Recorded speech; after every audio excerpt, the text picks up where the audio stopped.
What's up, ladies and gentlemen? Omni Sensei here with What If Mark Grayson Was Born in DC X Invincible Universe? DC/Invincible Crossover. Part 5. If you enjoy this type of content, please super smash that like button. Subscribe to the channel if you haven't already. Don't forget to check out the original story linked in the description. Let's dive into the rise of Invincible without further ado.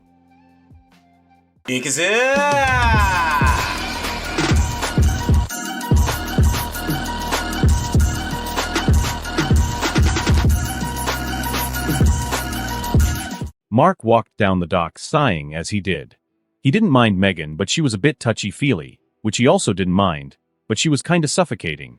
Plus she brought no small amount of trouble with her in the form of Cole, her ex-boyfriend who didn't understand he had already been dumped. As nice a person as Megan was, he didn't want to deal with that kind of stuff. He just wanted to continue living a relaxing life in Bayview while he figured out some stuff about himself. Maybe some more about this necklace too. He thought to himself as he untucked it from his shirt and looked at the weirdly shaped object. 2 of the gems had started to flow brightly, while the other 4 remained dull and lifeless.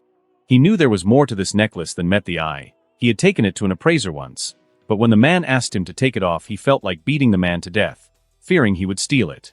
A small part of him wondered if this was the reason behind his supernatural powers. Maybe he was some kind of magician or a wizard. Yeah, right, he said to himself as he tucked the amulet back into his shirt and continued onwards. Mark whipped his head around. His whole body was tensed and his fists were clenched. He scanned for any trace of an enemy or an ambusher but found none. A few seconds later he breathed out and wondered why he got so worked up by the sound of the wood creaking. Enemies? What enemies? He thought to himself with a laugh as he turned back around and continued walking down the docks. Mark got to the end of the docks and stood in front of the empty space where John's ship, the Sea Shepherd, should have been. Squinting his eyes, he could see that the ship was out in the bay and had yet to come back in. John had warned him they'd be doing some checks on the pods before they set sail. Mark sighed before turning around and sitting on a large barrel that was on the dock. There was no point in going somewhere else now, as he was sure they'd be back soon, so he just decided to wait. Picking a coin out of his pocket, he started rolling it between his fingers. When he looked down at the coin, he could notice how it would fall and where it would go next. It seemed a daily occurrence that his vision would keep getting better, but he didn't tell anyone in the Evans family. He felt like it would be an unnecessary worry for them. Mark then flicked the coin to his other hand and continued doing it. His reflexes and eyesight were incredible. He couldn't help but laugh as he did tricks with a coin only a magician would do. The wood creaking again distracted him, and the coin shot out of his and into the sea. He tried to reach for it, but it was already out of his grasp. What happened next shocked him, as he expected the coin to fly out into the sea, but instead, it froze midair before flying back into his hands. He turned his hand around and looked at the coin lying flat on it. That's new, he said to himself as he picked the coin off his hand and put it back into his pocket. Mark looked to the location of the wood creaking, and as expected he saw nothing of note. He did see a single magpie though walking on the deck. Mark looked off into the bay as the Sea Shepherd came closer. He pushed himself off the barrel and got ready for their arrival. As the ship pulled up alongside the dock, John, who was standing by the edge, hopped off with a smile on his face. "Good to see you, Mark. Sorry we are a bit late," he said as he clapped him on the shoulders. "No problem. How are the pods?" he asked. He squeezed his shoulder and smiled. "The pods are perfect. We just need an engine and equipment check, and we should be off by tomorrow," John replied. "Then I guess we should get to work," Mark said as he jumped over the edge of the ship, landing with his left foot first. As he jumped on, he noticed a group of 4 people on the ship. Mark thought this was a pretty small number since they were going to be doing some pretty dangerous work, but the Sea Shepherd wasn't a very large ship, so perhaps he shouldn't be surprised. "Mark, this is Mike, Fitz, George, and Lenny," John said as he pointed to each of the crew. Mike was a large, bald, dark-skinned man, at least 2 heads taller than Mark. The man looked as if he could pick up one of the pods by himself. "How's it going, kid?" Mike said in a thick baritone voice as he held his hand out for Mark to shake, which he did. "Mike here's been on the crew here the longest, 13 years if I recall," John said. Mike nodded. "That's right, boss. Started just after my little girl was born. She turned 13 in a few months too." "Stop it.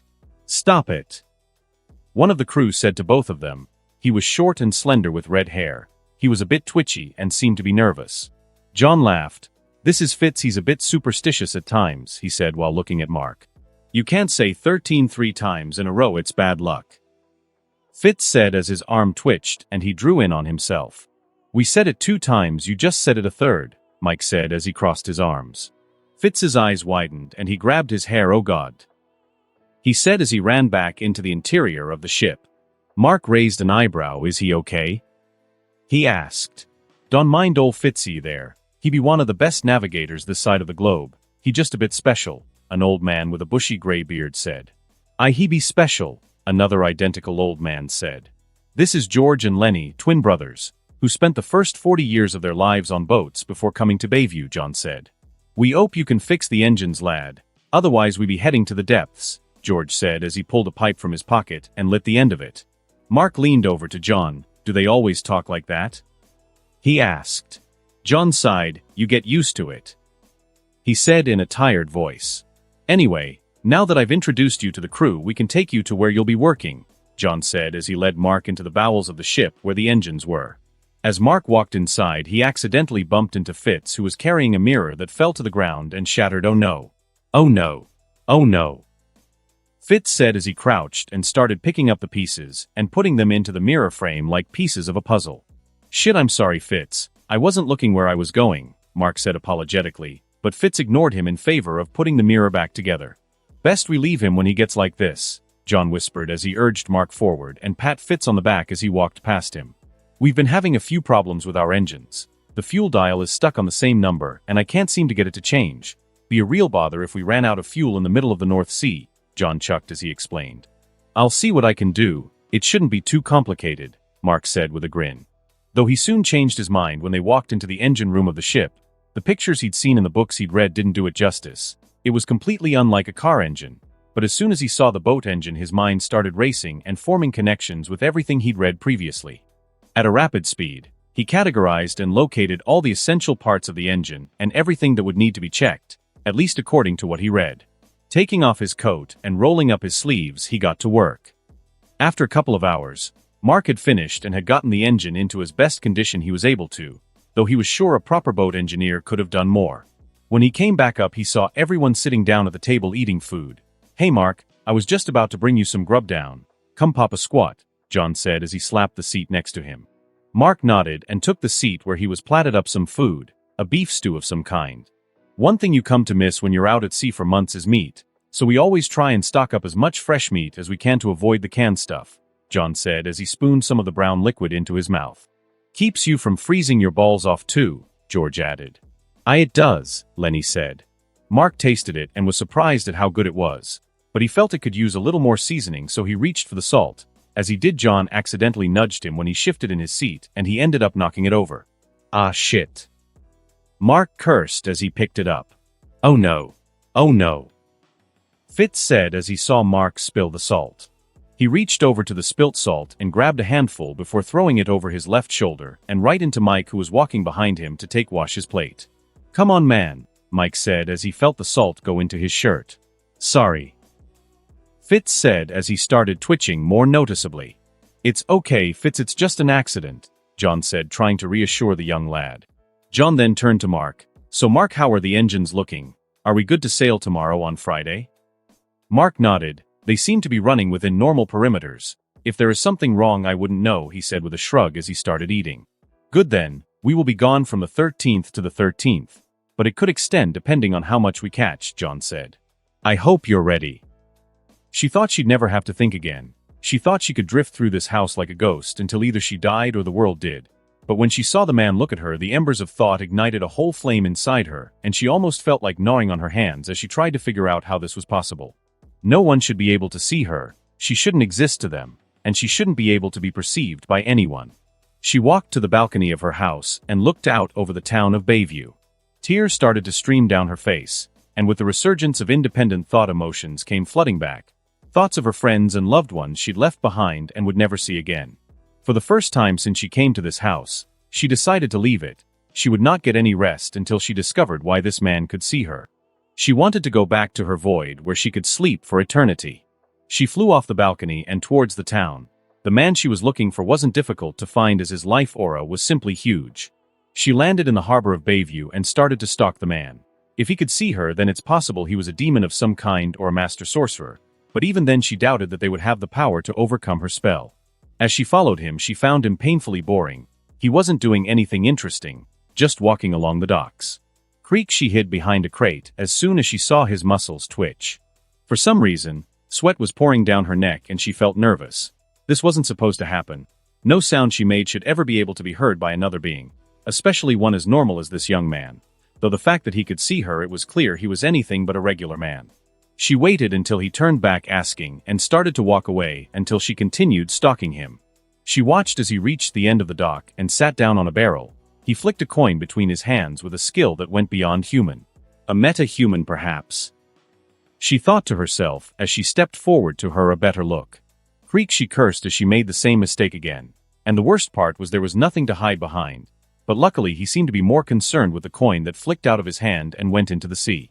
Except it didn't, and she saw how he managed to draw it back to his hand using a strange force. She was satisfied with what she had found out for now, and flew up into the air before heading back to her home. She now knew that this man wasn't normal, but she needed to know why he allowed him to see her. Once she did, she could make adjustments and go back to her peace. Zatanna was nervous. She was sitting in the Hall of Justice waiting for her new partners who had been assigned to assist her with tracking the necklace that was causing the disruption of balance. She had never truly been on a mission before as her father was protective, but even he knew the gravity of the situation and that he couldn't afford not to use her talents. They're late, she thought to herself as she stood up and left the room, deciding to look around. She walked from the back rooms of the hall to the main atrium, where statues of all the heroes were placed. She felt a pang of pain run through her as she looked at the statue of Dick Grayson. She wasn't especially close to him, but they had met when they were younger, and he was nice. He didn't deserve to die so young. Though in truth, none of them did. She was curious about the new hero Invincible. She knew he was dead now, but she found it strange that he just popped up so abruptly and managed to kill Doomsday and the Joker. When she asked her father about that, he didn't answer her, which wasn't too surprising. She hoped that maybe she could get some answers from the people she'd be working with. "You are Zatanna, yes?" Zatanna turned around and was greeted by a tall woman with a muscular body. She looked almost identical to Wonder Woman Wonder Girl. She asked hesitantly, and she nodded. "You can call me Donna when we are alone," Donna said with a small smile before walking past her and up to the statue of Invincible. She knelt down in front of it and reached into her pocket, bringing out a gold coin that she placed on its pedestal. "Did you know him?" Zatanna asked as she approached from behind. Donna shook her head sadly. "Not as much as I would have liked to," she replied. "There is so little known about him. One day he just shows up and becomes one of the greatest heroes in the League," Zatanna said. "Invincible is an example of the Justice League's failure," Donna said solemnly as she touched the base of the statue. Zatanna frowned as she looked at Donna. "What do you mean?" she asked. Donna stood up and turned towards her. "The Justice League hunted him down for crimes he had not yet committed, and even came close to killing him," she explained. Zatanna gasped. "The Justice League wouldn't do that," she said incredulously. Donna's face didn't change. "They did. Remember the fight Superman engaged in many months ago? It was against Invincible. He pierced his hand through his stomach and threw him into the sea," she said as she walked past Zatanna. Zatanna felt her shock increase as she hurriedly tried to catch up with Donna. But despite the Justice League almost killing him, he came to our aid when Omni-Man threatened to take over the world. "It's hard to believe that even then I did not think him a good person, but still a mere criminal," Donna said regretfully. Zatanna remembered the fight between Omni-Man and the Justice League. In truth, until it became public information, she thought that it was them who defeated him. "He helped us with the underground auction when he could have easily abandoned us after he got what he wanted," she added. "He saved me from a grim fate, and then saved everyone from Doomsday. If there was ever a true hero, then his name is Invincible." Zatanna found herself shocked at what she was being told. In truth, if she was betrayed like that by everyone in the League, she didn't know if she would be able to come back and help them. She hoped she would, but she couldn't be sure. Donna and Zatanna didn't speak anymore and walked back to the back rooms of the hall to wait for the last person to arrive. But when they arrived, it seemed they didn't need to. "You girls are finally here. Let's get this over with. I have coursework I need to get done," Miss Marvel said as small sparks of lightning danced around her. Zatanna, Donna, and Mary were at the summit of a large mountain in the Alps. Snow was falling heavily, and the girls couldn't help but shiver. Well, only Zatanna actually felt the cold. Both Mary and Donna had high levels of durability, which made them less susceptible to the cold. "Why are we here, Zatanna?" Mary asked as she floated a few feet off the ground. Donna did so as well, as the snow at their feet was rather deep. Zatanna, who was constantly shivering, kept on walking. She could warm herself up with a spell or even fly, but she had to save her energy for what she was about to do. It's not much further, she shouted to the girls. Mary huffed as she crossed her arms. She truly didn't want anything to do with the Justice League after what happened to Billy, but she knew that he gave her these powers to help people, so she wouldn't let him down. After a couple of hours of trudging through the snow, they finally came to a wooden cabin. Zatanna was relieved to finally step on something solid as she moved up the steps. Kalnu, she chanted, and the lock of the door turned and opened. The girls on either side of her didn't know what to expect when they were told where they were going, but it certainly wasn't an empty log cabin with a seat in the middle. We came all the way here for this, Donna said with a raised eyebrow as she stepped inside, brushing the snow off her body. This place is quiet, not only physically, but magically as well. If I meditate, then I'll be able to find any disturbances in the balance, she told them, but they didn't look convinced of her plan. It's better than running around like headless chickens. We have no clue where the necklace might be, and by the time we find it, it could be too late, Zatanna said a little angrily. She was stressed out, to say the least. A lot was put on her shoulders, and the truth was she didn't think she was ready for this. A lot of the magic heroes were busy with a new cult that seemed to have appeared overnight. They were causing problems worldwide. Surely this is more important, Zatanna thought to herself. Zatanna walked inside Arif, she said, raising her hand and shooting a small flame into the fireplace which started to warm the cabin. She sat cross-legged on the seat. How long will we be here? Mary asked as she leaned next to the window, looking out to the storm. Zatanna sighed. Until I feel something, she replied. What if you don't? Donna asked. I will. Every magician felt it when the balance shifted. It's gonna happen again, Zatanna explained. How serious is this?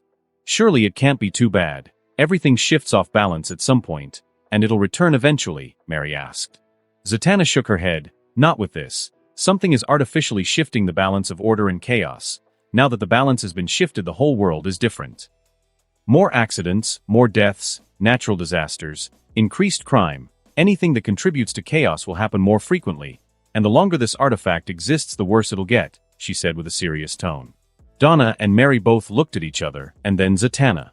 This seemed much more serious than they both first thought. The same weight that had been on Zatanna's shoulder pressed onto them. They finally realized the seriousness of their situation.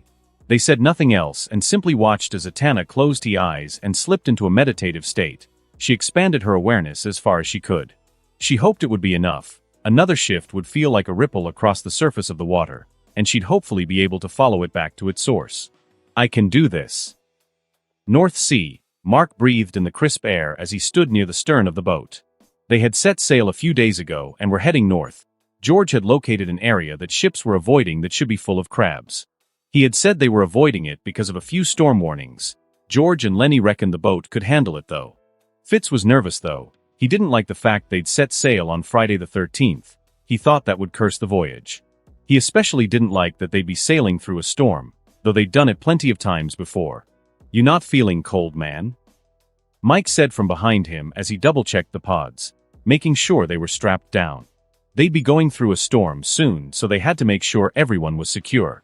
It's not too bad, Mark replied, looking back at him.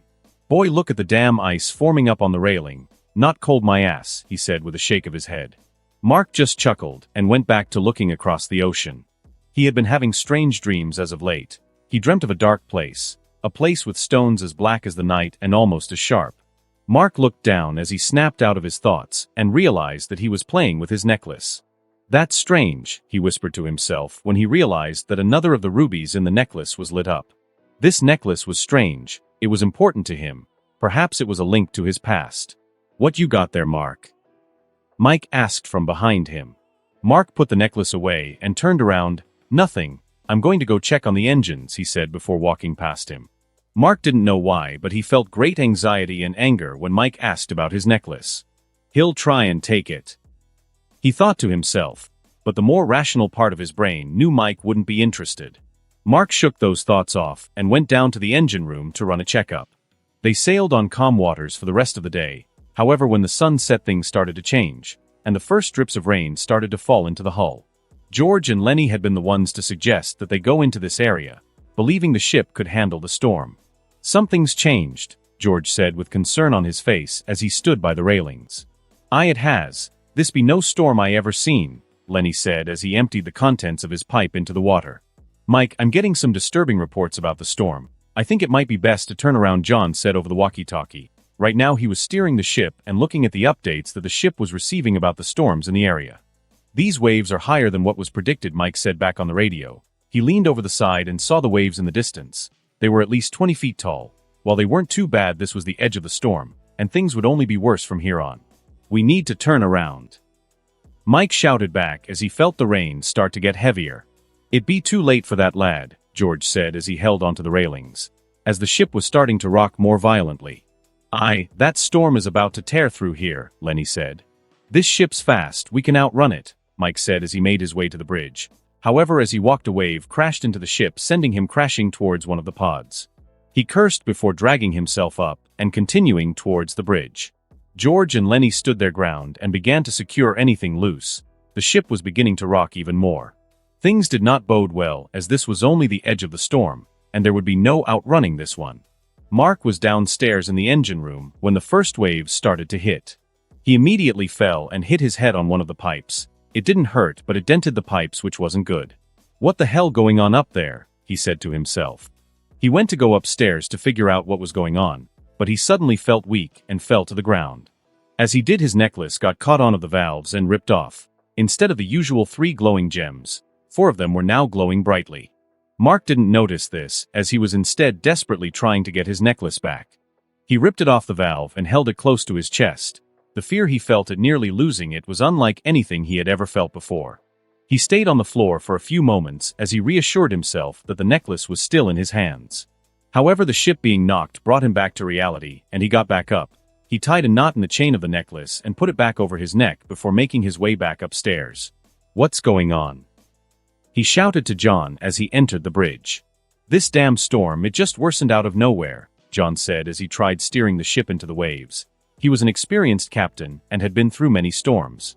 This was unlike anything he had ever seen before. No storm got so badly so quickly. Mark looked out to the sea and saw that the waves were approaching 50 feet in height. He looked over to Fitz, who was hiding under one of the tables with his head in his hands, rocking back and forth. Mark. I need you to start the water pumps. We are taking on too much water. Aye, Captain. Mike said as he opened the door to the bridge, almost falling out as a wave crashed into the ship. Mark followed him out, but had an easier time of maneuvering himself outside. When he went outside, water crashed into him both from the rain and the sea. His whole body was instantly soaked. He pushed forward and down the steps to the main deck of the ship. Mike grabbed him by the arm and pulled him close. The starboard pumps are a little rusty. You'll need to put some elbow grease into the valve to turn them on. He shouted. Mark nodded and made his way over to the starboard side of the ship. He saw George and Lenny struggling to hold themselves up as the ship shook. Snap! One of the straps holding the pods together snapped and started to slide off the stack it was on. Mark reached out and grabbed Lenny out of the way, who was almost crushed. The pod slammed into the deck before moving to the railing. Thanks, lad. He shouted before going back to work. They had to quickly secure the pod back onto the stack, or the added weight would list the ship and possibly tip it. Wave! John shouted through the radio. They all held onto the closest thing as a large wave swept over the deck. Mark was able to hold on, but he saw George and Lenny both get swept away and into the railings. Mark went to go and grab them, but he was again grabbed by Mike. Pumps now, or we all die. He shouted. Mark was reluctant as he saw the old men struggling to get back up as they were moved by the storm after still on the deck. Go! Mike said as he shoved Mark over to the pumps. Mark agreed and made his way over to the pumps. He felt no resistance as he turned the valve and activated the pumps. Another wave crashed into the ship, rocking it dangerously. Mark fell into the railing, almost falling off it entirely. He looked over to Mike, who should have been at the other water pump, but he wasn't. Mark couldn't see him anywhere. Mike! He shouted as he stumbled over there. He was gone. He wasn't on the deck and Mark couldn't see him. The sun had almost disappeared over the horizon, making it harder to see. Mike! He shouted again, hoping to get any kind of reply from him. Rogue wave. Mark heard John call out through his walkie-talkie. He turned around and saw an 80-foot wave crashing towards them. He saw that John was trying to steer the ship into the wave, but Mark could see that he wouldn't do it in time. The wave would catch them while they were still on their sides. George! Lenny! He shouted, but they couldn't hear them.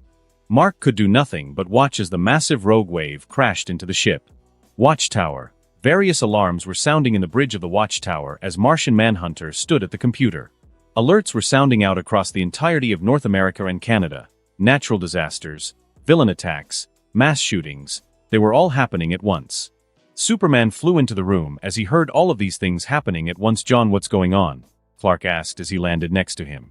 I'm not sure. It seems like disasters are happening one after the other and keep on building, he replied as he drew up several images of natural disasters occurring in places where they shouldn't. The rarity of a tornado occurring in the center of New York City was just as rare as an earthquake happening, and yet both were happening at the same time.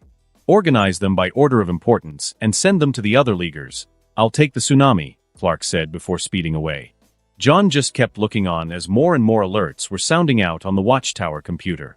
Zatanna almost fell out of her seat as her mind was assaulted by a wave of pure chaos. She had to withdraw into herself to protect her mind, but she knew this was it.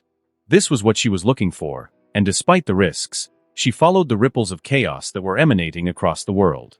Zatanna, Donna said with worry as she saw the girl sweating profusely. She walked closer to her with Mary and knelt next to her. Her face was screwed up in concentration. They didn't know whether they should try to rouse her from her meditation as they might have damaged her, but they didn't need to worry as long as Zatanna opened her eyes and snapped out of her meditation by herself. Zatanna, what happened? Donna asked as she put a hand on her shoulder. The necklace, it's growing more powerful, but, she said with great concern on her face. But what? Mary asked. It shouldn't be getting so powerful, not this quickly. It must be connected to a power source, she added, before standing up and moving towards the cabin door. Did you find it? Do you know where it is? Donna asked. Zatanna turned around and nodded her head slowly. Not exactly. I know the area, but the power coming off of it was too intense for me to get any closer, she replied. Then we are stuck, Mary said with a huff. We have the area, it's better than nothing, Donna said with a shrug. Zatanna nodded. We need to hurry. The amount of energy this necklace is releasing is bound to start affecting the world, and not in a good way, she said. Whoever has the necklace must be powerful, so we need to be careful, Zatanna said before opening the cabin door. John gasped for breath as he sat up from where he was lying. Sharp pain hit him across his whole body like thousands of needles when he gained consciousness. Those needles soon turned into knives when a rough wind blew into him. He started shivering violently. He tried to move his arms but felt confined by something. He looked down and realized there was a blanket over him. John, calm down. He heard a voice say from beside him. John, while still shivering, looked over to see Mark sitting next to him. They were both sitting by a fire in what looked like a forest just off the shore. What happened? He stuttered out through chattering teeth. Mark didn't face him yet and just fiddled with the fire with a large stick in his hand. A wave capsized the boat, Mark simply said. His voice was too calm and toneless for the words that just came out of his mouth. Where's MIC crew? He asked with concern in his voice. Mark didn't answer. He didn't even turn around to face him, he just kept fiddling with the fire. John reached over and grabbed Mark. They are dead, he said in a cold tone. John felt his heart drop at Mark's words. Mike. Fitz's. George. Lenny, he felt his eyes start to water, but he quickly shook that off. No, they can't be dead. They might have washed ashore like we did, right? It's possible they survived. He said a little desperately. No, they all died. Their bodies won't wash up for months, but by then they'll probably all be eaten, Mark said as the fire continued to crackle and burn. John pushed the blanket off him and got to his knees. You can't know that. We washed up here, they could be further down the shore, we have to look for them. He said, trying to convince Mark. We didn't wash up here. I flew us out of the water, Mark replied. Mark stopped joking around. We need to find them, John said as he pushed himself to his feet, stumbling back to the ground. Though where he fell he got a better look at Mark's face and was shocked at what he saw. Mark, what? They are dead, John. I can guarantee it. It had been a long search, but Kara had finally managed to track where the Joker had died. It was weak, but she could still smell the blood that had soaked the earth. She was joined by Corey, who flew above trying to find any kind of sign that Mark could have also been there. Kara did struggle slightly in their search. She was heavily pregnant, and she would likely be giving birth the next month or maybe even sooner. She should be at home relaxing, but the hope Corey had given her that Mark might be alive made it so she couldn't simply relax. Friend Kara, do you see anything? Corey said from above. Rubbing her stomach with her hand, she sighed. No, I don't see anything but snow. She replied, slightly frustrated. She pushed off the ground and joined Corey in the air. It's been months since it happened, Corey. Any signs of Mark would have been long swept away. And that's even if we could find any, Kara said, though as she said those words she felt intense sadness overwhelm her. She had come to accept that Mark was dead over the past 5 months. She wished Corey hadn't given her this false hope. We mustn't give up, friend Kara. There is a lot of ground to cover. I am sure we will find signs, Corey said as she grabbed her friend's hands. Kara sighed but nodded. However, before they could start searching again, the sound of a crack on the wind sounded out in the air. Kara's exasperation only increased. What do you want, Cal? She said as she turned to her cousin, who was now floating next to them with his arms crossed. You should be home, he said as he looked sternly at her. I'm fine, Cal. I don't need you to babysit me, Kara said as she glared at her older cousin. Clark sighed. Come on, Kara. You're heavily pregnant. You shouldn't be in a place like this. I can fly in the vacuum of space with no problems. I'm sure a little cold won't hurt me or the baby, she said as she rolled her eyes. Clark flew closer to Kara and put his hand on her shoulder. He's gone, Kara. People don't just come back, no matter how much we want them to. We never found a body, so there is a possibility, no matter how small. Kara said despite the fact she didn't believe it. Clark pulled his younger cousin into a hug. Come on, I'll help you search for a bit, but then we are going home. Kara nodded with a small smile on her face. All 3 of them spread out and started searching the area to find anything that may have hinted at Mark's survival. Kara and Corey felt their hopes slowly disappearing as they found nothing. It was as if the Joker was alone the entire time. Clark, however, found something strange. He was flying over a nearby forest when he saw a number of collapsed trees. He landed down in the center of them and inspected them. He could immediately tell that they had been felled by a blunt force. Like if something was thrown or crashed into them, he thought to himself. He then looked down at the snowy ground and inhaled a deep breath before blowing away all the snow in the area. Under the deep now was a crater, big enough that a person could have easily made it. His sharp vision caught something else, however. Inside he could see bone fragments and a couple of teeth. He wasn't very familiar with viltrumite anatomy, but he could tell that these bone fragments didn't belong to a human. They were ultra-dense, far too much to be a human. Maybe Kara was right. He thought to himself as he collected a few samples and flew back to his cousin. Kara was moments away from giving up before her cousin flew back to her. I think you may be right, Kara, her cousin said as he opened his palm to show her what he had collected. She focused in on the samples and her eyes widened. Clark put his hands up before she could get too excited. It could be something else. I'll go back to the watchtower to get it tested. Try not to get your hopes up. But despite his words, Kara's smile was already brighter than it had been in months.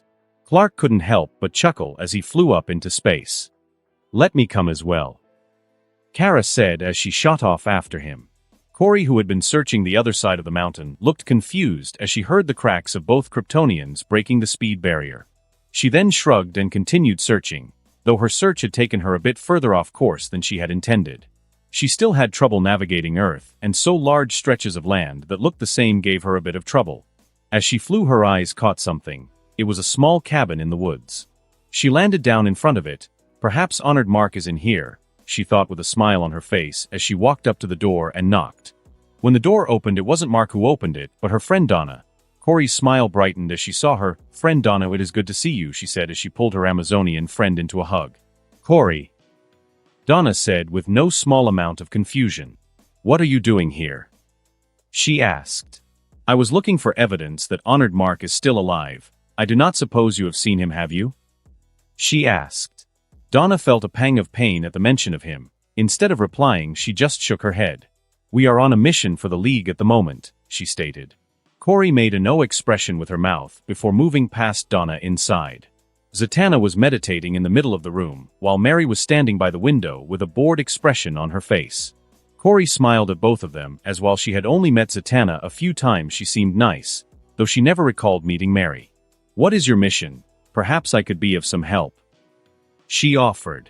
Donna closed the door to the cabin. We are trying to find an artifact that has been causing problems across the world. I don't really understand anything other than that, she said with a shrug of her shoulders. Corey nodded. I see. Zatanna's eyes abruptly opened and she took a deep breath. I believe we are getting close, very close, she said. We should check the town. It's the only one within 100 miles. Mary said as she leaned against the wall. How do you know that? Donna asked as she crunched her eyebrows. Mary held up her hand, and in it was a piece of folded paper. There was a map on the kitchen counter, she replied. Then let's go, we don't have much time, Zatanna said as she stood up from her seat. Mark didn't know how long he had walked before he got back into town, but with his clothing torn and his entire body still soaked, he made for quite the sight in the center of town. He was immediately taken to Bayview Hospital, where they warmed him up with blankets and contacted Amelia and the Evans family. Mark was dreading seeing them again. How could he tell them that John was dead? Mark. What happened? Amelia said as she rushed inside, nearly slamming the door open to his room. Gary and his sister followed in shortly after her, and they all went to Mark's bed to check if he was okay. Mark felt emotions overwhelm him when he looked at the Evans family. What happened, Mark? Where's Dad? Gary asked. Mark's silence all but confirmed what had happened, and Amelia covered her mouth with her hands as tears welled up in her eyes. I'm sorry, I couldn't save him, the boat capsized. Mark tried to explain, but Amelia and her daughter had already started wailing while Gary sat down on one of the chairs with his head in his hands. Mark thought the guilt he felt at that moment couldn't get any worse, but seeing the family that had taken him and looked so hurt, it was almost too much for him to bear. How did you survive? Gary asked him as he looked up to Mark. I don't know. Mark replied. How did you survive? Gary shouted again as he stood up. He knew he was unfairly blaming Mark, but right now he wasn't thinking straight. He had just lost his father. Gary just looked at Mark with anger before walking out of the room. Mark couldn't stand to be here a moment longer. He disconnected the wires attached to him, opened the window by his bed, and hopped out. He hadn't been injured, so he had no reason to be there any longer. Mark quickly rushed back to the Evans house where he used the spare key to get inside. He gathered up his clothing and what meager belongings he had before leaving. Before he left, he looked at a picture of John, which sent pangs of pain into his heart. He'll never forget the image of John being washed away by a wave, while Mark could do nothing but watch. Where do I go now? He thought to himself. He still had no memories of his life before Bayview. He didn't have a car and didn't have money to get a plane. He was sure Mai and Yang would help him out, but he didn't want to bother them. He also didn't want to go into town. Bayview was a small place, and he had no doubt news of what had happened would spread like wildfire. I guess I can squat there till I figure something out, he thought to himself as he looked over to the abandoned manor on the hill. With his bag on his back, he walked down to the gate before flexing his leg muscles and jumping over the gate. WW warning. Mark clutched his head as a sound echoed out in his head. What the hell is that? He shouted as he felt a sharp sound reverberate through him.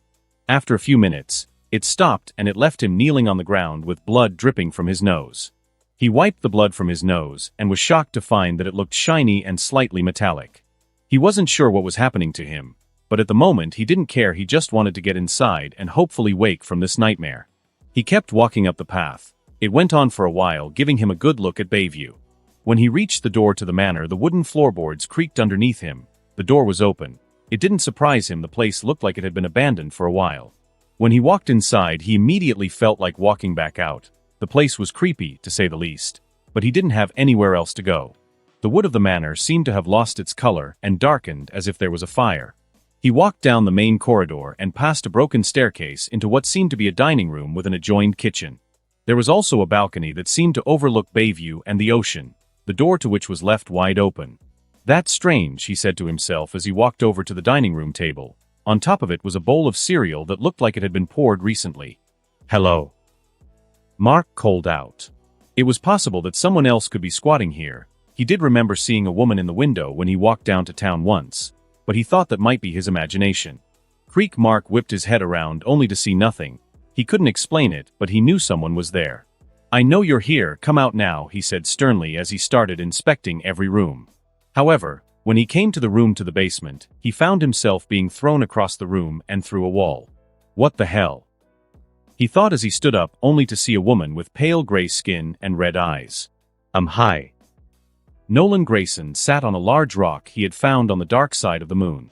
He had been waiting here for the past day and he was getting annoyed. They should have arrived by now. He knew they were making him wait on purpose. He had finally gotten in contact with the Empire and they had dispatched 2 agents to meet with him.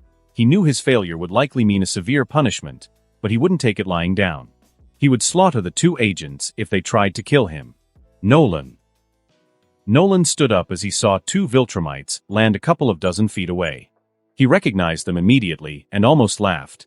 The Empire wouldn't have sent Lucan and Anissa if they had wanted to kill him. Lucan. Anissa, you're late, he responded. Lucan smirked at him. I see you lost your arm. Were these weaklings too much for you?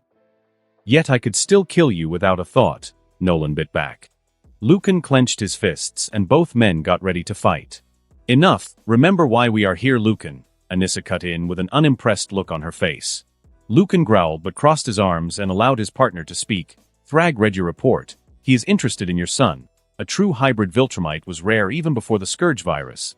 Now it could change the outcome of the war, she stated. My son is dead. He perished fighting a villain from the earth, Nolan replied. While his face remained stoic as he said those words, his fists tightened and his heart ached slightly. You also mentioned a possibility of a viltrumite Kryptonian hybrid, Anissa stated. Mark impregnated a Kryptonian woman. She is in the late stages of her gestation period. But it won't matter. Our DNA isn't compatible with Kryptonians, and the baby won't make it past the first year, he responded. Thrag believes that since his father is a true hybrid, there could be a chance to save the child. He had asked us to collect the child as quickly as we can, she explained. It won't be too difficult.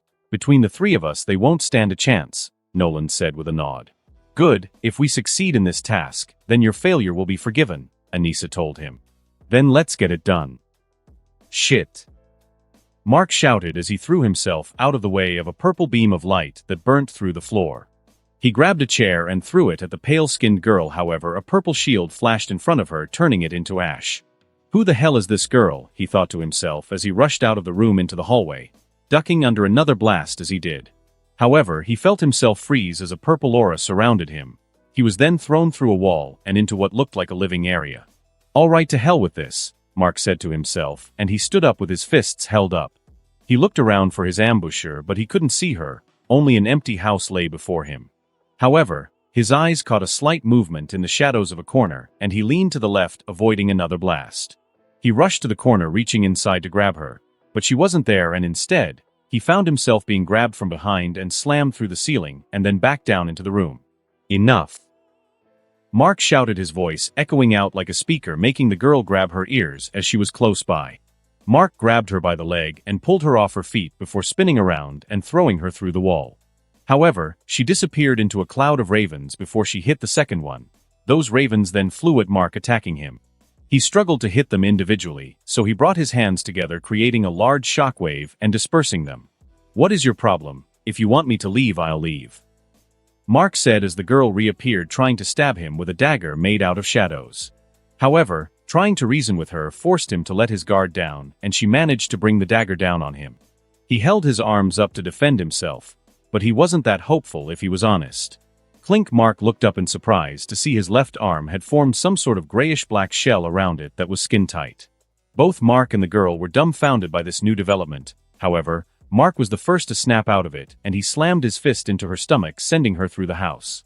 Maxim, Ermo. You are. The screeching sound that seemed to come from the inside of his skull made him fall to his knees as he groaned in pain. However, unlike before, it only got worse, and it wasn't too long before he passed out. When Mark awoke, he was on a sofa in the living area. His eyes darted around the room, and next to him, he saw the girl from before, though her eyes were no longer red and she just seemed to be watching him patiently. Mark looked at his arms again and saw that they were back to normal, but it did make him wonder what the hell that black stuff was. He looked at the pale girl with an uneasy expression as he wasn't sure what to say. Hi, he said dumbly. How did you find me? How can you even see me? She said in a stern voice. Mark could only stare at her dumbfounded, as he'd never seen this girl in his life. Her violet eyes bore into him as if she was trying to read his mind.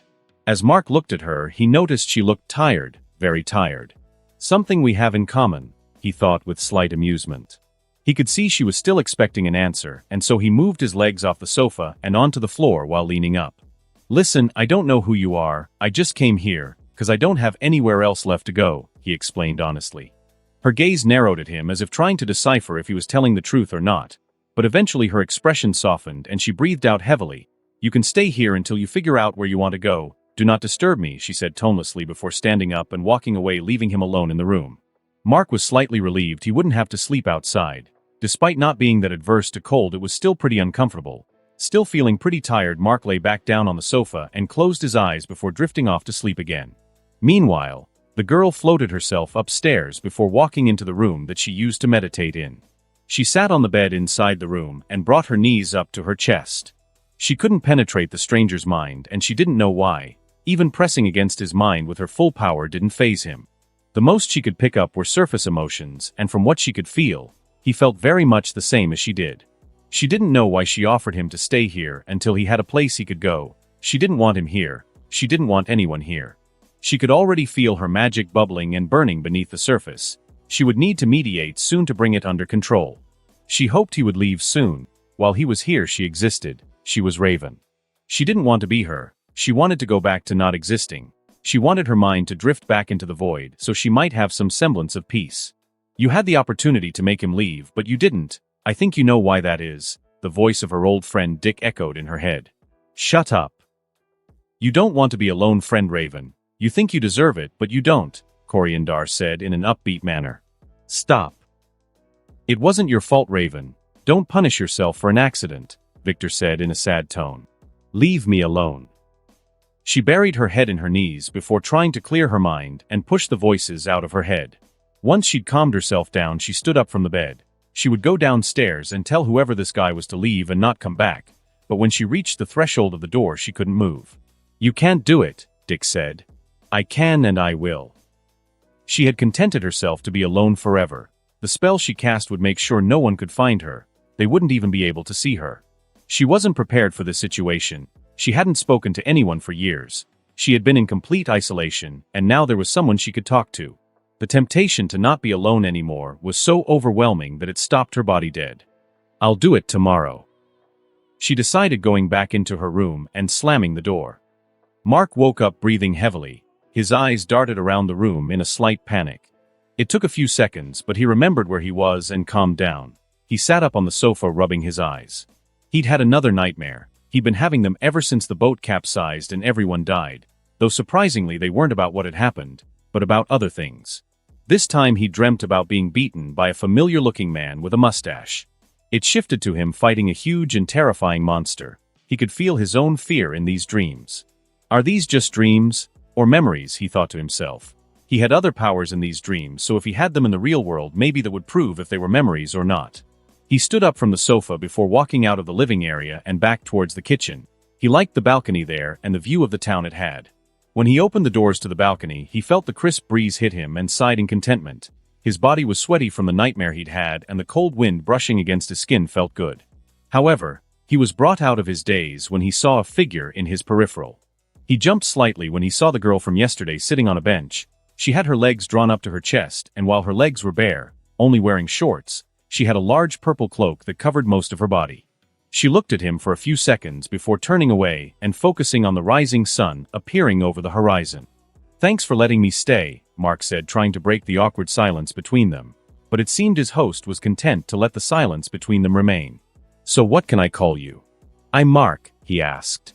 She didn't answer, but he did manage to catch the glare she sent him, which sent shivers down his spine. Man, what was that look? He thought with slight concern. It looked like she wanted to start blasting him again. The fact her hands were twitching and rubbing together while she sat there made him only certain she was pissed.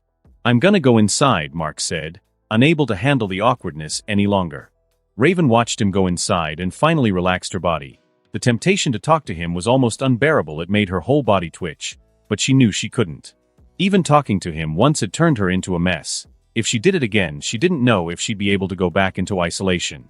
She turned on the bench, looking in through the window to the kitchen, where she saw him looking at the wall and broken furniture. Continuing to watch him, she saw as he started looking through the drawers of the kitchen. Seeming to not find what he needed, he left the kitchen. She could hear him rummaging around the house, and she frowned, though she made no moves to stop him because there was nothing of value here apart from her books, but those were kept upstairs under powerful wards. A couple of minutes later, he came back into the kitchen with a rusty toolbox, and he sat on the floor and started to try and fix the furniture that had been broken. Raven couldn't help but raise her eyebrows in surprise, as not only did she not expect this behavior from him, but she could also fix all of the furniture with a wave of her hand, and so he was wasting his time. Though if she was honest, she did find the situation amusing. What the hell is this? Donna growled as she smashed her fists against a transparent wall again and again. Friend Donna, you should calm down. You might hurt yourself, Corey said as she put her hand on her shoulder. She's right, don't be an idiot. You're distracting Zatanna, Mary said as she sat on a large boulder in a snowy field. Donna just growled and shook Corey's hand off her before walking away and taking out her anger on a large tree. The girls had been out here for nearly 12 hours. Zatanna had told them she had found where the source of the chaos was coming from, but when they got close they hit this barrier. Mary, Donna and flew around trying to find how far it reached, and ended up discovering that it reached the ocean and went high into the sky. Zatanna sat there in meditation, silently chanting as she tried to dispel the barrier, but no matter what she did, nothing worked. She opened her eyes and panted heavily. Whatever this is. It's beyond me. I've only been able to tell that whatever this is, it's magical in nature, she said. Mary snorted, no shit. What do you expect me to say? I can't even sense where the source is. We need to context my father, Zatanna said, though she was a little disappointed that she couldn't figure this out herself. Her father had trusted her with this, and she had failed. Then let's call him. No point standing around here if we can't get in, Mary said, uncrossing her arms. Kara was flying through the sky. She was going fast, a lot faster than she usually would. She looked down and saw a large town she didn't recognize. Based on the smell and look of the town, she'd say she was in rural China, but she couldn't be sure. Boom, she floated down from the sky as she watched a car explode after being thrown into a building. She looked closer and saw it was a largely muscled, dark-skinned man that was causing all the damage. He had a pure white uniform on and was slaughtering the citizens of the town. She slammed into the ground in front of the man, who paused in his slaughter to look at her. He had some sort of wristwatch on that lit up when he pressed it. An evil smile made its way onto his face when he looked down, which made Kara frown. "You're coming with me," she heard him say. Kara didn't reply and just launched herself at him. As she flew, she shot an extremely powerful burst of heat vision at him that sent him flying. Kara grabbed him by the head and slammed his head into the earth as they flew. The man punched her in her side, but she ignored it and spun around, throwing him through multiple buildings. The man roared as he flew back through the buildings like they were made of paper, but Kara flipped backwards, connecting her leg with his chin. Before he could be sent flying off into the sky, she grabbed his leg and slammed him back to the ground. Kara mounted him and started throwing punch after punch into his face. He caught both her hands but left himself open for her heat vision, which hit him in the face. Ea. He yelled out before kicking Kara off and holding his face in pain as part of his skin was scorched. "Nolan said you weren't a warrior. It looks like he was lying," the man said before he flew at her even faster than before, tackling her across the ground. They both punched each other and tried to get the upper hand, but it ended when they slammed into a gas truck which exploded and sent them flying off in different directions.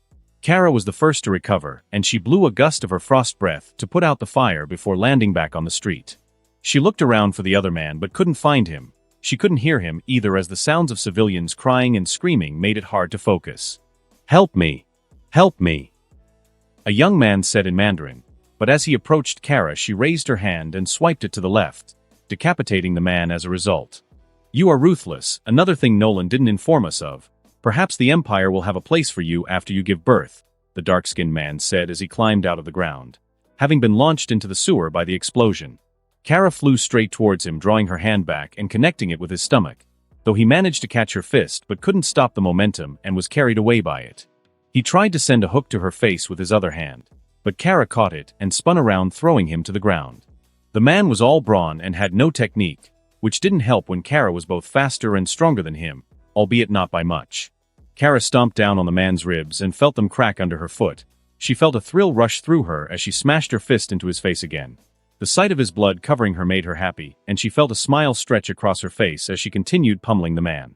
She caught a punch he tried to send to her and then grabbed his arm while putting her foot on his shoulder. Crack, the man growled out as Kara broke his arm. She then lifted him up by his head and began to squeeze.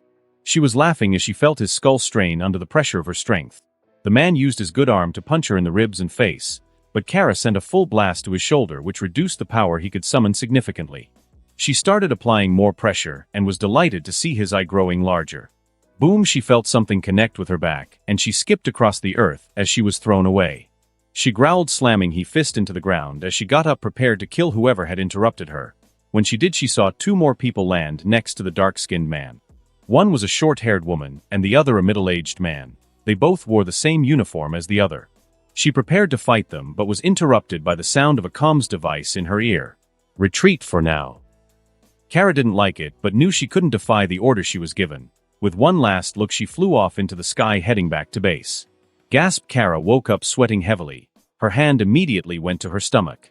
She had been sleeping naked ever since her third trimester started, as her stomach would rip any clothes she wore when she moved at night. Seeing that her baby was fine, and that what she had just experienced was a dream, she relaxed. The dream felt so real, she thought to herself as she rubbed her belly.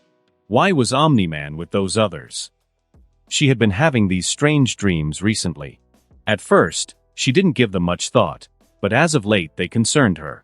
Seeing herself kill innocent people and get a rush of pleasure as she did, worried her. She knew she would never be like that, but nonetheless they scared her.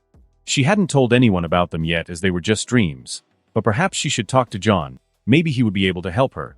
She was already stressed about the impending birth, so it would be nice to have peaceful dreams again. She struggled up from Mark's bed and walked in front of the full-length mirror.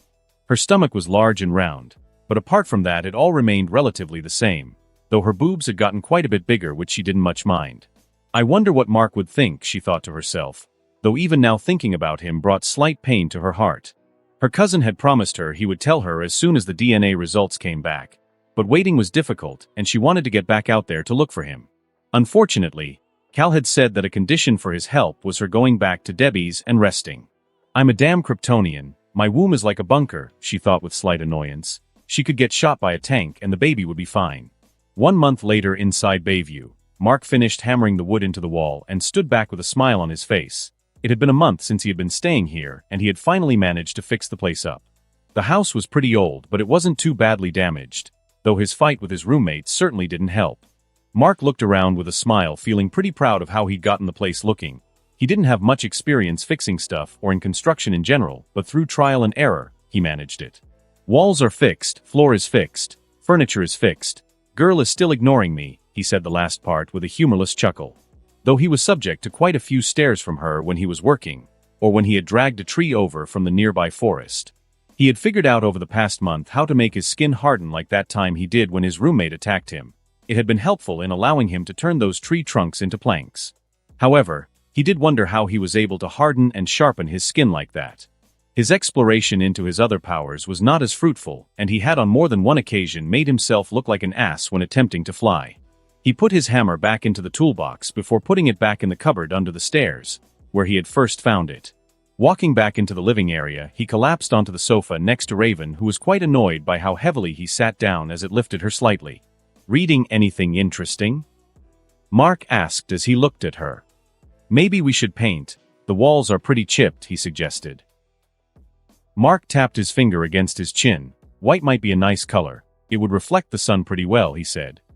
Mark got the hint and raised his hands in surrender at the look on her face. Maybe a darker color then. Your cloak is purple, do you like that color? He asked. Raven turned her head back to the book and continued reading. Mark just chuckled at her attitude before leaning back and closing his eyes. Even if she didn't talk, he appreciated her company. Mark had struggled with the guilt that came with being the sole survivor of the boating accident. At night he would lay awake wondering if he could have saved them. He could rip a tree out of the ground, and yet he couldn't save a single person. Not even John. There were times he'd feel close to breaking down, and during those times she'd come in and sit down to read her book. He knew she must have been able to tell when he felt this way, as it was a bit too much of a coincidence that she did it every time. It made him wonder why she was here, and who she was, but he respected her want for privacy. If she didn't want to speak, then he wouldn't force her. If he was honest, he was content with how they were now. I looked at the plumbing situation earlier. This house is still tapped into the town water supply. I could probably get it working again. God knows I need a shower, though it must be worse. Mark wisely shut his mouth when he saw her whip her head around with a glare and slightly flushed cheeks. She snapped her book closed and stood up, stomping out of the room, leaving him alone. Mark sighed. Nice one, Mark. Tell your only friend she smells. Though that wasn't what he meant, he immediately realized that's how it sounded. She smells pretty nice. He thought to himself as he lay down on the sofa. The house was quiet now. It was one of the things he didn't like. The emptiness made him aware of how alone he felt. The only people he had any connection to hated him, and he had no memories of anyone before Bayview. I wonder if she feels alone too. He thought to himself before closing his eyes, hoping the feeling would go away tomorrow. When Raven left the room, she immediately raised her arm and sniffed herself. She couldn't smell anything bad, but now she felt a bit paranoid about it. She had been using magic to take care of all her bodily functions, but perhaps it hadn't been enough. She washed her magic over herself again, hopefully getting rid of any smell that might be on her. Though now that she thought about it, she did miss having showers. The warm water was very helpful in calming her mind and helping her meditate. Many times she'd meditated for hours in the bath until her skin began to prune. She had never bothered to try and fix anything because she didn't need to. She came here to die. Maybe not literally, but certainly figuratively.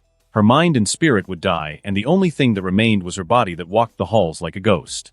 She lingered in the hallway and watched the person she now knew as Mark lay on the sofa. She needed to stop whatever was happening. This whole situation was making things difficult.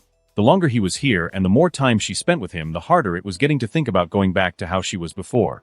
The first few weeks he was here, she could feel his emotions spiking. She realized he was having a panic attack, and so she thought he might appreciate her sitting with him. Though if she was honest, she only did it because his emotions affected her. However, it soon became a habit, and she sat with him even when he wasn't having an emotional spike. She would read her books while he sat down, either trying to work on his powers or fixing a piece of furniture. "I'm so pathetic," she thought to herself as she watched him. She was so grateful and happy just for the fact she had someone to sit with. She hated herself for it, especially since she knew it would be ending soon. She watched him for a little longer before heading back up to her room and meditating. Mark sat down in the kitchen, having just snuck back from a visit to the town. He'd been doing that a lot recently, mostly going to the library and borrowing a few books. But who could blame him after finishing up all the construction? There wasn't much to do, and his roommate wasn't one for conversation. He'd figured out his strange powers weren't related to telekinesis, but were gravity-based. Mark stood outside playing around with a coin, using attractive and repulsive forces to move it through his fingers and around his hands. "Maybe I was a hero," he said to himself. While he hadn't watched much TV since being here, he knew about the Justice League and heroes like Superman and Batman. He remembered watching the unveiling of the heroes who died in some disaster on the TV with the Evans family. "Whoa, so Invincible up and killed Joker and Doomsday. That's pretty cool," Gary said as he sat on the sofa next to Mark and his sister. "It's a shame all those brave souls died. I hope their families are coping well," Amelia said sympathetically. "Well, at least the Joker is gone. I'm just glad we live nowhere near Gotham," Gary said, taking a sip from his drink. "While I usually want to avoid needless death, I can't help but think it's about time someone did something about that man," John said in a rough voice. "What do you think, Mark?" Gary asked. "Pretty ironic that the hero called Invincible died," Mark said with a chuckle. Mark quickly dismissed the idea, as if he was a hero, then why did no one look for him or at least try to find him? It wasn't like he was hiding. Well, he wasn't before. It didn't matter much at the end of the day. He knew he just needed to be patient and wait for his memories to return. Flicking his finger, he sent the coin flying at tremendous speeds. He heard a large crack as it lodged itself in a nearby tree. He did have to admit it was pretty fun playing with his power. "I wonder what else I can do," he thought to himself as he raised his hand and the coin flew into his hand. While he did this, he was being watched by Raven, who had promised herself that she would stop, that she would ignore him. However, in the end, she was unable to. The prospect of having a companion was too enticing for her to say no, though she did remain strong in not talking to him and keeping their relationship at a suitable distance. "I need to close myself off again. My magic is growing stronger by the day, and the window to easily slip back into the void is disappearing," she thought to herself. If she waited too long, then the process of doing it would be long and very painful, as it involved condensing her magic to a single point. When she saw Mark manipulating the coin, her eyes flashed purple, and she was able to see him interacting with one of the fundamental forces. Quite powerful, she thought to herself as she watched the coin orbit his hand. Being able to manipulate gravity in such a way was powerful and versatile. However, it seemed he wasn't close to mastering it yet, as his movements were stiff and his control was bad. She then watched as he picked up his red three-quarter staff. He was much better at using that than he was his powers. Raven thought he looked like one of the action heroes she saw in the karate films Dick used to put on. Dick. She turned away from the window and went back to meditating, trying to cast these thoughts away before they overwhelmed her. "Aya!" Mark yelled as he sat up on the sofa in a cold sweat. He looked down to his stomach, and to his relief discovered there wasn't a hole in it.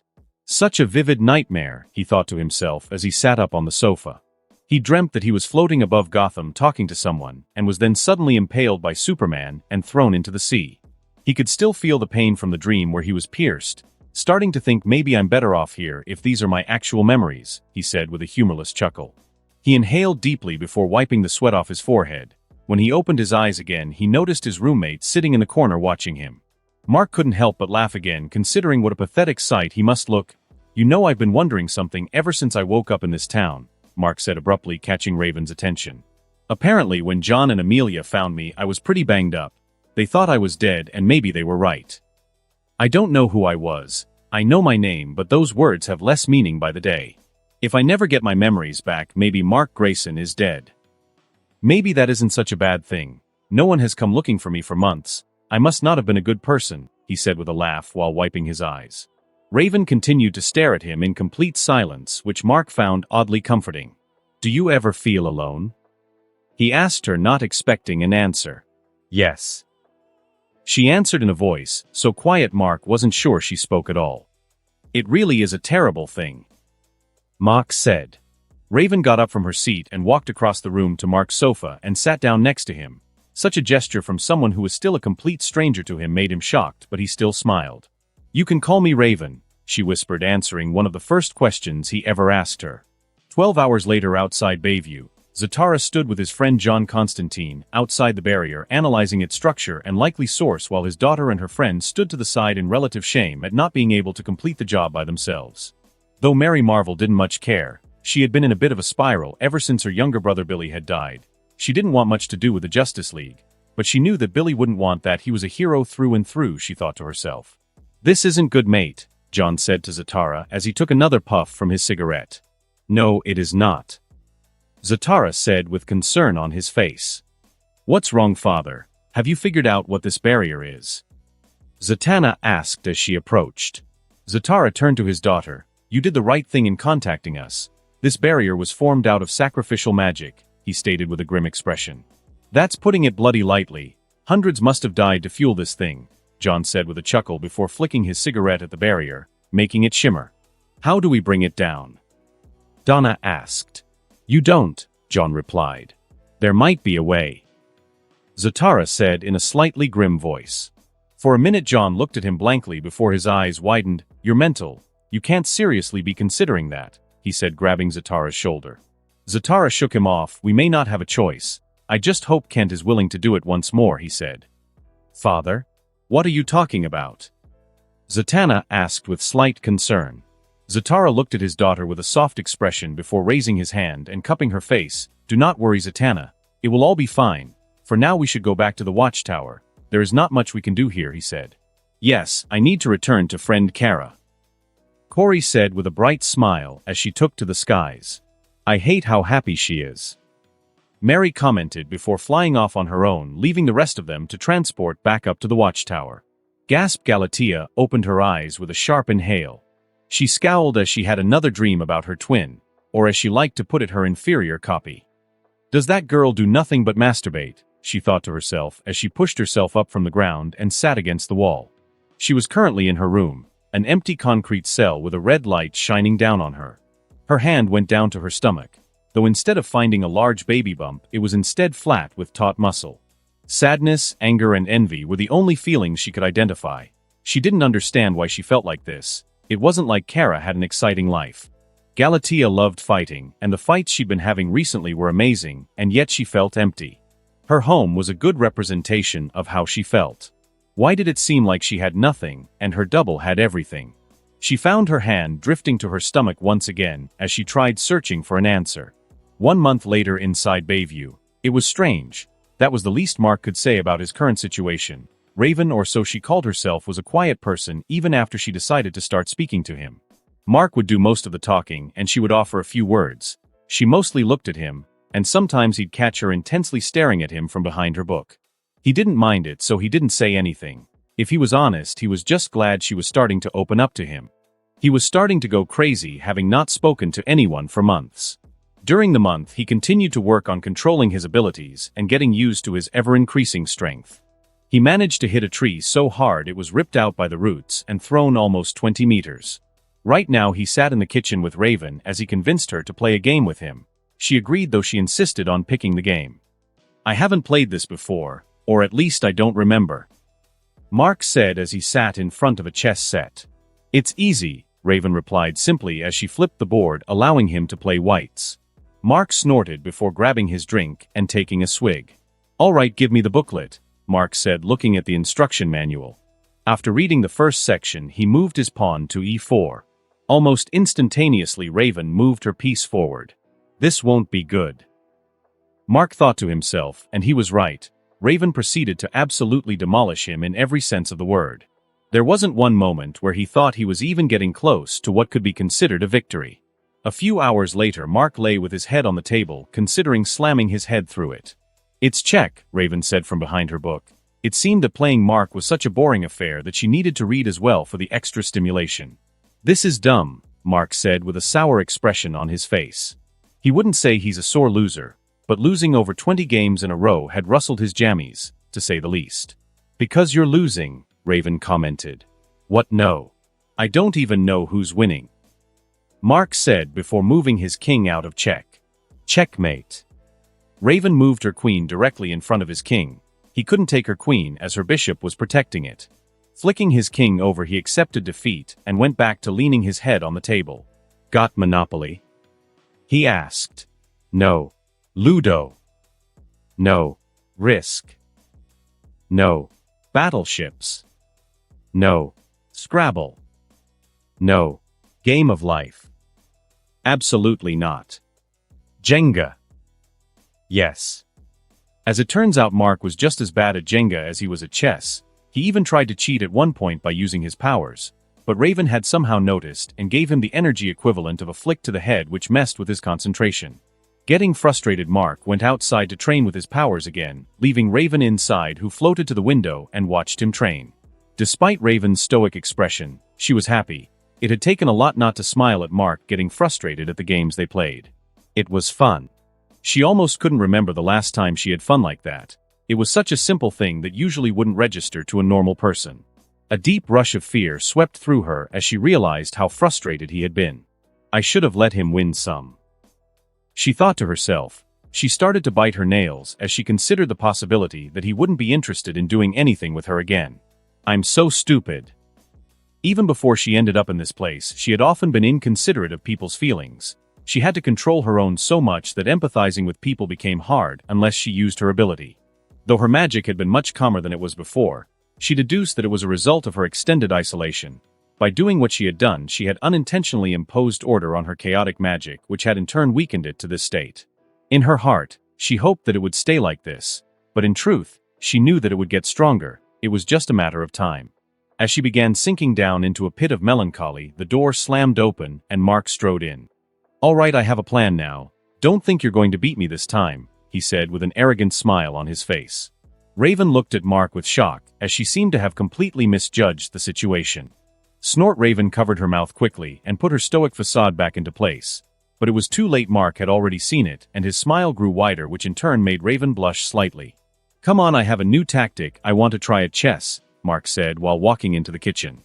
Despite Mark's tactic, he lost again, and again, and again.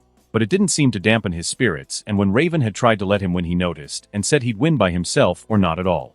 They finally stopped when the sun had set and it was getting late. Raven had to admit that Mark was very quickly improving, more so than what she'd expect from a person who just started playing. Strange, she thought to herself before leaving to go to her room. Mark, meanwhile, went into the living room. He looked at the wall and flipped the light switch over and over again, sighing at the lack of power. He finally decided to head into the basement and take a look at the fuse box. "Damn thing's ancient," he said as he blew all the dust away and opened it. His eyes scanned all the switches and wires. It was strange being able to envision the entire fuse box as a 3D model in his mind that he could take apart and edit easily. It made him wonder if he was this smart before, and if so, what kind of job did he have, if he wasn't a hero, of course. His hands moved subconsciously as he took the fuse box apart.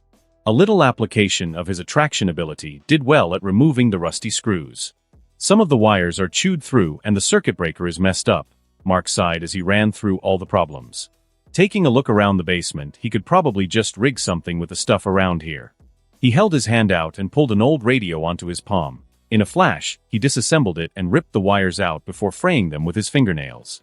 It took less than 5 minutes to replace the wires and 15 minutes to find the issue with the circuit breaker. But when he flipped the switch, he was delighted to see the light start flickering and slowly glow brighter. "I'm a genius," Mark said to himself with a smirk. Pop! The light bulb burst and glass covered the ground.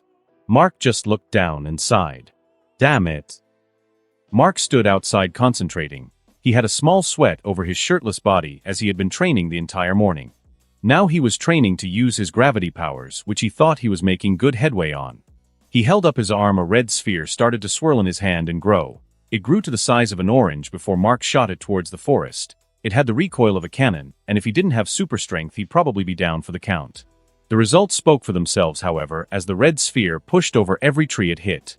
A whole line of them were snapped at where the red sphere had hit them, and it only dissipated when Mark lost concentration. "I'm getting better," he said with a smile as he set about generating a blue sphere next. "You could be better," he heard from behind him. As usual, Raven was sitting there watching him, though her speaking was a surprise, as usually she didn't say anything. "Oh yeah, and how's that?" Mark asked as he crossed his arms. Raven held out her hand and her eyes glowed for a bit before a flame appeared on her palm. She threw it near Mark's feet, causing him to jump back. "What the hell?" Mark said, narrowing his eyes at her. Raven just looked at him with a blank expression. She'd hit him with much worse, so she didn't get why he was being a baby. The surrounding grass started to catch fire. It spread slowly, but soon Raven reached her hand out and the fire jumped from the ground and into her palm. "Do you understand?" she asked. "No," Mark said slowly. He didn't even know something was being explained to him. He could have sworn Raven rolled her eyes before she stopped sitting and stood up. She generated a fire on her palm again. "This is fire, though it is slightly different from regular fire as it is generated through my own power." She then shoots it to the ground again. "With my magic no longer fueling it, nature starts to reclaim it as it relies on its bounty for fuel," she explained. The fire once again started to spread and grow. "I can also reverse the effect," she said, raising her hand toward the fire. Slowly the fire, which had increased in size, drew back to her hand where she extinguished it. "By permeating my magic through it, I can take control. Though as you can see the flame is much greater than before," she continued. Mark nodded. "As interesting as this is, how does it relate to me?" he asked. Raven almost sighed but managed to hold it in. "When you use your gravity powers, you are generating what I assume to be gravitons from your body. You have a unique body and you seem to have large amounts of energy and stamina, so while I'm confident you can continue to generate your power, learning how to manipulate gravity around you would serve you much better," Raven stated. Mark finally nodded in realization. It made much more sense to try and manipulate the gravity around himself than to generate it himself. It might also open new avenues to his ability. One fit the limitations he discovered early on was that he could only make things he was touching heavier, including himself. "That must be because I'm generating virtual mass and passing it through the object. Once the connection is cut, it dissipates," he theorized. He took a coin out of his pocket and flicked it into the air. He concentrated on the world around him. The gravity he generated felt a certain way. It was almost like he had another sense. He tried to stretch that sense out. It was hard at first due to his lack of using it, but he started to feel it. The strong attraction pulling them to the earth was quite a strange feeling, especially since he could make himself weightless. He reached out with his hand, trying to impose his will onto Earth's gravity, and at first, nothing happened. But after a couple of minutes he felt a disturbance. The gravity around the area he concentrated on shifted, but it didn't do much else, but the fact he could do it made him smile. "I appreciate the help, Raven," Mark said as he walked over to her, grabbing a towel from over a railing where he patted down his body. "You fixed the power. I felt I should do something to help you," Raven replied. "You know, I think this is the most I've ever heard you speak." "I like it," Mark said, shooting her a smile. Raven felt her eyes widen slightly before metaphorically clamping down. She hadn't realized how much she was speaking. "What is wrong with me?" Raven thought to herself before she floated back into the house. Lucan growled as Anissa reset his arm. It wouldn't take long for it to heal, but that combined with the damage to his ribs would have a negative effect on his fighting. "You were careless, Lucan," Anissa commented as she finished setting the bone back into place. She was disappointed that Lucan had let himself get so easily handled by a baby Kryptonian. Nolan lied. He said the woman was barely a warrior, that he dealt with her as easily as he dealt with the humans, Lucan said as he glared at Nolan's back. "Nolan did seem to downplay her abilities if she was able to handle you so easily," Anissa stated. "She handled nothing. I can and will kill her. She won't stand a chance against me the next time we meet," he shouted with a venomous expression. Anissa glared at him before blitzing towards him and cracking her fist across his face, sending him out of the mansion they were staying in. Lucan smashed through multiple walls before he used his flight to slow himself down. "You forget yourself, Lucan. Thrag wants the woman and her baby alive. If you allow your anger to get the better of you, I'll kill you," she said menacingly. Lucan was about to attack before he was pushed back by Nolan, who had finally decided to get involved. Enough, we have work to do and do not have time for your childish behavior. We would have properly prepared if you had been truthful about her abilities, Anissa stated as her glare switched to Nolan. Nolan didn't reply and instead looked thoughtful. Something wasn't right about the whole situation with the Kryptonian girl. She looked different, older and stronger. She also didn't show any signs of pregnancy despite the fact she should be in the late stages. But her face was identical, and Kryptonians were not exactly common. Nolan knew there were only 2 of them on Earth, perhaps even in existence. It is strange, perhaps she held back the last time she fought me, Nolan reasoned, but he wouldn't know why she'd have done that considering the situation at the time. It doesn't matter, between the 3 of us she won't stand a chance. We will take her and complete our mission for the Empire, Nolan simply said, disregarding everything else. Mark slowly crept upstairs in the dead of night. He was having trouble sleeping, which wasn't too unusual, but this night it seemed that he wasn't alone. He could hear a soft weeping coming from upstairs. Knowing the only person it could be, he decided to check up on her. He was a little nervous as he had rarely gone upstairs since he'd been here. Creeping along the corridors, he came to one of the last rooms in the corridor and opened them. Raven was lying down on her bed, constantly twitching and turning. She spoke quietly but mostly wept. I wonder what she's dreaming about, Mark thought as he stepped into her room. Raven was quite a private person, and Mark knew very little about her, but he couldn't help but feel they were similar in some ways. We are both alone, Mark whispered to himself as he sat in a chair next to her bed. Even if he couldn't help her in whatever nightmare she was having, he hoped his presence would comfort her like it did to him. Though it seemed to get worse and a purple aura started to surround her, Mark's eyes widened and he did the first thing he could think of, and he grabbed her hand. It's okay, he whispered to her, hoping it'll be enough, and to his surprise it was. She started to calm down and slowly her ragged breaths turned into light ones, and she seemed to sleep peacefully. Who are you? He said lightly to himself. Wake up. A man shouted before throwing a bucket of water on the sleeping form of a blonde woman. She lay on the cold stone floor and hardly reacted. She just looked up at the man with a venomous expression. Galatea would have ripped the man's spine out had she not been under a red solar lamp. She slowly got to her feet, flicking the water from her short blonde hair. The man leered at her, and she hoped he might be stupid enough to try and touch her. Despite not having her Kryptonian powers, she was still a formidable fighter and would crush the man's neck between her thighs. But alas, the man seemed to have a brain between his ears, and he gestured for her to get out of the cell. She complied and smiled when she felt the rush of her powers returning. She considered killing the man right now, but the only thing it would earn her was more discipline. He'll live for now, she thought before flying down the corridors to the main operations room to report for duty. You did well against the viltrumite. Will you be able to prevail against 3 of them? Amanda Waller asked when Galatea floated into the room. It shouldn't be too difficult, Galatea replied casually. Oh, how she wanted to kill this woman. From her outfit to her voice to her hair, there wasn't a single thing Galatea didn't hate about her. Waller frowned. Don't overestimate yourself. You did well against one of them, but we have no idea how strong the others are. And don't forget, Omni-Man fought Superman on an even playing field. Superman is weak. All brawn, no brains, Galatea said with a snicker. Waller didn't reply to that. Instead, she turned back to the large screen in front of her. Then go, but if you fail, I'll have you disassembled. Gritting her teeth, Galatea nodded before she left the room and made her way out of the building. She shot into the air. She was resolute on doing one thing, and that was getting the damn kryptonite trap out of her head. 1 month later, inside of Bayview, Mark's breath formed small clouds in the frosty air as he sprinted through the snowy forest, each footstep crunching in the thick layer of snow. He glanced back over his shoulder, just in time to see Raven's eyes flash purple. Instinctively, he ducked as a bolt of dark energy zipped past him, scorching the tree trunk behind him.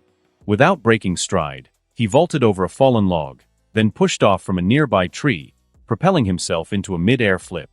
As he twisted upside down, he extended his hand, shaping it like a gun, and fired a barrage of red spheres. The orbs whizzed through the air, crackling with gravitational energy. Raven, hovering effortlessly among the trees, flicked her wrist, conjuring a translucent barrier that absorbed the first few impacts. She twisted her body, weaving through the oncoming projectiles, each sphere smashing into the trunks around her and sending splinters flying. Mark landed with a thud, his knees easily absorbing the impact. He felt the ground tremble slightly beneath him as he gathered his strength.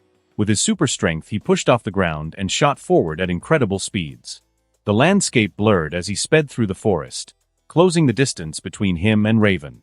Raven's cloak billowed around her as she ascended higher into the trees, her eyes fixed on Mark. She extended both hands, summoning tendrils of dark energy that snaked through the air, seeking their target.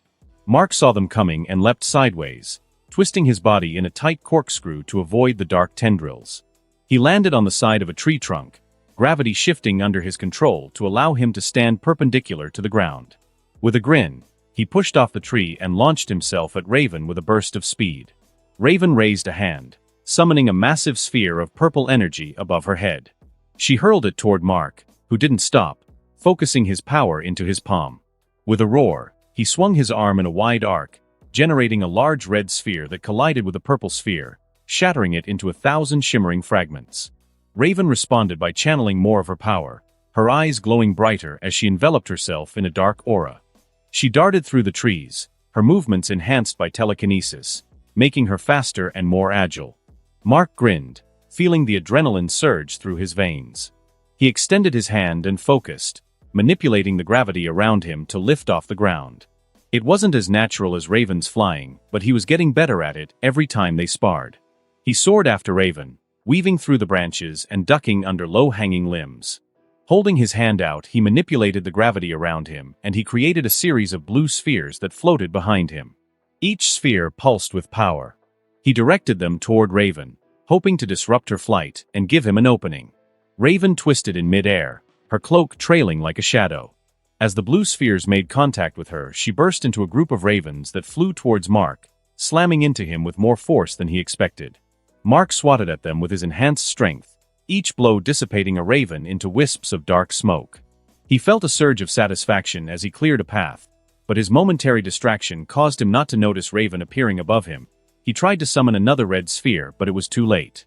Extending her hand, she sent a wave of telekinetic force at him. Mark crossed his arms in front of his face, bracing himself. The impact sent him hurtling backwards, crashing through trees and landing hard in the snow. He groaned, shaking off the dizziness, and sprang back to his feet. He planted his feet firmly in the snow and extended both hands, focusing intently. The ground beneath Raven began to tremble as Mark manipulated the gravitational field around her. She looked down, sensing the shift, and quickly ascended to avoid being trapped. But Mark was ready. He leapt into the air, using his powers to propel himself at her with incredible speed. Raven's eyes widened slightly as Mark closed the distance. She raised her hands to summon another barrier, but Mark anticipated the move. At the last second, he shifted his trajectory, spiraling around her by increasing her gravity and orbiting her, connecting a roundhouse kick with her barrier. Raven was launched away inside her damaged shield, crashing through the trees and bouncing off the ground. Mark didn't let up, however, as he continued to increase the gravity surrounding her. Raven's barrier flickered under the intense gravitational pressure. She struggled to maintain it, her eyes narrowing in concentration. Mark pressed his advantage, increasing the intensity of the gravity well until Raven's shield shattered. She was forced to her knees by the intense pressure, but she started to counteract it using her telekinesis. Her eyes started to thrum with power as she tapped more and more into her magic. He didn't wait for her to recover. Mark charged forward, his fists crackling with gravitational energy. He swung at her, but Raven was faster. She caught his wrist and twisted, using his momentum to throw him into the snow. Mark rolled with the impact, springing back to his feet and launching himself at her again. They clashed in mid-air, a flurry of strikes and counterstrikes. Mark couldn't understand how Raven was able to match him in speed and power. She ducked under his punches, weaving around his kicks, and retaliated with blasts of dark energy that forced him to stay on the defensive. Mark felt the weight of Raven's power bearing down on him, but he refused to back down.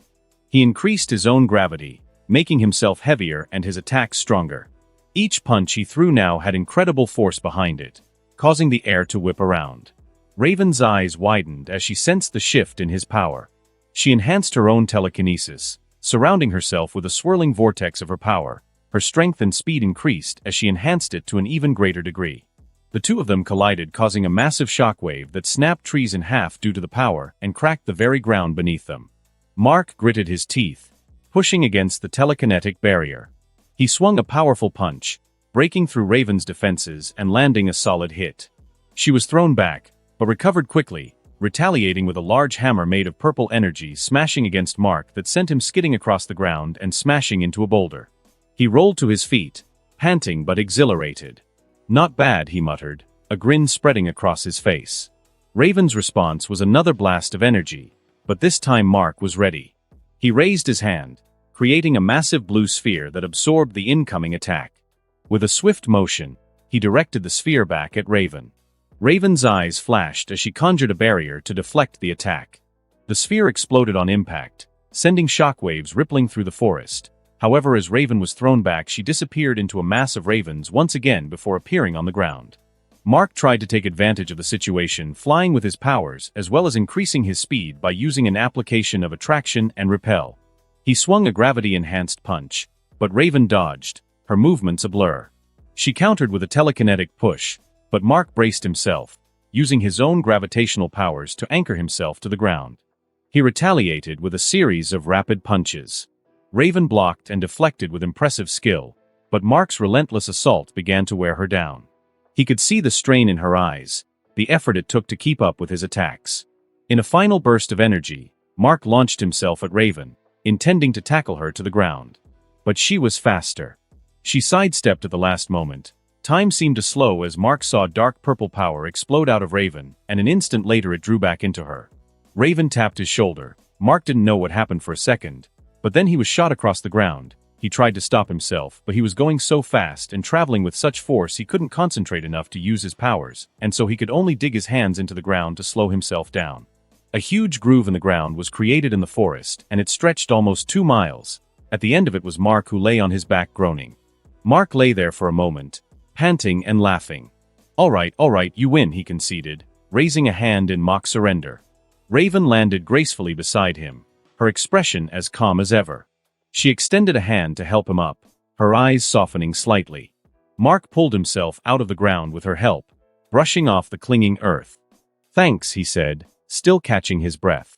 "I think I'm getting better." "Your use of gravity has improved considerably," Raven said with a nod.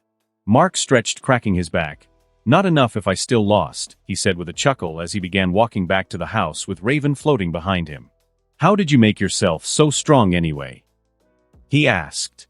"Telekinesis. I can use it as a second skin and use it to enhance my attacks and move myself faster," she replied as she used it around her hand before slamming it into a tree, bursting through it and felling it. "It's no different than what you do with gravity," she added. "Yours seems more versatile," Mark commented.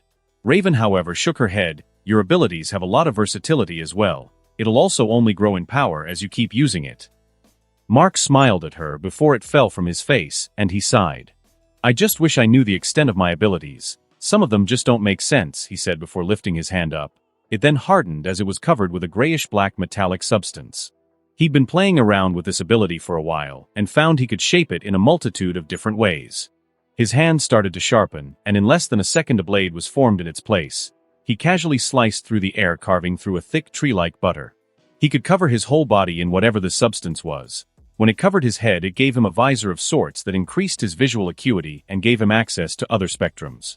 "Perhaps you are a cyborg," Raven offered as she floated next to him. The way the black substance formed and changed on his skin reminded her of Victor. His body was mixed with alien technology. Perhaps Mark was similar. Mark shrugged. "I'm sure I'll find out one day. No point worrying about it too much," he said while walking causally. While Mark thought he truly meant his words, Raven knew better. She could feel the pain and loss he felt at having such a large part of himself missing. Raven often thought they were similar in this regard. She had lost a large part of herself a long time ago, but whenever she thought that, it made her angry. It was Raven's fault that she was here. Mark had no choice in the matter. When she compared their situations, it made her feel like a fraud. Mark and Raven both walked back to the house, making light conversation, mostly about how Mark could improve when it came to using his powers. When they came within sight of the house, Mark smiled, as it was a far cry different from the condemned ruin that he'd seen when he first came here. Over the past few weeks, Mark had been fixing the place up, and he'd been doing quite a good job of it. The outside of the house had been painted white, though he and Raven had argued for an entire afternoon about making it that color. She still thought painting it all black was a good idea, and it would not make them look evil. Mark did have to go into town for the supplies, however. While he could get as much wood from the forest as he needed, he didn't want to start making his own paint or scrounging up clay for bricks. At first, he was going to go at night, take what he needed from the Home Depot knockoff and leave the money there. Sure, it wasn't entirely ethical, but it meant Mark didn't have to face anyone. Bayview was a small town, and he did not doubt that everyone knew what had happened at this point. Raven, however, stopped that line of thinking immediately, and said he couldn't hide forever. Mark didn't fail to see the hypocrisy in that, considering Raven made herself invisible to everyone but him. Though when he brought it up, she asked if she wanted to be like her, and truthfully, he didn't. In the end, Raven managed to convince him to go into town during the day to purchase these things. Admittedly, it was tough. People looked at him and whispered, especially when he went into the store, but in the end, nothing horrible happened and he bought everything he needed to. Painting was the easiest part. Before that, he had to replace and fix all the damaged and rotted wood. Though even more difficult than that was the brick. He'd have to break the sections which were too damaged to fix and build it anew. While not difficult, it was pretty long, even with his strength and speed. After constant work over a month, the place started to look good, and it turned quickly from a ruin into what resembled a home. When they walked inside, Mark headed into the living room while Raven was headed upstairs. However, before she could leave, Mark tapped her on the shoulder. "Wanna try the new gaming system?" he asked with a small smile. For the past few months, Mark had been determined to find a game that he could beat Raven at. Since she destroyed him at most of the classical board games, he decided to give modern ones a spin. Raven was about to refuse, but when she tried to form the words in her mouth, she found that she couldn't. She liked spending time with Mark, and playing games with him made her happy. Only for a little bit. She replied, "Great, I hope you're ready to get thrashed. I'm sure I used to be a pro gamer before I came here," he said with a smirk as he led her into the living room. As it turns out, Raven was better at modern games than Mark expected her to be, and for the next few hours, she beat him at every game that Mark had purchased, even when he tried to cheat. "What the hell?"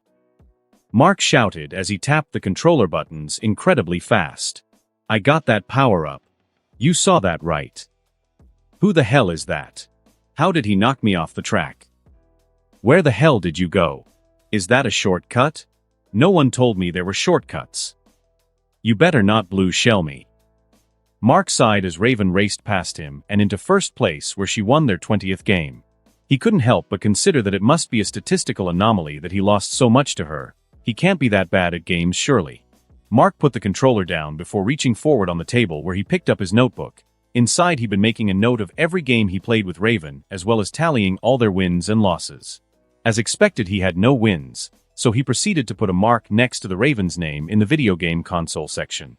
"Maybe I'll have better luck tomorrow," Mark said with a sigh. "Probably not," Raven commented. "You know what? Shut up," Mark said weakly before turning away with a small pout. However, he did notice that Raven had a small smile on her face, a far cry from her usual stoic expression. They sat together in silence for a while before Mark turned to Raven. "Why don't you come with me next time I go into town?" he asked. Raven looked at him and raised an eyebrow. "No," she said without a moment's thought. "Come on, it'll be fun. You've been trapped up here for who knows how long. It would be good for you to be around people," Mark tried to reason. "I'm invisible to everyone. They cannot see or hear me. Apart from you, no one knows I exist," she stated. "Undo it then," Mark said with a shrug. "It's better if I just stay here," she tried to say. Mark just raised an eyebrow at her as she tried to come up with excuses, but nothing convinced him. In the end, Raven sighed, "I'll think about it." Kent Nelson sat in his scrying chamber in the Tower of Fate. He had been watching the world fall increasingly closer to the brink of ruin. The balance had been shifted, and so the world would soon fall into chaos if nothing was done. For weeks he heard the whispers of Nabu. It urged him to wear the helmet, to help him restore order, but he couldn't. He was so tired. He didn't want to keep living in this world. He wanted to join his wife in whatever came next. Yet the temptation to don the helmet once more was almost unbearable. Balance was a curious thing. As the world shifted to chaos, order got stronger, and so the powers of Nabu would be powerful indeed. Nabu had not been able to reach his thoughts so often before, but now he was almost able to influence him without him even wearing the helmet, and that was after he had put a shield around the helmet. It didn't help the guilt he felt at not helping the Justice League. He was brought out of his thoughts when he felt a rumble emanate throughout the tower. He frowned. The Tower of Fate existed out of space and time when it was not summoned. No one should be able to access it, let alone attack it. He stood up with a little difficulty, having to use his walking stick to push himself up. No longer being empowered by the helmet of Nabu, his body had become weak. Though he was grateful it didn't affect his magic. He nearly tripped as the tower rumbled again. "This is impossible," Kent said as his eyebrows raised in shock. He had a deep connection to the tower, and so he was able to feel what the attackers were doing.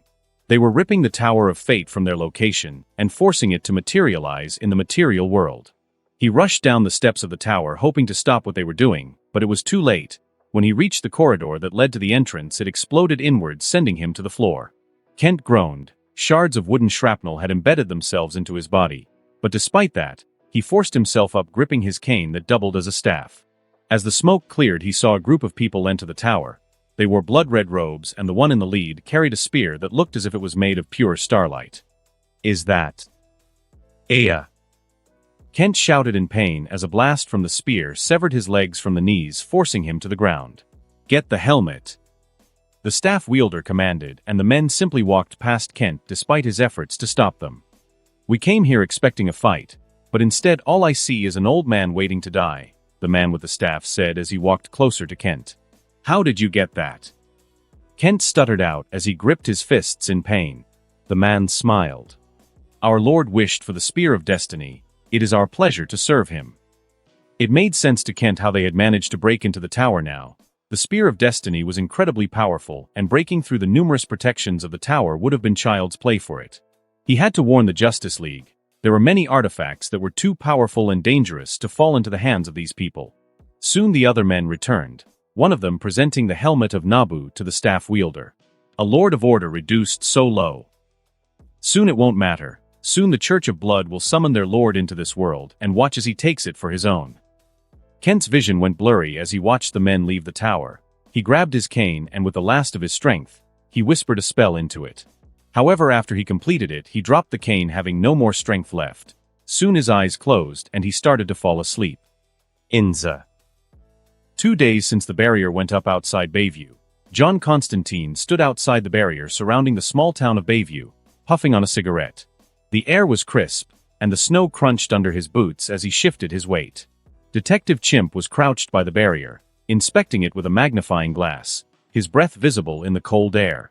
"Any luck yet, Bo?" John asked, his voice tinged with impatience. Detective Chimp sighed and stood up, shaking his head. "No, John. Whatever's powering this barrier, they've hidden the source inside. We can't disable it from out here." "Of course it is," John muttered, flicking his cigarette at the barrier. He rubbed his eyes, feeling the exhaustion from the previous night. He and Zatara had been busy battling cult members, and sleep had been a luxury he couldn't afford. John walked closer to the barrier, pressing his hand against it. A shimmering, almost invisible force pushed back. "This is bad, Chimp. Real bad. I've seen a lot of shite in my day, but this barrier, something nasty's coming." "Yeah, well, you always know how to come out the other end, don't you?" Chimp replied with a smirk, adjusting his magnifying glass.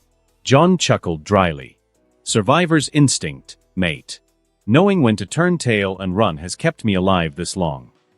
Just then, the ringing of his phone broke the quiet. John took his hand off the barrier and reached into his pocket, pulling out the device. Seeing Zatara's name on the screen, he answered quickly.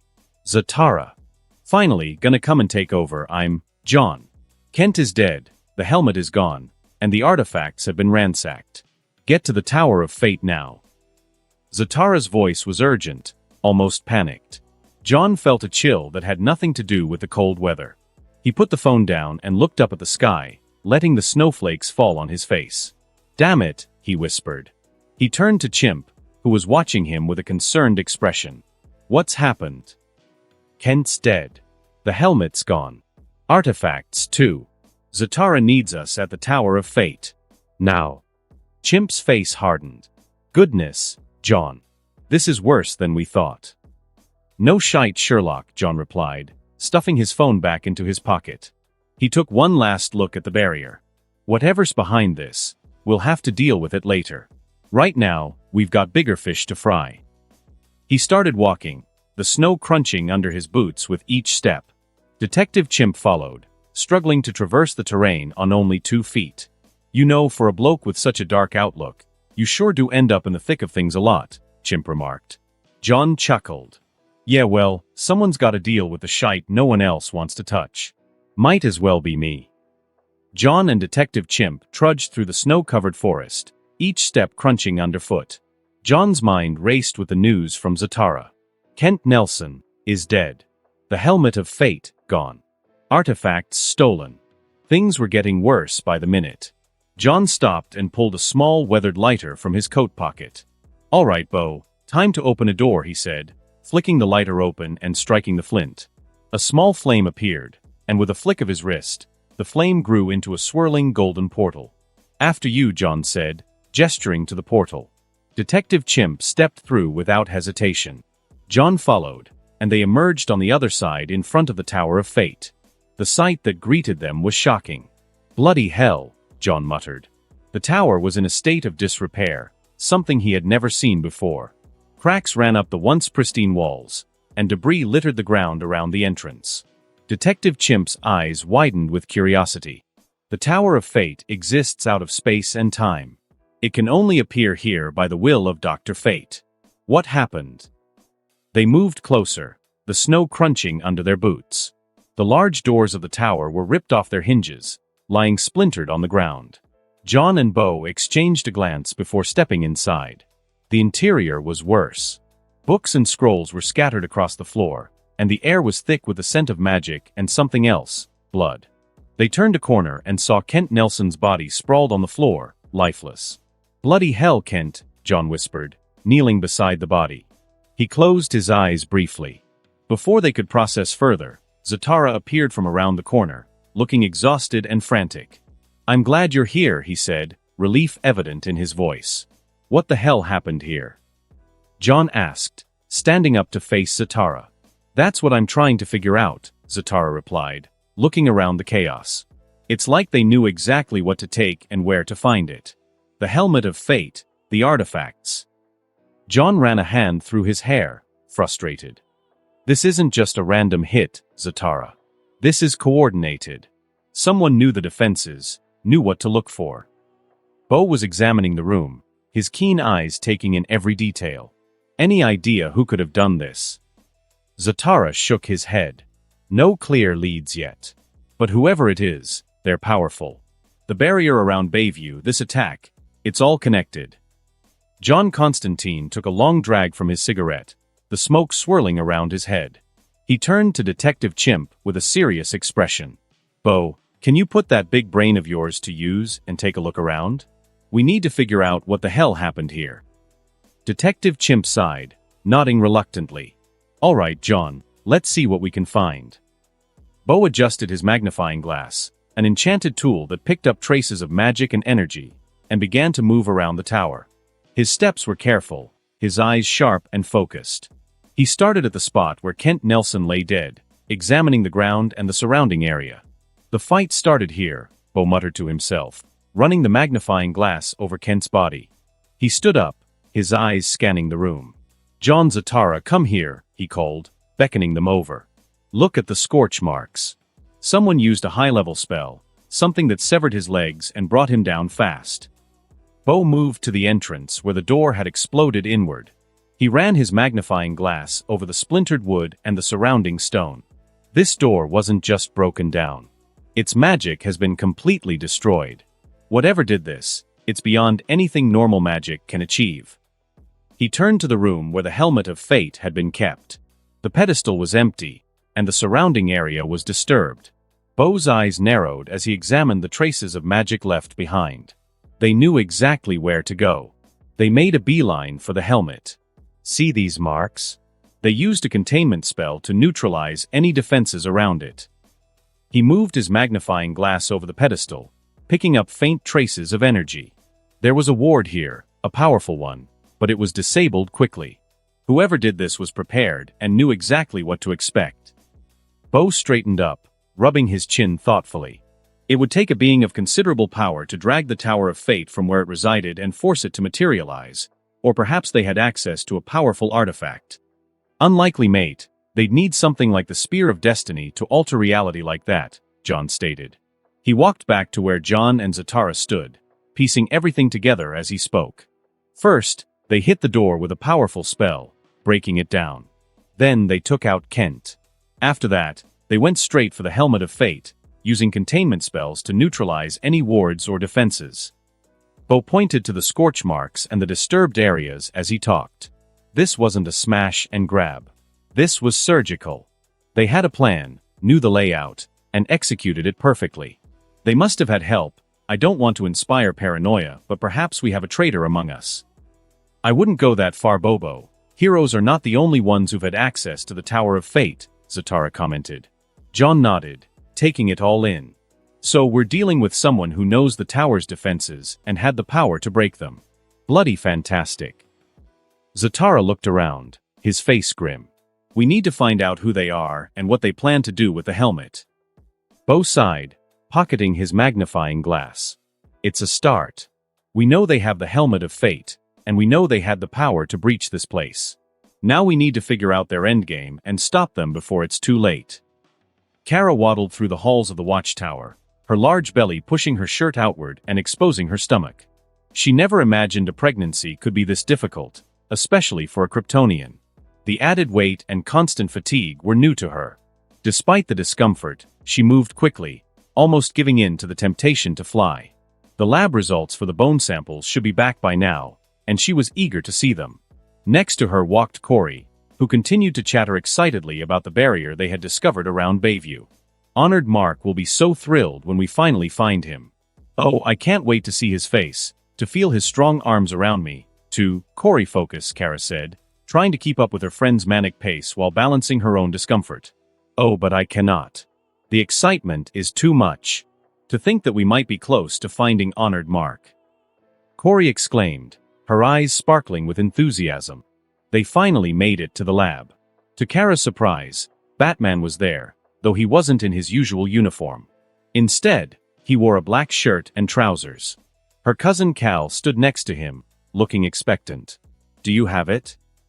Kara asked almost desperately as she waddled over, her belly leading the way.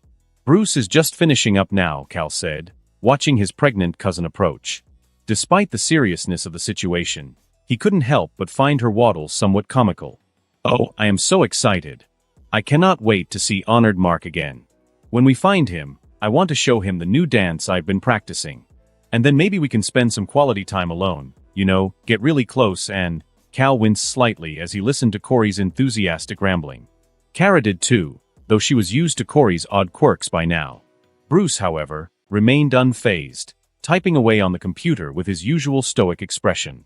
It's done, Bruce said finally, bringing the results up on the big screen.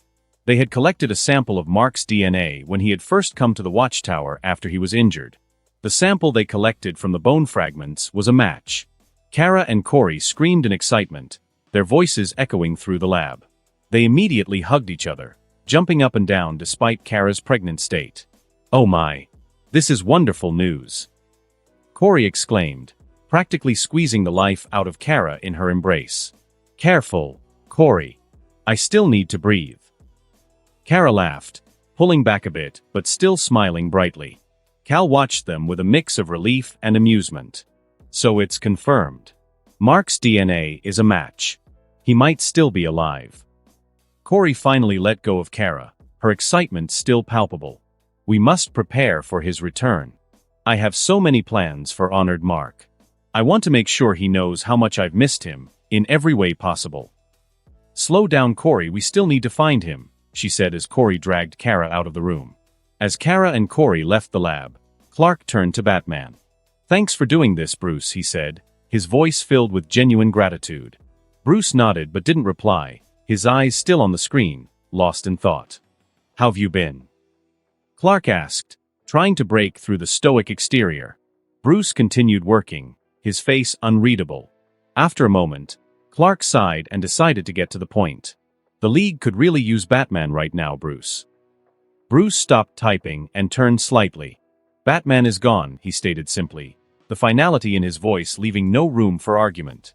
Clark put a hand on Bruce's shoulder, his grip firm but compassionate. Dick wouldn't want you to give up like this. Bruce stood up abruptly, his glare piercing through Clark. Without another word, he left the room, his footsteps echoing down the hall. Clark was left standing alone, the weight of the moment pressing down on him. 4 months inside Bayview, Mark yawned and stretched as he came down the stairs, scratching his head. He walked into the kitchen, where Raven was already seated at the table, a book in her hands. "Morning. What's for breakfast?" he asked, a smile tugging at his lips. Raven didn't look up from her book. "Whatever you decide to cook," she replied in her usual calm tone. Mark chuckled and shook his head. "Of course, what was I expecting?" He moved to the fridge, opened it, and scanned the contents. He pulled out some eggs, bacon, and a loaf of bread. "How about an omelette, bacon, and some toast?" he suggested. Raven glanced up briefly, giving a small nod before returning to her book.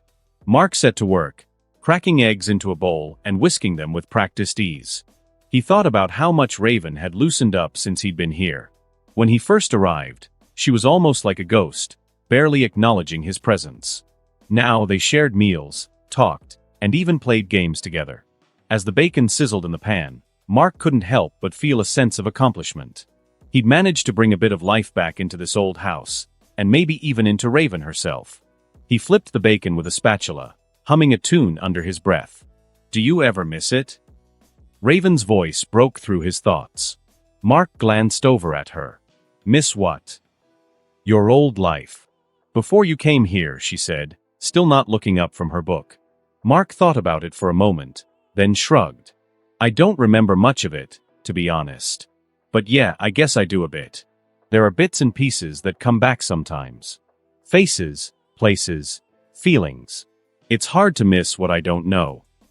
Raven finally looked up, her violet eyes meeting his. "It's strange, isn't it? Being in a place where no one knows you, where you don't even know yourself." Mark nodded, turning back to the stove. "Yeah, it is. But it's not all bad. I've got you to keep me company, after all." Raven's lips curved into a small smile. "I suppose you do." Mark plated the food, bringing it over to the table. "Here we go, 1 omelette and toast, chef special." He set a plate in front of Raven and took a seat opposite her. "Thank you," she said quietly, taking a bite. They ate in comfortable silence for a few minutes, the only sound the clinking of cutlery and the occasional rustle of a turning page. "So, what's on the agenda for today?" Mark asked between bites. Raven shrugged. "The usual, I suppose. Training, reading, maybe a walk in the woods." Mark nodded. "Sounds good." Raven glanced out the window. "The weather seems nice enough for it." Mark chuckled. "Yeah, hopefully it stays that way. Last thing we need is another storm blowing through." Mark stepped outside, breathing in the crisp morning air. The sky was clear, and the sunlight filtered through the trees, casting dappled shadows on the ground. He felt the familiar weight of his 3-section staff in his hands, its smooth wood comforting under his fingers. He had been practicing with it for weeks now, honing his skills and integrating his newfound powers into his movements. He began with slow, controlled swings, feeling the staff sections whip through the air. Each movement was precise. As he gained momentum, the staff moved faster, creating gusts of wind that rustled the leaves and sent small twigs flying. Raven sat on the porch, a book open in her lap. She watched Mark out of the corner of her eye while pretending to read. The gusts of wind from his practice kept flipping the pages of her book, making her frown. With a small sigh, she conjured a barrier around herself, shielding her book from the errant breezes. Mark moved with increasing speed, his body a blur of motion. He spun the staff around his body. The wind picked up, swirling around him as if he were the eye of a small storm. He could feel the power in each swing, the strength in each movement. As she watched him, Raven couldn't help but reflect on how much things had changed since Mark arrived. She had been living in isolation, consumed by her own guilt and sorrow. But Mark had brought something different into her life, a spark of hope she hadn't felt in a long time. For the first time in a while, she thought maybe things might be all right. Mark's thoughts, however, were elsewhere. As he practiced, he couldn't shake the dreams he'd been having. They were vivid, almost like memories. He saw faces he didn't recognize, people he felt connected to in ways he couldn't explain. In most of these dreams, he was fighting, caught in battles that left him breathless when he woke up. He wondered whether he should leave Bayview and try to find the people from his dreams. But considering he was fighting most of them, that might not be the best idea. Then he thought about Raven. He didn't know much about her past, but she'd mentioned she used to be a hero. Maybe she could help him figure things out. As these thoughts swirled in his mind, Mark continued his training. He started incorporating his gravity manipulation, making his movements even more powerful. He swung the staff with enhanced strength, creating shockwaves that rippled through the air. He focused his energy, generating a blue sphere on the tip of his staff while swinging the staff with the other. The sphere pulsed with energy, before Mark twisted around and shot the sphere through the woods, pulling trees from the earth as he did.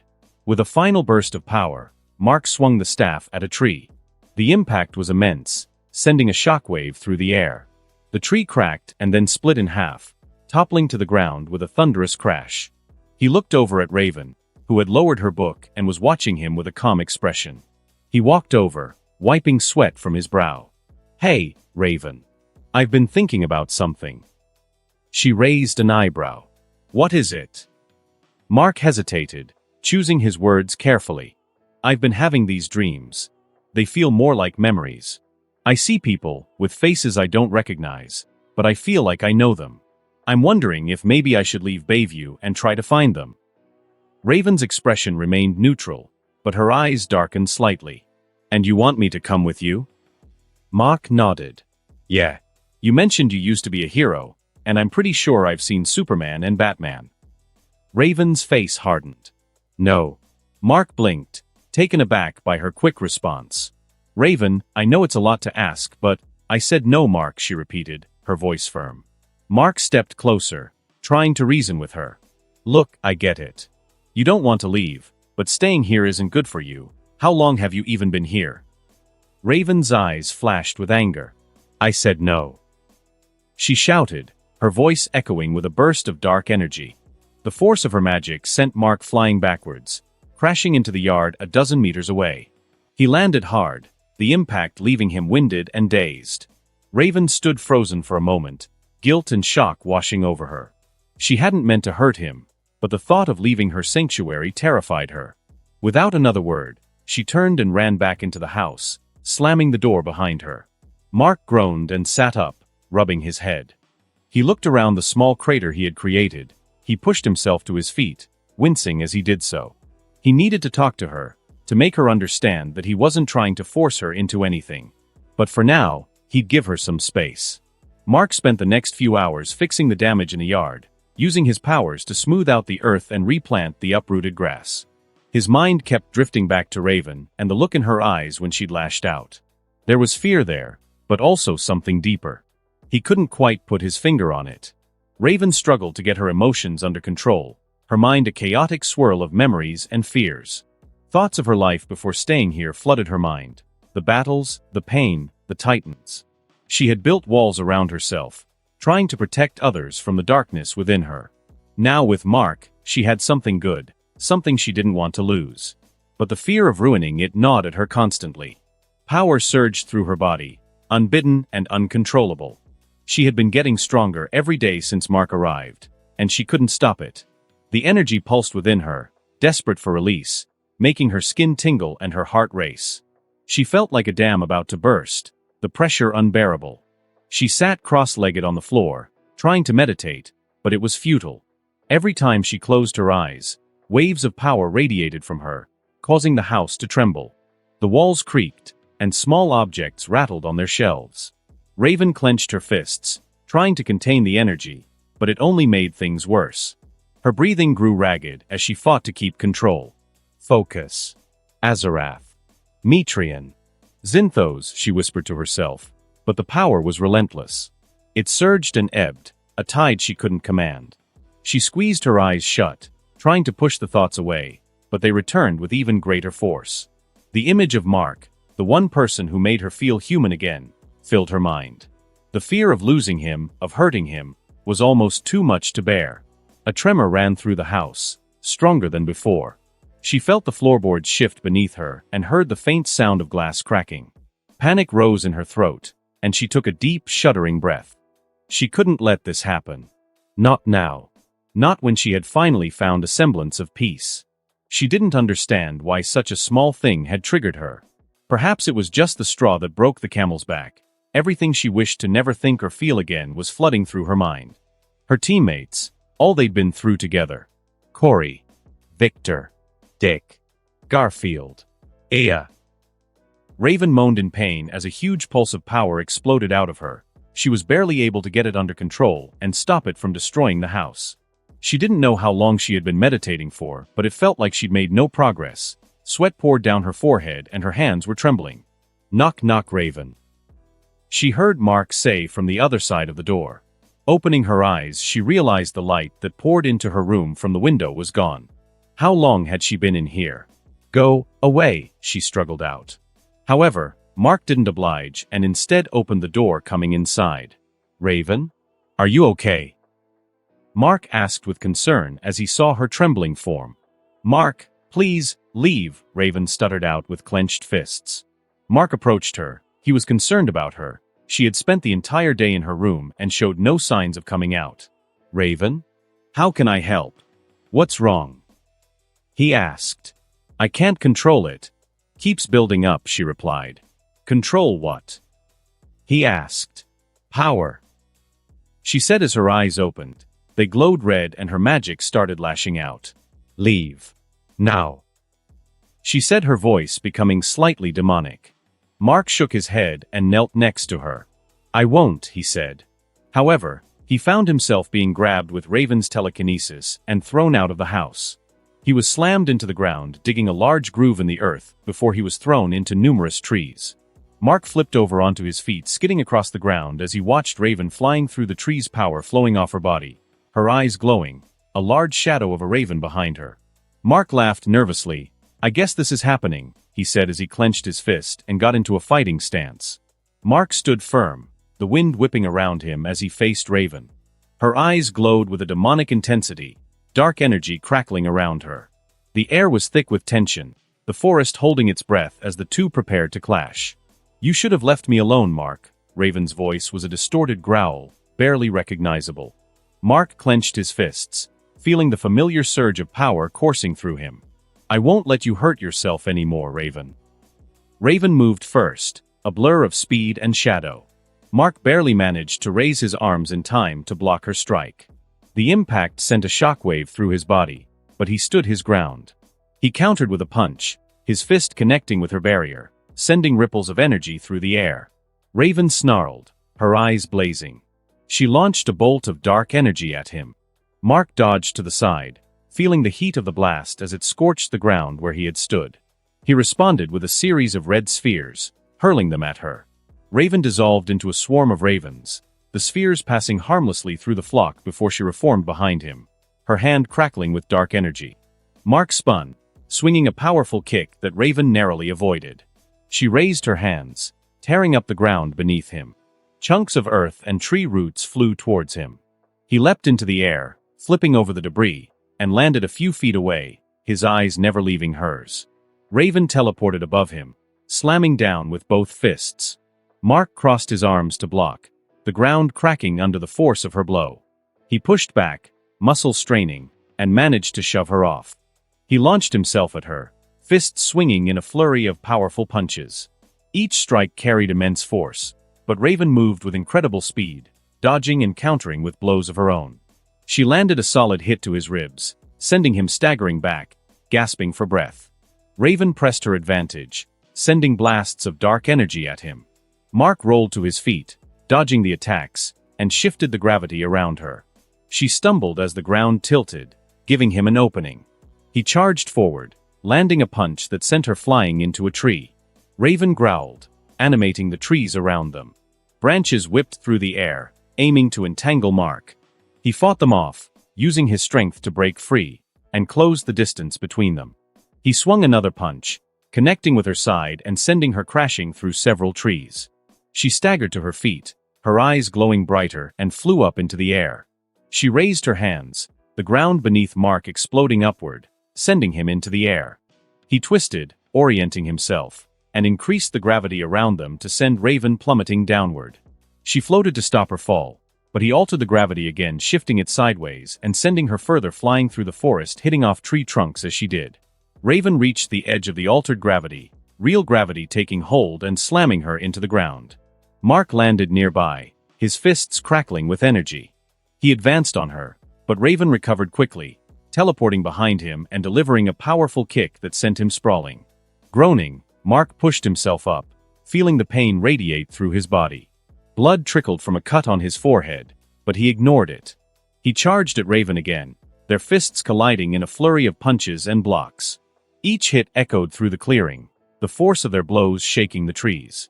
Before Raven released a huge shockwave of power, sending him sprawling. Mark dug his fists into the ground, stopping himself from moving further, chest heaving as he faced the berserk Raven. Her eyes glowed with an intense purple light, and flames of the same color danced around her as she summoned them, scorching the ground beneath her feet. She raised her hands, and the flames surged forward. Mark barely had time to react. He threw himself to the side, the flames grazing his arm and searing his skin. He gritted his teeth against the pain, rolling to his feet.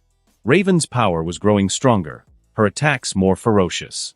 She ripped up the ground with her telekinesis, hurling chunks of earth and stone at him. Mark ducked and dodged, using his gravity manipulation to deflect some of the debris. He knew he couldn't keep this up forever, so he reached behind him and grabbed his 3-section staff from his trousers. He cracked his neck, a fierce resolve in his eyes. "I'll fight you until I pass out." Raven snarled, her voice echoing with demonic fury. "Aha!" He charged forward, swinging the staff with all his might. The sections extended, amplifying his strength as he brought it down on Raven. She blocked it with a telekinetic shield, but the impact shattered the barrier, sending her skidding back. Mark didn't let up. He twirled the staff, the sections moving fluidly, and launched a series of rapid strikes. Raven countered with blasts of dark energy, but Mark deflected them, the staff redirecting the attacks. He swung again, the staff transforming into nunchucks mid-strike. The fluid motion caught Raven off guard, and he landed a solid hit to her side. She cried out, but quickly recovered, summoning more purple flames. The heat was intense, but Mark pressed on. He spun the nunchucks, creating gusts of wind that blew the flames back. He launched a red sphere from the tip, the energy crackling as it flew towards Raven. She teleported out of the way, reappearing behind him and sending a wave of telekinetic force at his back. Mark stumbled, but managed to stay on his feet. He turned, swinging the nunchucks in a wide arc, and landed a blow to her midsection. The force sent Raven crashing through several trees, but she rose quickly, her eyes blazing with anger. Raven's eyes flared with dark energy, and from her body emerged a gigantic spectral raven, her sole self. The enormous raven screeched, its beak opening wide to snap down on Mark. He raised his 3-section staff just in time, bracing it against the powerful jaws. The force of the attack pushed him back, his feet digging into the ground as he struggled to hold the beak open. Mark grunted, muscles straining. With a burst of strength, he twisted the staff, pushing the beak aside and rolling out from under the raven's massive form. He swung the staff, hitting the soul self's head, but it was relentless. The raven screeched and retaliated with a powerful flap of its wings, creating a gust of wind that knocked Mark off balance. Raven herself was already on the move, her hands glowing. She sent a barrage of bolts at Mark. He deflected some with his staff, but others hit their mark, burning his skin. He lunged at her, swinging the staff in a wide arc. Raven blocked with a barrier of dark energy, countering with a kick that sent him sprawling. The soul self took advantage, diving at Mark with its claws extended. He rolled to the side, the claws raking deep furrows in the ground where he had been. Mark swung his staff upward, striking the raven's side, but it continued, retaliating with a swipe of its wings that sent him crashing through a tree. Mark pushed himself up, panting heavily. The soul self lunged again, its beak aiming to impale him. He dodged, but Raven teleported in front of him, landing a solid punch to his stomach. He doubled over, and the soul self's beak came down once more. Mark barely raised his staff in time, the force of the impact sending him skipping across the ground. Raven didn't let up. She summoned a wave of purple flames, sending them roaring towards Mark. He created a blue sphere to absorb the energy, but the force still knocked him off his feet. The soul self was on him again, its claws digging into his side and lifting him into the air. Mark swung his staff, breaking free and crashing to the ground. He scrambled up, his vision blurring from the pain. Mark swung his staff in a desperate arc, but Raven teleported behind him, her fists glowing with energy. She struck him in the back, sending him forward.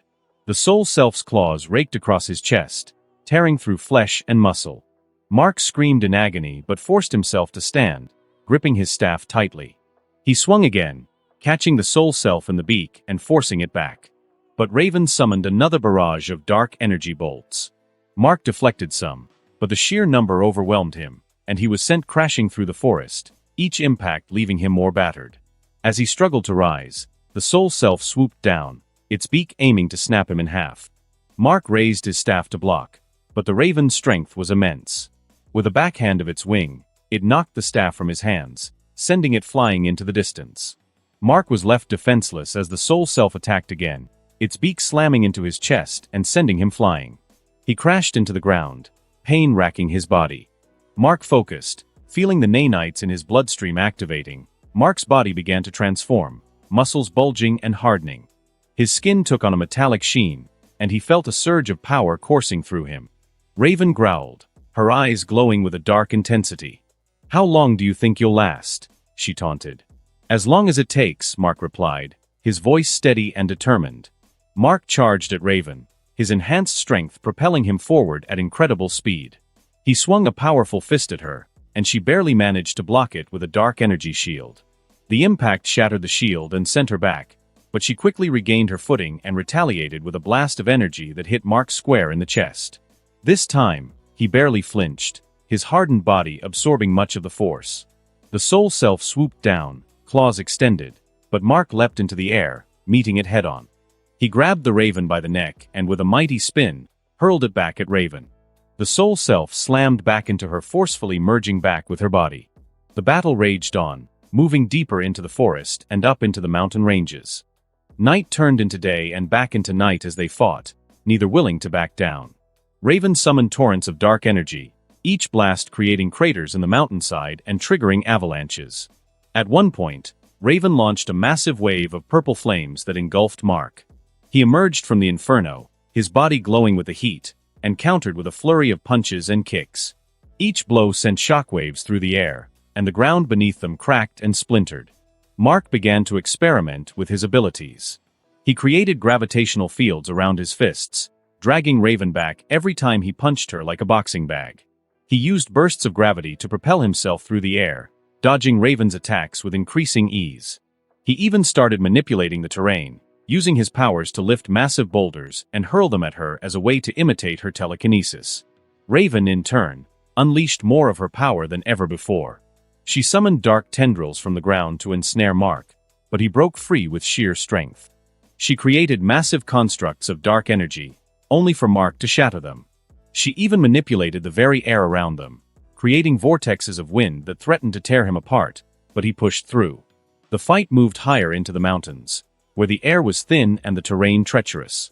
They fought on sheer cliffs and in deep valleys, their battle shaking the very foundations of the mountains. Mark, who was starting to slow down, knew he needed to do something, and fast. All of a sudden he got a flash in his mind. It was like a memory had resurfaced. Mark held both his arms out and summoned a blue and red sphere in both of them. Pressing his hands together, he merged them, creating a swirling sphere of purple energy. He focused all his strength on it and fired it at Raven. The blast was immense, a concentrated sphere of pure destruction. Raven, sensing the danger, summoned all her energy to counter it. The ground beneath her feet cracked and shattered as she braced herself against the onslaught. The purple energy clashed with Raven's barrier, creating a blinding explosion of violet. The force of the collision sent shockwaves through the mountains, flattening everything in their path. Raven screamed, pouring every ounce of her power into holding back the attack, but the sheer intensity of the blast pushed her back, inch by inch. Mark roared, pushing harder, determined to end the fight. The purple sphere ate through Raven's defenses, driving her back through the mountain. The rock face exploded as she was hurled backwards, creating a massive hole that swallowed her whole. The dust and debris settled, revealing a deep, gaping wound in the mountain. Mark stood at the edge of the crater, panting heavily. His body ached, every muscle screaming in protest, but he had done it. He stumbled forward, his strength finally giving out, and collapsed beside Raven. She lay on her back, breathing heavily, her eyes closed. The fight had taken everything out of both of them. They lay there in silence, the sound of their labored breathing the only noise in the otherwise still night. "Are you still berserk?" Mark groaned out as he lay down. "I think I am well." Raven replied, her voice barely a whisper. Mark turned his head as he could hear the quiet sniffling of Raven. Tears fell from her eyes and it made his heart wrench. "What's wrong?" Mark said as he tried to move closer, but his body hurt too much. I came here to this place to disappear, to make sure I couldn't hurt anyone anymore. I cast a powerful spell from the Book of Shadows. One that would erase me, no one would hear me, see me, smell me, I would not exist." Mark couldn't help but be surprised at her being so talkative, that she was telling him such personal things. That was not enough though.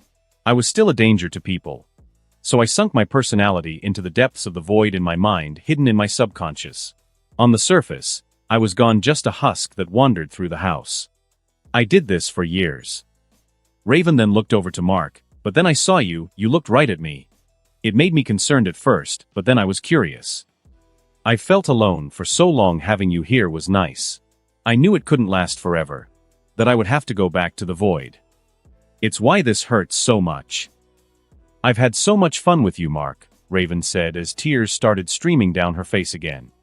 "I don't want to go." Mark pushed through the pain and exhaustion and moved closer to Raven. "You're not going anywhere, I promise," he said. Raven shook her head. "You don't understand. I lost control again. I could have wiped out the town if you had not been here. We will find a way. I won't let you go back to that kind of life," Mark said resolutely. Raven just continued to shake her head, unbelieving that anything could be done. "I thought things could be different this time, but things never change. The last time this happened, I destroyed Titan Tower and I killed one of my closest friends who tried to stop me. I deserve this. I'm being punished for thinking I could move on." Mark continued to move closer to her until they were side by side. "You deserve to be happy, and I won't let you punish yourself like this." Raven continued to weep, but this time Mark wrapped his arms around her and let her cry into his shoulder. Mark and Raven lay next to each other, looking up at the stars in the sky. They were still too exhausted to move much. Raven had stopped crying and instead let herself enjoy Mark's presence. "It feels strange," Raven suddenly commented. "What does?" Mark asked. "I've never felt so good before, letting go like that. No longer having to hold everything back," Raven replied. "I'm glad I could be of some help," Mark said with a pained chuckle. "I'm sorry for attacking you. When my power surges, I lose control of myself," she said, her voice quietening. In truth, this was a new experience for her. She was feeling such strong emotions at the moment, and yet her power wasn't surging. It wasn't fighting to be released. "I think you needed this more than you thought," Mark said as he pushed himself up against a rock. Raven still lay on the floor, her both of their clothing was ripped and torn. Raven was a few strips of cloth away from revealing her breasts, and Mark had his whole shirt vaporized. "What do you mean?" Raven asked as her violet eyes gazed at him. "You have issues controlling your power, but it's not hard to see why," Mark commented, which made Raven narrow her eyes at him. "You don't let your full strength out willingly, you only ever train a little bit of it, you repress the rest of it, what else would you expect? When my strength came in, I ripped doorknobs off and broke a few cups. When I trained it, I had to grasp my full strength so I could know how to control and limit myself," he explained. "It's more complicated than that," Raven said with a blank expression. Mark shrugged. "Maybe, but have you ever tried it?" he asked. Raven looked at him for a moment before shaking her head.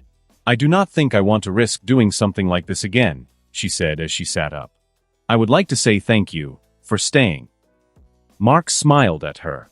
"Couldn't leave my best friend out here by herself." Raven surprised him by returning his smile. "I am your only friend." Mark chuckled, but then his face turned serious. "Things will be okay, Raven. I'll help you get this power under control. I won't let you disappear again." "Even after knowing what I did?" she asked. "You shouldn't suffer for this, Raven. It was an accident. I know your friends would think so too," Mark replied. Raven wasn't convinced. The pain and loss she felt still flowed through her. It felt almost unnatural to let her emotions flow out in such a way, but releasing all her power had made controlling it far more easily. Mark then stood up and limped over to Raven. "Can you walk?" he asked her. "I might need help," Raven replied. Let's go home, he said as he picked her up, and they held onto each other as they walked home. Mark and Raven trudged through the heavily damaged forest, both limping as they made their way back to the house. The fight had taken everything out of them. They were both battered and bruised, but Mark, being the less injured, wrapped Raven's arm around his neck, holding her up as they slowly moved forward. Each step was heavy, and the exhaustion hung between them like a weight, but they pushed on, too stubborn to give up. Raven's guilt grew with every step. As they passed through the destruction, she couldn't avoid seeing the damage she had caused. The trees shattered, the ground torn apart, and the remnants of their battle scattered all around. But it wasn't just the forest that weighed on her. It was Mark's labored breathing beside her, the way he winced with every other step. She had done this to him, pushed him to this point. And now, she was forcing him to support her as well. When they finally reached the house, the sight that greeted them made Raven's chest tighten. The home they had shared, built up from the ruins, a place that had brought them both comfort, was damaged. Walls were cracked, windows shattered, the door hanging off its hinges. It was a reflection of what she had done, not just to the house but to everything that had made her feel a glimmer of happiness. Her emotions, long suppressed and dulled, surged to the surface with overwhelming intensity. Tears welled in her eyes as she pulled away from Mark, shaking her head. "I'm sorry. I'm so sorry, Mark," she choked out, her voice trembling as tears streamed down her face. She couldn't control it anymore. The guilt, the regret, it was all too much. Mark, seeing the tears in her eyes, immediately moved to her side, his hands resting gently on her shoulders. "Hey, it's okay," he said softly, trying to reassure her. But Raven couldn't hold back. She covered her face with her hands, her sobs racking her body. She wasn't used to this, to feeling so much at once. For years, she had kept her emotions locked away, numbed them to the point of nothingness. But now, they were pouring out of her like a flood, and she had no idea how to stop it. Mark wrapped his arms around her, pulling her close as they sank down onto the porch. She was practically in his lap, her tears soaking into his shirt as she cried into his chest. "You don't deserve this," she whispered between sobs. "You should leave. It's not safe around me. I'll only hurt you again." Mark held her tighter, rubbing her back in slow, soothing circles. "Raven, it's fine. We're fine," he said firmly, his voice steady even though he was exhausted. "You didn't hurt me any more than I can take. And besides, I'm pretty sure I won that fight," he added with a small smirk, trying to lighten the mood. Raven didn't respond to his attempt at humor. She just kept sobbing into his chest. Mark let her cry it out, sitting in silence with her, only the sound of her sobs and their heavy breathing filling the air. After a while, when her sobs had quieted down to sniffles, Mark spoke up again, his voice low. "You know, something strange happened during the fight," he said. "When you hit me real hard, I was out for a few seconds. But in that time, I actually remembered something." Raven lifted her head slightly, her tear-streaked face looking up at him. "What did you remember?" she asked, her voice shaky. Mark took a deep breath, his expression serious. "It wasn't anything big, really. Just something someone told me once. You want to hear it?" Raven nodded, still sniffling. Mark cleared his throat, trying to keep a straight face. "Okay, so 4 nuns die and go to heaven, right? They stand in front of St. Peter, and he beckons the first nun to come up. He asks her, 'Have you ever touched a penis?' She blushes and says, 'Only with the tip of my finger.' St. Peter says, 'Okay, dip your finger in the holy water and you can go in.' So she does. The next one comes up, and he asks her the same question. She says, 'My whole hand.' He says, 'All right, same deal. Dip it in the bowl and you're good.' Then he beckons for the third nun, but before she can step forward, the fourth one starts freaking out, screaming and getting all angry. Raven stared at him, her tear-stained cheeks lifting slightly as she waited for the punchline. Mark continued, "St. Peter tries to calm her down, telling her this is heaven and she needs to chill. But she yells, 'If you think I'm gonna gargle that water after she sits in it, you're out of your damn mind.'" For a moment, the porch was silent. Then Mark chuckled softly, feeling a little embarrassed for telling such a crude joke at a time like this. But then, to his surprise, he heard Raven chuckle too. It started as a small hesitant sound, but it quickly grew louder, turning into a full-on belly laugh. Mark joined in, the sound of their laughter filling the air around them. As the laughter died down, Mark looked down at Raven, still holding her close. "Raven, you need to stop worrying about hurting me or about me leaving," he said, his voice steady and sure. "I can't be hurt, and I'm not going anywhere." Raven paused, her eyes searching his face for any sign of doubt. She frowned slightly, the worry creeping back in. "But what about your memories? What if they come back? What if you could get them back by going back to civilization?" Mark reached up, his fingers gently brushing through her hair. He tucked a loose strand behind her ear, his touch soft and reassuring. "I won't go anywhere without you," he said firmly, his eyes locked on hers. For a moment, they both went quiet. The air between them felt charged, thick with something unspoken. Mark noticed the tension, his mind racing as he wondered if he'd upset her again. But before he could say anything else, Raven moved closer. Her breath was warm against his skin as she hesitated for just a heartbeat. Then she leaned in, her lips pressing against his. The kiss was firm, direct. Her lips were soft, but there was a raw intensity in the way she kissed him. Mark felt the warmth of her mouth, the slight pressure as she leaned into him more. His hands instinctively tightened around her, one hand sliding up to cradle the back of her head, his fingers tangling in her hair. Raven's lips parted slightly, and Mark responded without thinking, his tongue brushing against hers. The taste of her was electric. There was nothing gentle about it, nothing slow. It was hungry, almost desperate, as if they were both trying to convey everything they couldn't say with words. Mark felt her hands grip his shoulders, pulling him closer as her body pressed against his. He could feel her heartbeat against his chest, fast and hard, matching his own. The kiss deepened, their movements becoming more urgent. Her nails dug into his skin, but he didn't mind. He loved the way her hands felt against him. They both gasped for breath but didn't pull away, their mouths moving against each other with a rhythm that was natural, unplanned. Mark's other hand slid down her back, pulling her closer until there was no space left between them. Her body was warm, almost feverish against his, and he could feel every shiver that ran through her. Finally, when they both needed air, Raven pulled back slightly, their lips parting with a soft, wet sound. Her eyes were half-lidded, her breathing heavy as she looked up at him. Mark kept his hand in her hair, his thumb brushing along her jawline. They sat together in silence after the kiss, both catching their breath. Raven leaned into Mark's chest, her body relaxed against his, as they looked out across the quiet town of Bayview. The air was still, and the sounds of the night were beginning to fade as the first hints of dawn crept into the sky. "It feels so strange," Raven said softly, her voice barely above a whisper. Mark glanced down at her, brushing a stray lock of hair from her face. "What does?" "My whole life, it's like I've had to hold a river back with nothing but my body," she began. "Like every muscle in my body has been contracted.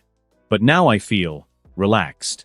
I'm able to feel my emotions without my power flaring." She looked up at him, and for the first time in what felt like forever, she smiled, a real unguarded smile. "It feels amazing," she said, her eyes softening as she met his gaze. "I've never been able to feel my emotions so deeply without having to worry about destroying everything." But as quickly as her smile came, it faltered. She looked down, the weight of her thoughts returning. Mark noticed and gently placed his finger under her chin, lifting her face back up to his. "What's with the sad look?" he asked, his voice gentle but firm. "It won't last, will it?" Raven asked, though she already knew the answer. Her voice was quiet, almost resigned. "My power reserves are low now, but they'll keep building, and my emotions will only make it worse. I'll go back to how I was before." Mark shook his head, refusing to accept that. "Don't worry, it won't come to that," he said. "You just need to start practicing. Start at lower levels and work your way up. If your power increases too quickly, we can have a little spar and bring it back down again. It'll take some time, but you'll be able to control your full power while experiencing your emotions. I guarantee it." Raven looked at him, her eyes searching his for any sign of doubt. But all she saw was his unwavering confidence. She smiled again, this time more genuinely, before leaning up to peck him on the lips. "Thank you, Mark," she whispered. Mark's grip tightened around her, pulling her even closer. She melted into his embrace, her body fitting against his as if they were made to be together. They sat there for a while longer, the world around them quiet and still, as they watched the first light of the sun creeping over the horizon. The sun slowly emerged, a sliver of orange breaking the darkness. It rose steadily, casting its warm glow across the ocean. The water shimmered, reflecting the sunlight in 1,000 different directions, turning the entire scene into a stunning display of gold and orange. The rays of light stretched out across the sky, pushing back the remnants of night and bringing the world to life. Raven watched in silence, captivated by the simple beauty of the moment. The sun's reflection on the ocean, the way the light danced on the water, it was all so peaceful, so perfect. She sighed softly, leaning her head against Mark's shoulder. "One of the best moments of my life was you walking through those doors," she said quietly, her voice full of sincerity. They both sat there, watching the sun slowly rise, bathing the world in its warm light. But as the sun climbed higher, Raven felt her eyes starting to get heavy again, the exhaustion from their fight creeping back in. "Will you stay with me tonight?" she asked, her voice quiet as she looked up at Mark. "Of course," Mark replied without hesitation. Without another word, he scooped her up into a bridal carry. Raven blushed at the sudden closeness, feeling a warmth spread through her that had nothing to do with the rising sun. Mark carried her effortlessly, stepping through the broken front door and into the house. He carried her up the stairs, each step creaking slightly under his weight. When they reached her room, he used his powers to move the blankets aside, laying them neatly on the bed. Then, with careful movements, he set her down on the mattress, making sure she was comfortable before climbing in beside her. Once he was settled, he wrapped his arms around her from behind, pulling her close. Raven wiggled against him, pushing herself as close to his chest as she could, seeking his warmth and comfort. The exhaustion pulled at her, making her eyelids droop even more. "I'm scared this is all a dream," she whispered, her voice small and vulnerable. Mark tightened his arms around her, pressing a gentle kiss to the back of her neck. "Then let's hope we never wake up," he murmured into her ear. Raven smiled softly, her body relaxing completely against his. "Good night, Mark," she said, her voice barely above a whisper. "Good night, Raven," he replied, his breath warm against her skin. Raven found herself standing on a beach, the sun casting a warm glow over everything. The waves crashed gently against the shore, and the sea breeze brushed against her skin. She'd never felt so at peace before. The smell of salt water filled the air, and the sound of the ocean was soothing, almost like a lullaby. She watched the waves for a while, feeling the sand between her toes, completely relaxed. But then, as dreams often do, everything shifted. She woke up suddenly, her heart racing. For a moment, she was disoriented, panic rising in her chest. She felt arms wrapped around her and stiffened, but then she remembered who it was. Mark. The tension melted away as she realized where she was, and a smile tugged at her lips, her heart skipping a beat. She pushed herself deeper into his embrace, savoring the warmth of his body against hers. Her fingers began to trace along his arms, feeling the strength in them, the way they held her protectively. Her face heated up as she felt his grip tighten around her stomach, pulling her closer. She could feel herself getting a bit too warm, a flush spreading across her cheeks. Her thighs rubbed together slightly as she tried to calm herself down, but it was hard when Mark was so close. His breath brushed against the back of her neck, making her shiver slightly. Then Mark shifted in his sleep, his body pressing closer against hers. Raven froze, her eyes widening as she felt something hard poking between her bum cheeks, settling there. Her blush deepened, spreading down her neck as she tried to keep still, but the embarrassment was too much. She carefully slid out of his grasp, her body tingling from where he had touched her. Once she was free, she stood by the bed, panting slightly as she looked down at him. His face was peaceful, completely unaware of the effect he was having on her. She bit her lip, trying to get a hold of herself before turning and leaving the room. She made her way downstairs, her mind racing as she walked into the kitchen. "Is Mark my boyfriend now?" she wondered out loud, the thought making her stomach twist in knots. She'd never had a boyfriend before, never allowed herself to get close to anyone. The closest she'd ever come was Garfield, and that didn't end well. Her mind briefly wandered to the painful memories of that time, and she started to sink into despair, her chest tightening. "No," she said to herself firmly, shaking her head.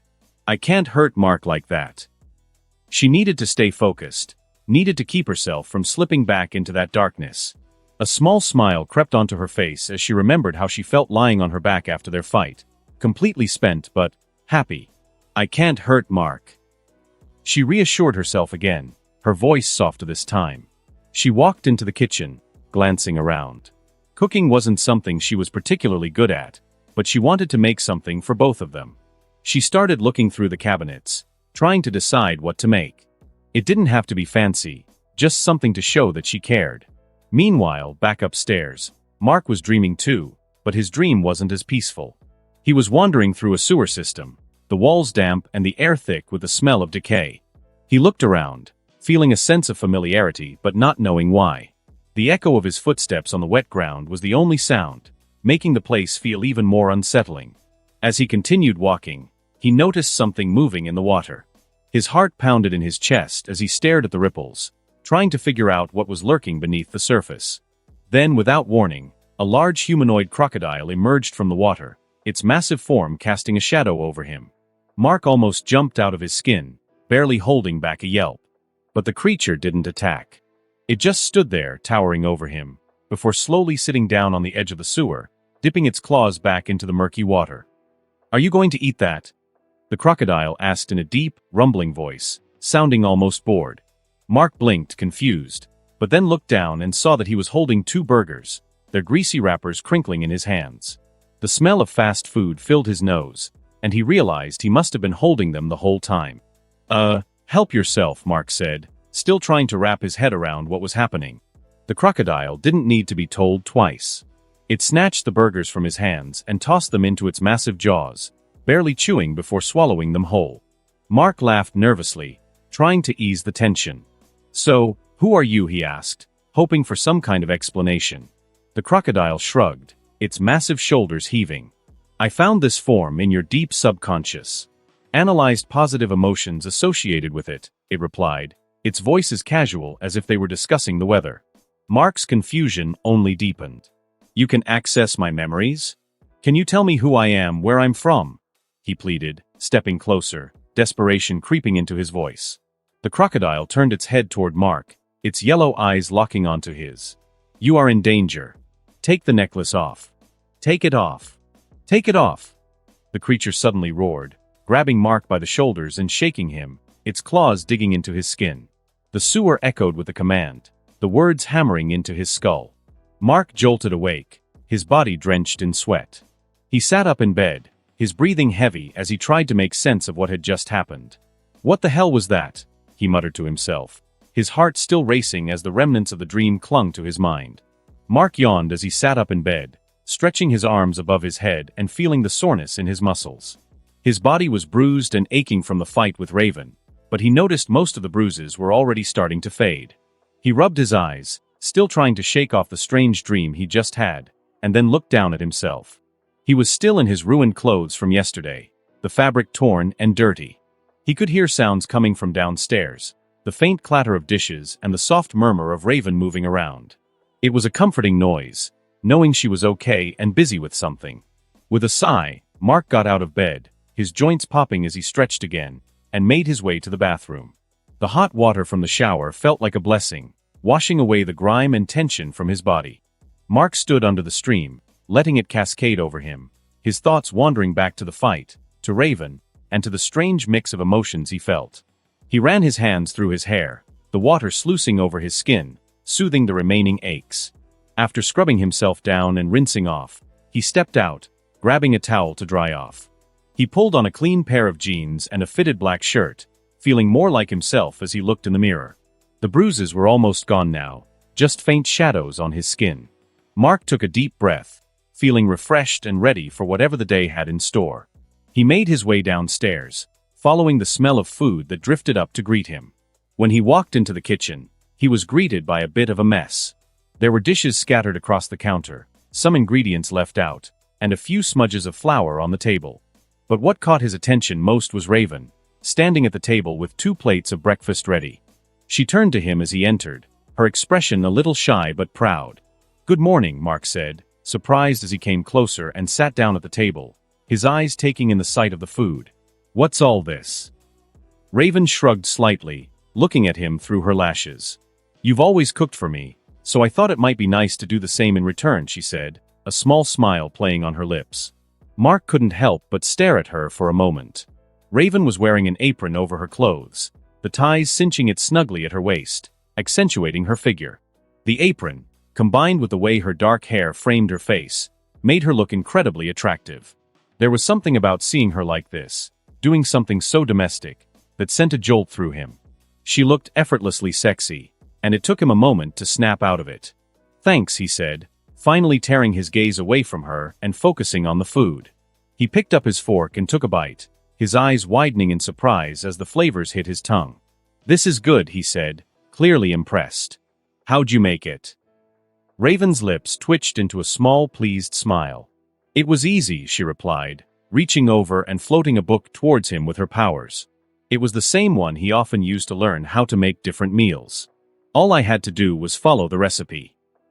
Mark chuckled, looking at the familiar book. "I guess it's settled then," he said with a grin. "You're the cook from now on." They ate in comfortable silence for a while, but Mark could sense that Raven had something on her mind. She kept glancing at him, her lips parting as if she wanted to say something, but then thinking better of it. Finally, they both spoke at the same time, their words overlapping. Mark laughed, motioning for her to go first. Raven hesitated, her eyes flicking down to her plate before she met his gaze again. "Mark, about last night," she started, her voice unsure. She took a deep breath, trying to find the right words. "That kiss. Did it mean something? I mean, are we?" Her words trailed off, her cheeks flushing with embarrassment as she struggled to articulate what she wanted to ask. She looked down again, clearly frustrated with herself, but before she could continue, Mark leaned over the table and kissed her deeply. His lips pressed against hers with a firm, sure pressure, and Raven's eyes fluttered shut as she melted into the kiss. His hand reached up, cupping the back of her head, his fingers threading through her hair as he deepened the kiss. Raven's heart raced, and she kissed him back, her hands resting on his chest, feeling the steady beat of his heart beneath her palms. When Mark finally pulled back, they were both breathing a little harder, the tension in the air having shifted into something warmer, more intimate. Mark kept his hand on the back of her head, his thumb brushing lightly against her temple. He looked into her eyes, his expression serious but soft. "We'll take it a day at a time," he said, his voice low but steady. "No need to rush anything. We'll figure it out together." Raven nodded, her heart still pounding, a small smile tugging at her lips. "Okay," she whispered, her voice barely audible, but the relief in her tone was clear. Days passed, and Mark and Raven grew closer with each one.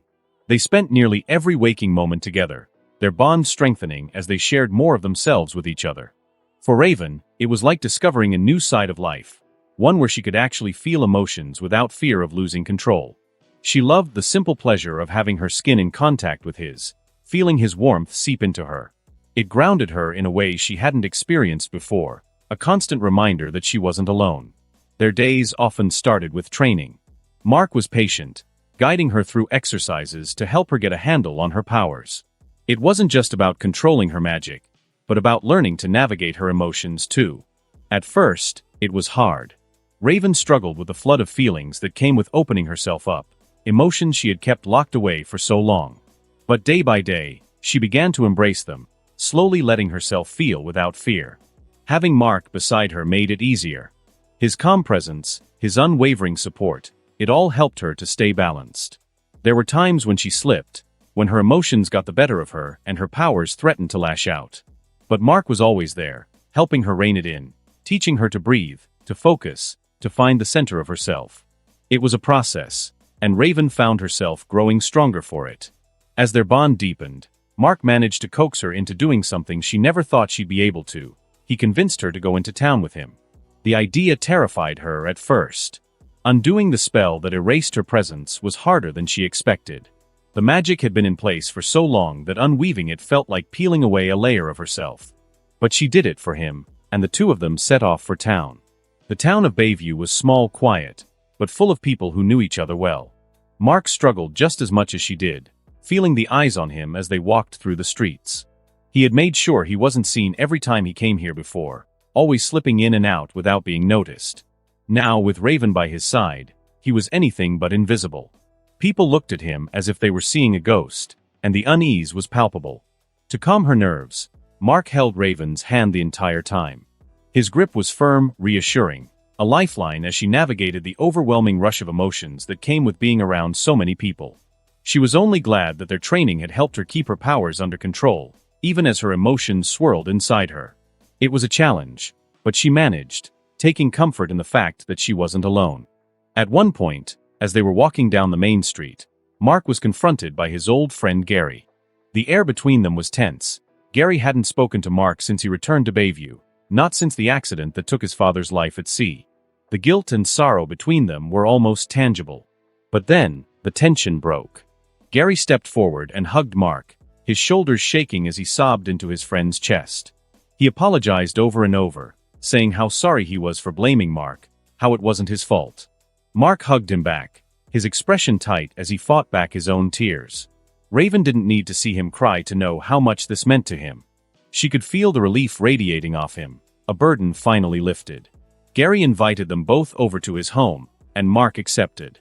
When they arrived, Mark finally made amends with the Evans family, who had been like a second family to him. He introduced them to Raven, explaining that she had moved into the mansion on the hill. Raven was uneasy at first, uncomfortable with the idea of being around so many new people. But the Evans family was warm, welcoming, and after a while, she found herself relaxing. They argued a lot, voices rising in heated debates over dinner, but there was no mistaking the love they had for each other. It was a love that extended to Mark as well, and by extension to her. Days turned into weeks, and before long, Raven found that they hardly spent any time at the mansion during the day. They'd be out and about in town, visiting different places, meeting new people. Mark introduced her to more of his old friends, though she didn't much like Megan. They'd spend time at the small diner on the corner, sharing milkshakes and fries, or at the park where they'd sit on the bench and watch the world go by. They even went to the small bookstore where Mark picked up a few new reads, and Raven found herself getting lost in the stacks. Raven was still getting used to all the attention. She wasn't used to being seen, to being acknowledged. But with Mark by her side, it became easier. He'd hold her hand, give her a reassuring smile, and remind her that she was doing fine. It wasn't long before the people of Bayview accepted her presence, treating her as part of the community. It was strange, but not unpleasant. She even found herself enjoying the sense of normalcy, something she had never thought she'd have. Despite all the activity during the day, the nights were quiet and intimate. When they returned to the mansion, they'd often end up kissing a lot, letting their bodies brush against each other. She loved the feeling of Mark's hands over her, and she felt herself grow wet in the anticipation of it all. Though they hadn't gone any further than that yet, she'd never done anything like that before, so she was slightly nervous at the thought. Something Mark thankfully understood and didn't pressure her to do. Raven couldn't believe how much her life had changed in such a short time. She had gone from being isolated, cut off from the world, to being part of a community, to being with someone who understood her, who helped her grow. Mark had become her anchor, the one person she could rely on, and she found herself loving every moment they spent together. Every morning, they'd wake up in each other's arms, and every night, they'd fall asleep the same way. The mansion, once cold and empty, was now filled with warmth and life. 1 year later inside Bayview, Mark stood by the grill, flipping burgers as the smoke rose up into the evening air. The sound of sizzling meat filled the space around him, mixing with the distant chatter coming from inside the mansion. The weekly gatherings with the Evans family had quickly become a tradition, something everyone looked forward to. Once a week, they'd come up to the mansion for dinner. It wasn't just because Mark and Raven, Rachel as the Evans knew her, had a bigger kitchen, but also because the view from up here was incredible. It felt like the world was spread out before them, and they could forget their troubles for a while. Gary stood beside Mark, sipping on a beer as they watched the burgers cook. The two of them had fallen into an easy rhythm, just like old times. Mark took a sip of his own beer, savoring the cold bitterness as he glanced over at Gary. "How's the car coming along?" Mark asked, flipping another burger over with a satisfying sizzle. Gary's eyes lit up. "Man, it's almost ready for a test run. I finally got that 12-liter engine in, and it sounds like a goddamn beast. You should hear it roar." Mark grinned, remembering the hours they'd spent in the garage, covered in grease, getting that old Mustang into shape. It had been abandoned for who knows how long, but now it was a real machine, ready to hit the road. "Can't wait to see it in action," Mark said. "We'll have to take it for a spin when it's done." Gary nodded enthusiastically. "Definitely, man. It's gonna tear up the road. Maybe even get Megan in there for a joyride." Mark chuckled, turning his attention back to the grill. "Speaking of Megan, How are things with her? Gary's face broke into a wide grin. Amazing, man. She's something else. Never thought I'd end up with someone like her, but here we are. Those tits, man, they're unreal. Mark shook his head with a laugh, flipping the last burger onto the grill. You're as crude as ever. Gary laughed, taking another swig of his beer. What can I say? I like naked women. Sue me. Mark just smirked, rolling his eyes as he glanced back toward the mansion. Through the kitchen window, he could see Megan, Amelia, Raven, and Gary's sister Emma moving around, preparing a salad to go with the meal. Raven caught his eye, looking effortlessly cute in a light sundress that hugged her curves in all the right places, the hem brushing her thighs as she moved. The apron she wore added a domestic touch that made Mark's heart skip a beat. Her dark hair was pulled back, leaving her neck exposed, and the way she moved with such ease, helping Amelia and Megan, made him realize just how much she'd grown since they first met. Gary noticed where Mark's attention had gone and nudged him with his elbow. So, how far have you gone with Rachel? Mark rolled his eyes again, this time with a bit of a smile. You really don't change, do you? Nope, Gary said, unapologetic. Come on, man, you know I'm curious. Mark sighed, taking a sip of his beer before answering. We haven't gone past second base yet, but it doesn't matter much. I'm just happy to hold her. Gary raised an eyebrow, clearly skeptical. I bet your schlong says different, he said with a laugh. Mark couldn't help but chuckle too, shaking his head. Maybe, but I'm not pushing her. I sneak out to relieve myself when I need to, but she'll let me know when she's ready. Gary nodded, taking another swig of his beer. Fair enough. But something tells me it might not be that way for much longer, Mark said, a grin spreading across his face as he reached into his pocket and pulled out a small square box. Gary's eyes widened, a smile spreading across his face. No way. You're really gonna ask? Mark nodded, feeling a mix of nerves and excitement. Congratulations, man, Gary said, clapping Mark on the shoulder. You're a catch. Who'd say no? Mark gave him a smirk. That's a little gay, dude. Gary shrugged with a grin. I know. They both stood there in silence for a moment before bursting into laughter. Their laughter was interrupted as the girls stepped out onto the porch, carrying bowls of salad and other side dishes. Amelia caught Gary's eye and waved him over. Come help set the table, lazy, she called, her tone teasing. Gary rolled his eyes but complied, heading over to help set up the long table they'd put out on the patio. Mark stayed by the grill, finishing up with the burgers and moving the different cuts of meat onto a platter. With everything ready, they all gathered around the table, settling into their seats. Emma reached out to grab a piece of bread, but Amelia slapped her hand away. Not yet, she said, her tone firm. Amelia bowed her head, and the rest followed suit. Thank you, Lord, for this food, and for the people we're sharing it with, she began. We miss John, and we hope he's finally resting and not working himself to the bone in heaven. Her words got a chuckle from Emma and Gary, lightening the mood. Amen, everyone echoed, and then they dug in. The conversation flowed easily, everyone talking and laughing as they ate. The food was good, the company even better. Mark felt a sense of contentment settle over him as he looked around the table. He and Raven were no longer alone. They had people who cared about them, people who felt like family. It was a feeling he hadn't realized he'd been missing until he had it. Raven seemed happy too, her usual stoic demeanor softened by the warmth of the evening. She laughed at Gary's jokes, engaged in conversation with Megan and Amelia, and even teased Mark when he accidentally knocked over his beer. As the night went on, the sun dipped below the horizon, casting the patio in a warm golden light.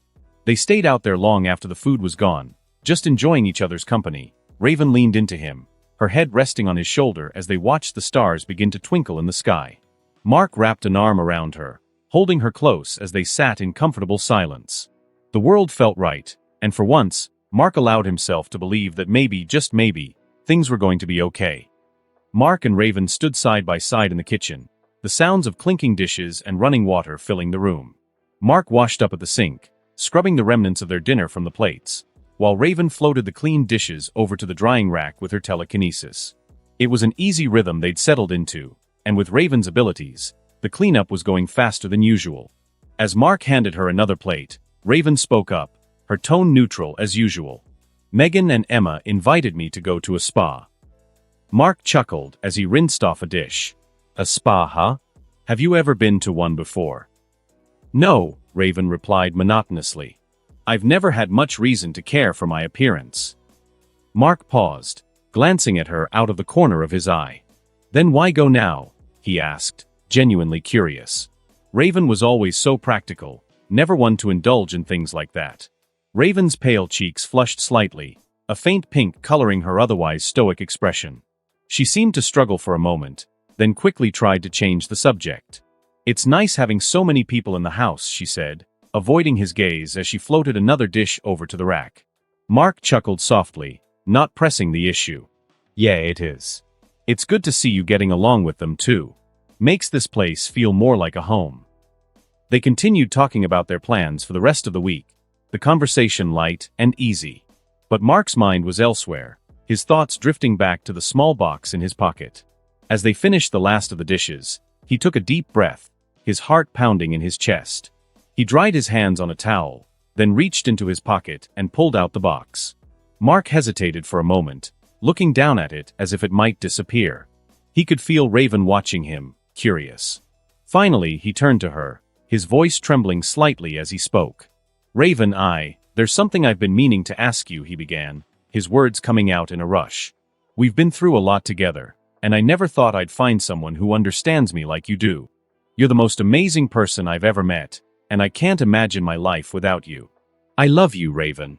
I'm completely in love with you.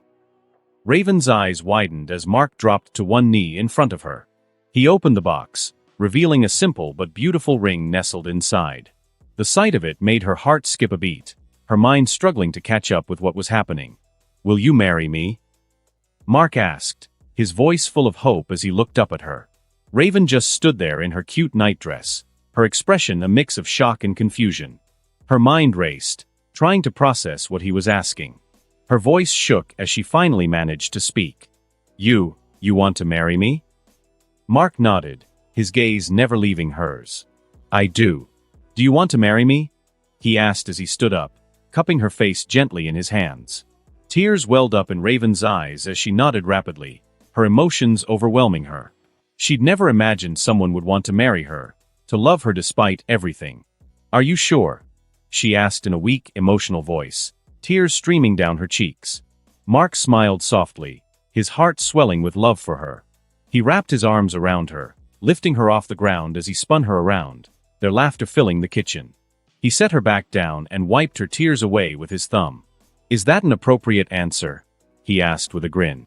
Raven looked at him with an intense stare, her emotions raw and unfiltered. I love you, she whispered, her voice trembling with sincerity. Mark didn't need to say anything. He leaned down, capturing her lips in a deep, passionate kiss. Raven melted into his embrace, her arms wrapping around his neck as she kissed him back with everything she had. Mark lifted her again, this time holding her close as her legs wrapped around his waist. They kissed their way out of the kitchen, their bodies pressed tightly together, and up the stairs to Raven's room. Once they reached the bed, Mark gently laid Raven down, their lips never breaking contact. They kissed for a long time, their hands exploring each other's bodies. But when Mark began to move his hands under her nightdress, Raven stopped him. Wait, she said softly, pulling back slightly. I want you, badly. But I don't know why, I want to wait. I want it to be special, on our wedding night. Mark smiled down at her, understanding in his eyes. He leaned in and kissed her forehead gently. That's okay, Raven. We'll do it when you're ready. Raven's heart swelled with love and gratitude. She was happy, happier than she'd ever been in her life. Mark didn't go to sleep right away. He lay there, holding Raven close, but his mind was elsewhere. Sleep had been hard to come by this past year. Every time he closed his eyes, he'd find himself dreaming about people. Faces he knew were familiar, but he couldn't place them, couldn't remember their names. They were always there in the back of his mind, and every single one of them told him the same thing. Take the necklace off. It was such a simple request, something he could do in a second. But the more he thought about it, the less sense it made. Why should he? He liked the necklace. It was a part of him now, the only thing that connected him to his past, to whatever life he had before he ended up in Bayview. It wasn't much, but it was all he had. Taking it off felt like cutting off the last thread to a life he couldn't remember, but somehow still mattered. He knew he could take it off, physically speaking.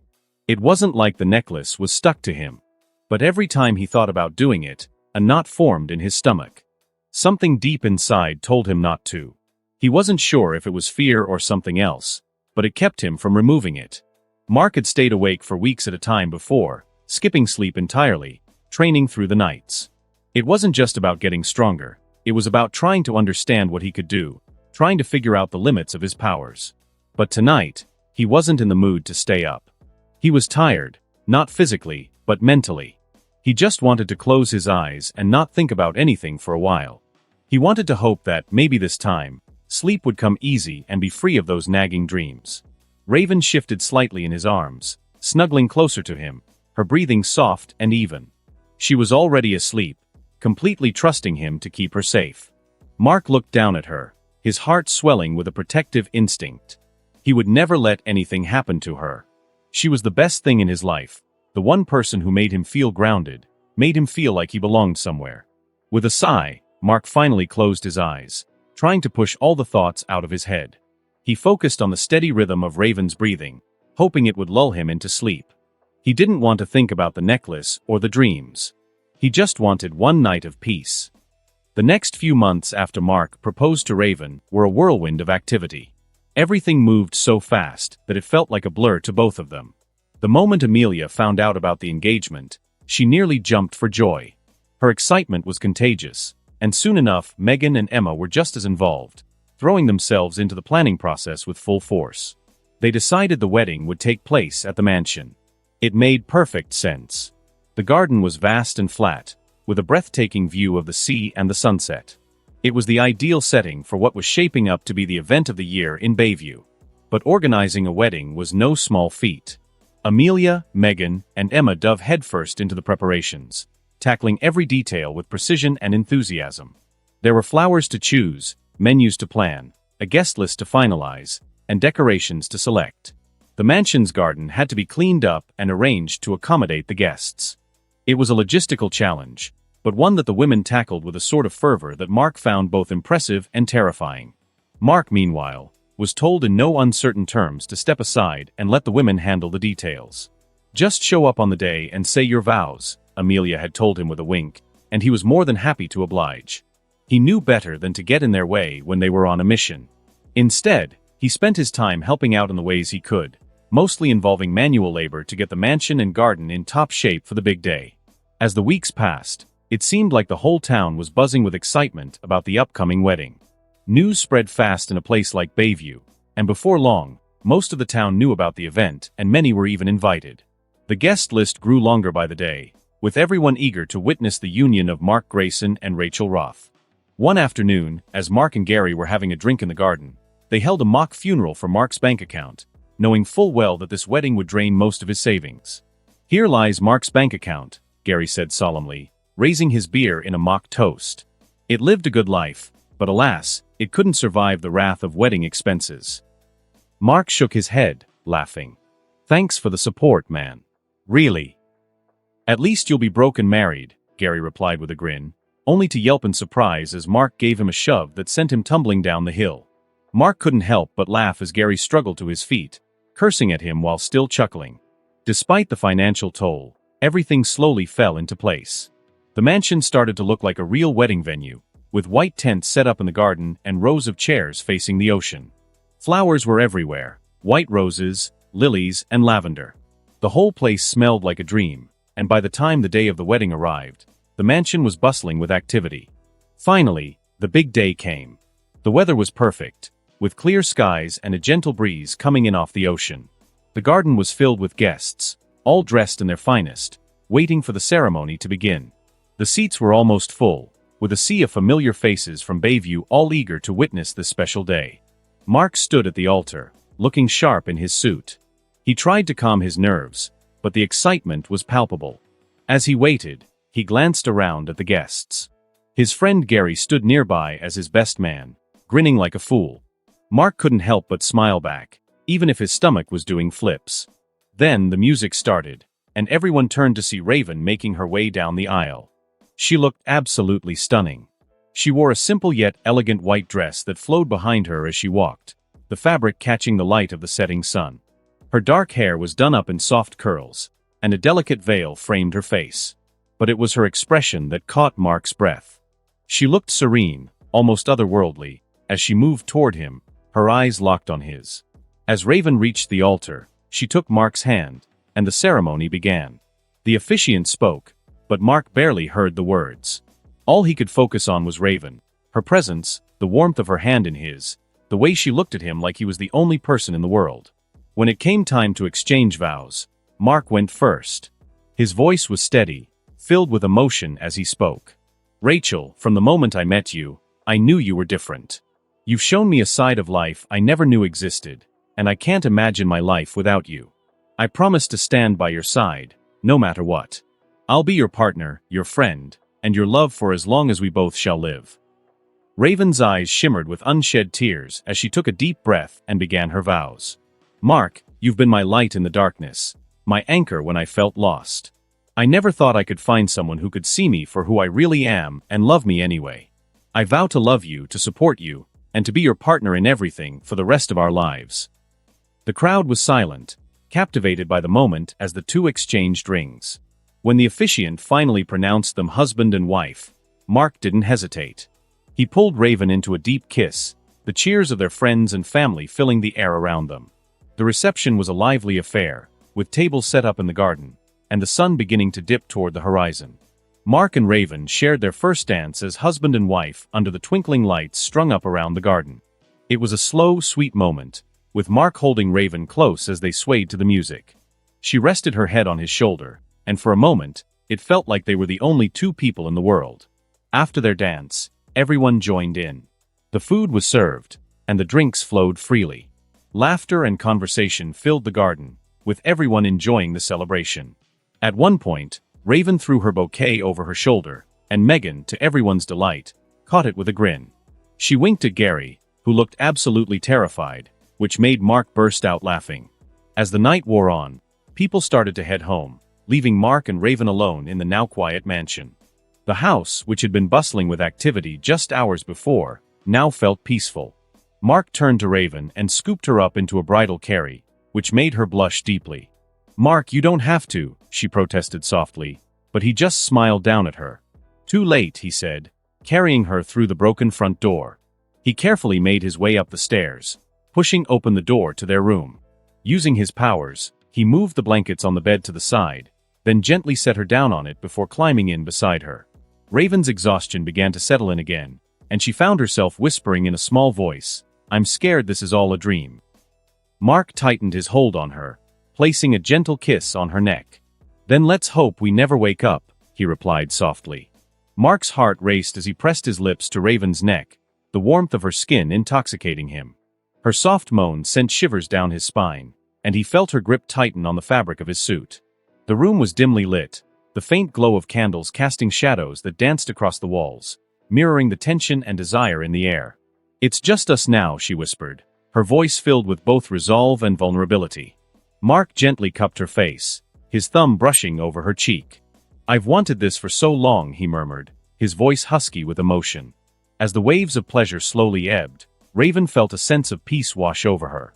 She was still trembling, her body humming with the aftershocks, but there was a deep contentment that settled over her, a feeling of completeness she had never known before. Mark was still inside her, their bodies still connected, and she could feel his heart beating against her chest, his breath warm against her neck.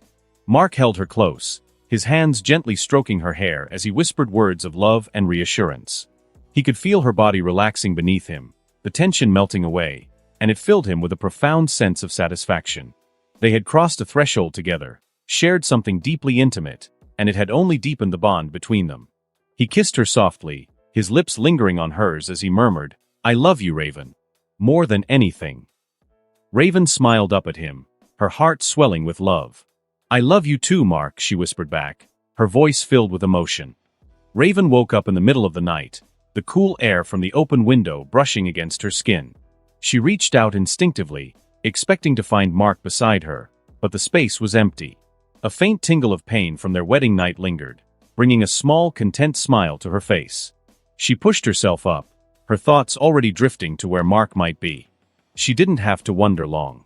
Across the room, she saw him standing by the window, the moonlight casting a pale glow over his figure as he looked out toward the sea.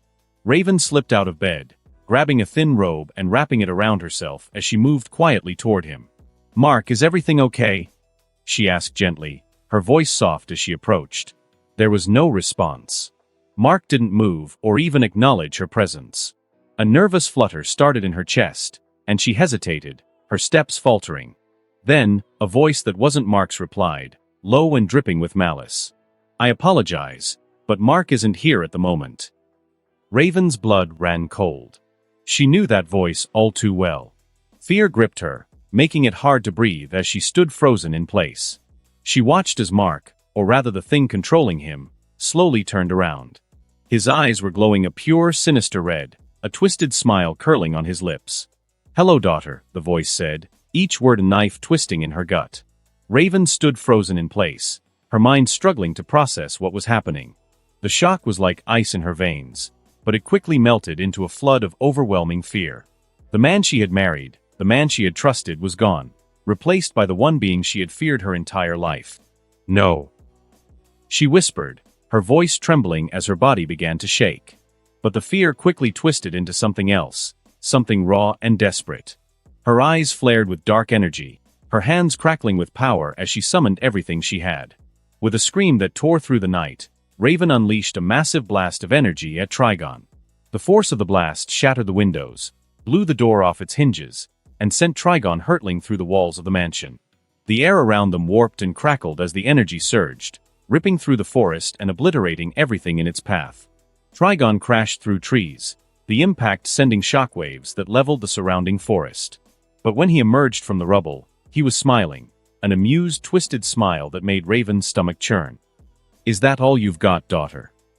Trigon taunted, his voice dripping with mockery.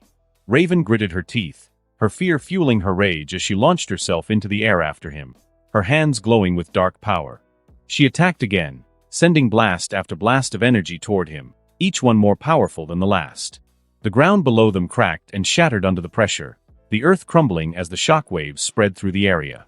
Trees were uprooted and thrown into the air like twigs, and the sky itself seemed to tremble as Raven poured every ounce of her strength into the assault. But Trigon just laughed, easily dodging or deflecting her attacks, the smile never leaving his face. He wasn't even trying, he was toying with her, playing with her desperation like a cat with a mouse. "Pathetic," he sneered, sidestepping another blast. "You've grown soft, daughter. All that time pretending to be human. Did you really think you could escape what you are?" Raven ignored his words, focusing only on the power building within her. She gathered it all, every bit of her strength, and unleashed a final devastating blast, a wave of dark energy that surged toward Trigon with the force of a hurricane. But Trigon didn't even flinch. With a flick of his wrist, he summoned a red barrier that absorbed the attack effortlessly. The energy slammed into the barrier and dispersed, leaving Raven panting and drained. Before she could react, Trigon reached out with Mark's power, a blue energy field wrapping around her body, yanking her through the air toward him. She struggled, trying to break free, but his grip was like iron. He caught her by the throat, his hand clamping down as he shifted their position, holding her horizontally above the ground. "Enough of this," Trigon growled, and then with terrifying speed, he plummeted toward the earth, dragging Raven with him. They hit the ground with the force of a meteor. The impact created a massive shockwave that obliterated everything within a mile radius. The forest was reduced to splinters, the ground split open, and the surrounding homes were flattened like paper. Dust and debris filled the air, and for a moment, everything was silent, nothing but the sound of destruction echoing in the night. Trigon slowly rose from the crater, dragging Raven's limp body behind him. He flew back toward the ruined mansion, the once grand structure now nothing more than rubble. With a casual flick, he dropped Raven at the base of the ruins, her body crumpling to the ground. Raven tried to push herself up, but the pain was overwhelming. She could barely move, her body screaming in agony. She looked up at Trigon, her vision blurred, and saw the satisfied grin on his face. "This is where you belong," he said coldly, his voice devoid of any affection. "Broken. Defeated. Just like you always were." Raven stood frozen, her eyes wide with shock, as the full weight of the situation bore down on her. The man she loved, the man who had been her anchor, was now possessed by the one entity she had feared her entire life. Her initial shock quickly transformed into overwhelming fear, her heart pounding in her chest. "Please," Raven whispered, her voice trembling as she stepped forward. "Let him go, take me instead, just let Mark go." Trigon laughed, a deep mocking sound that echoed through the shattered remains of their home. "Do not worry, daughter," he sneered, his voice dripping with cruelty. "I do not plan to inhabit this body for much longer. It isn't suitable for my purposes." Hearing those words in Mark's voice, twisted into something dark and sinister, made Raven's heart ache. The man she loved was trapped, his body and voice being used as a puppet by her father. It was almost too much to bear. "What do you want?" Raven asked, desperation creeping into her voice. Trigon's grin widened, his eyes glowing with malevolent intent. "What I've always wanted, freedom." With a wave of his hand, the ruins of their home were blown away, the ground shifting and reshaping itself into a twisted throne made of earth and debris. Raven was pulled toward him, unable to resist as she was forced to her knees before the demonic figure. "You know the story, don't you, daughter, of the last war?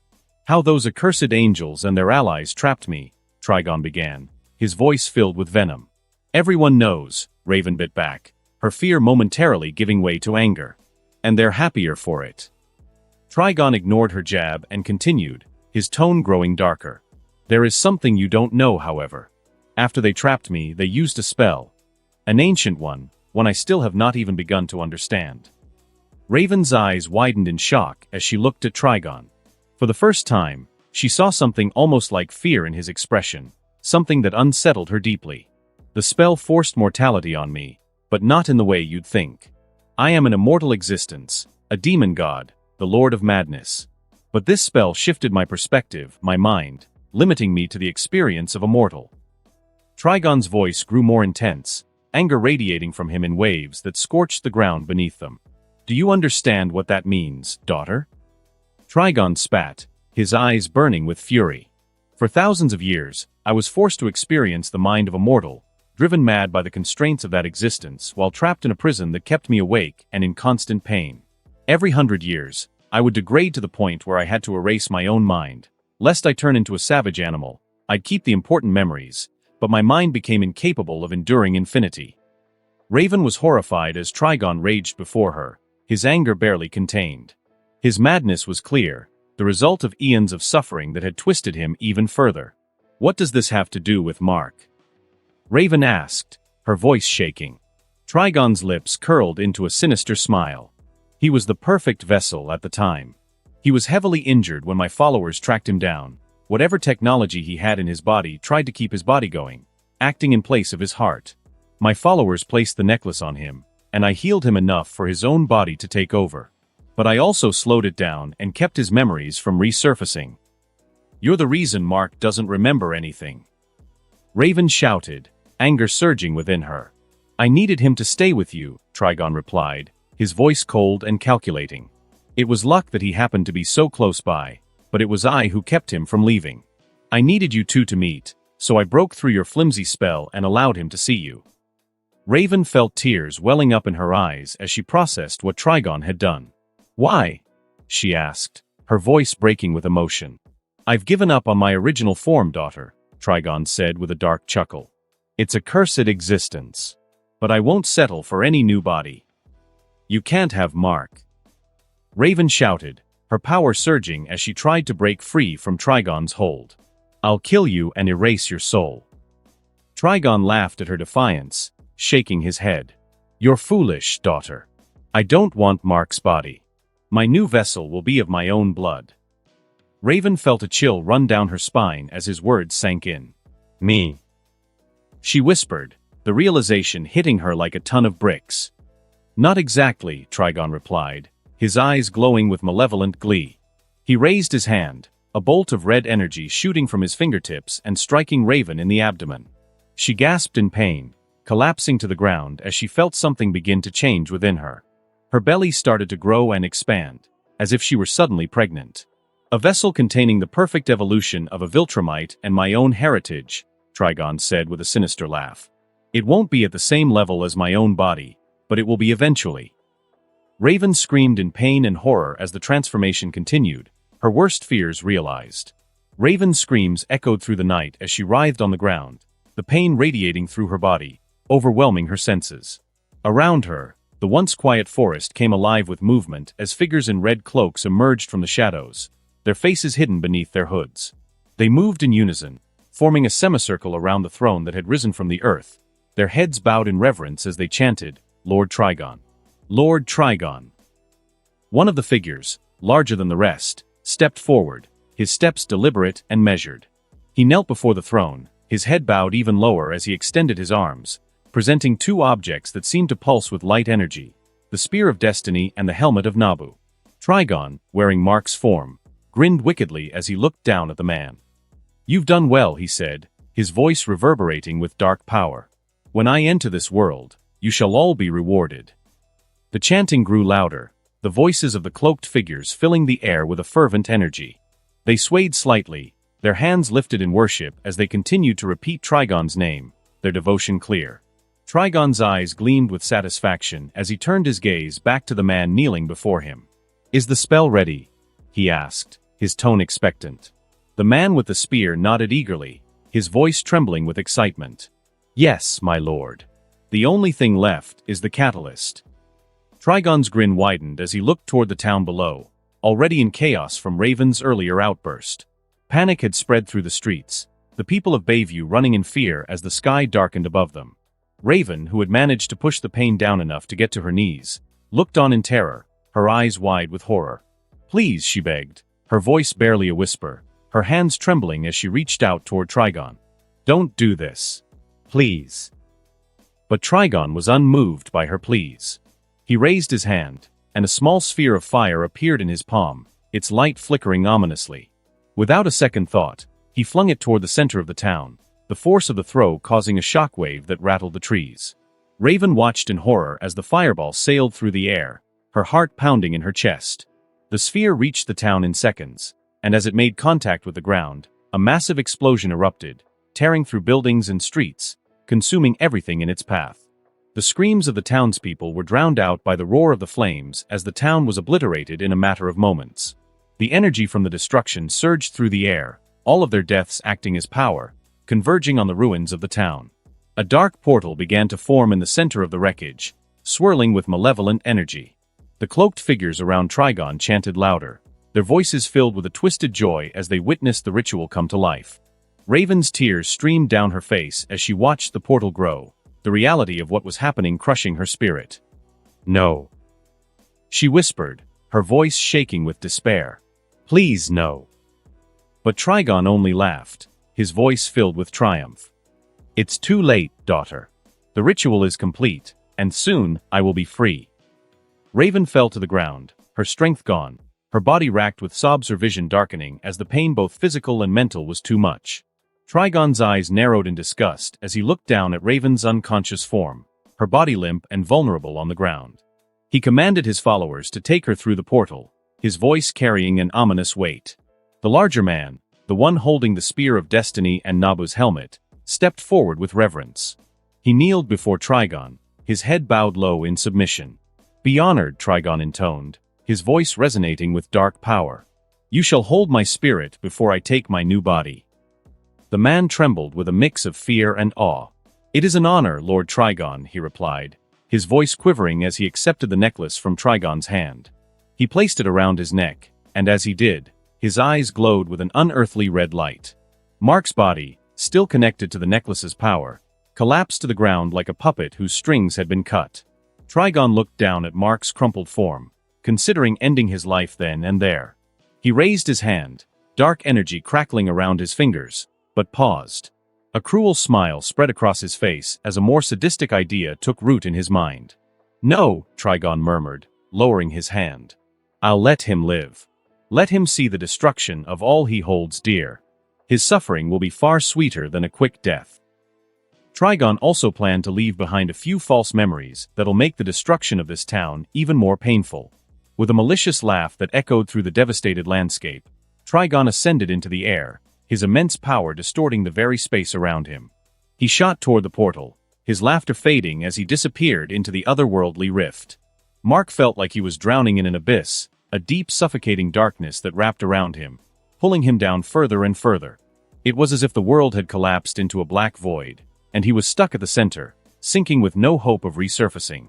His mind swirled with confusion and fear, every attempt to reach for clarity only making him sink deeper. Slowly, sounds began to pierce the thick darkness, crackling fire, distant and muted at first, then growing louder, sharper. The smell of smoke invaded his senses, harsh and acrid, burning his throat and nose.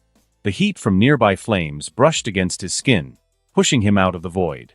His eyelids felt heavy as he forced them open, blinking against the stinging smoke. Mark groaned as he pushed himself up to his knees, his body aching with every movement.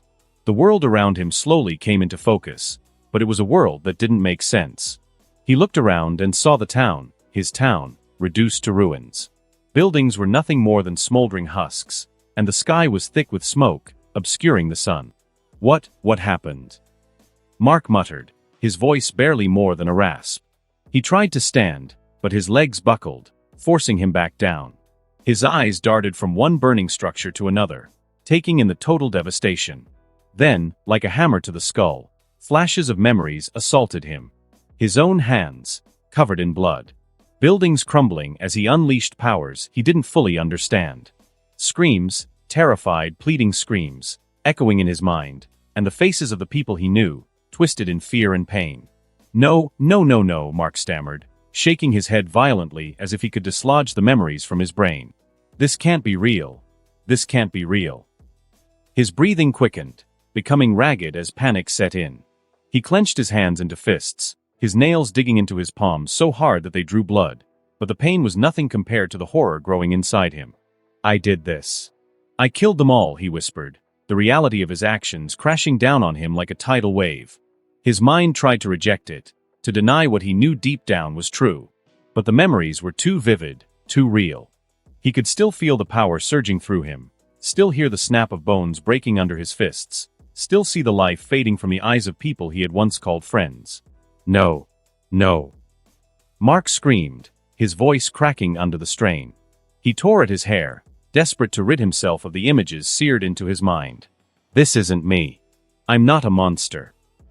But even as he said the words, he knew they were lies. The truth was right there, burning in front of him, and there was no escape from it. He staggered to his feet, swaying unsteadily as his eyes locked onto the ruins of what had once been his home. His chest heaved as he looked at the bodies, charred, broken, unrecognizable, and he let out a guttural sob, the sound of a man breaking apart. Please make it stop, Mark begged, tears streaming down his face as he dropped to his knees again, clutching at his chest as if he could tear out the agony that was ripping him apart from the inside. I didn't mean to. I didn't want this. Warning, processor, damn, aged. Rebooting.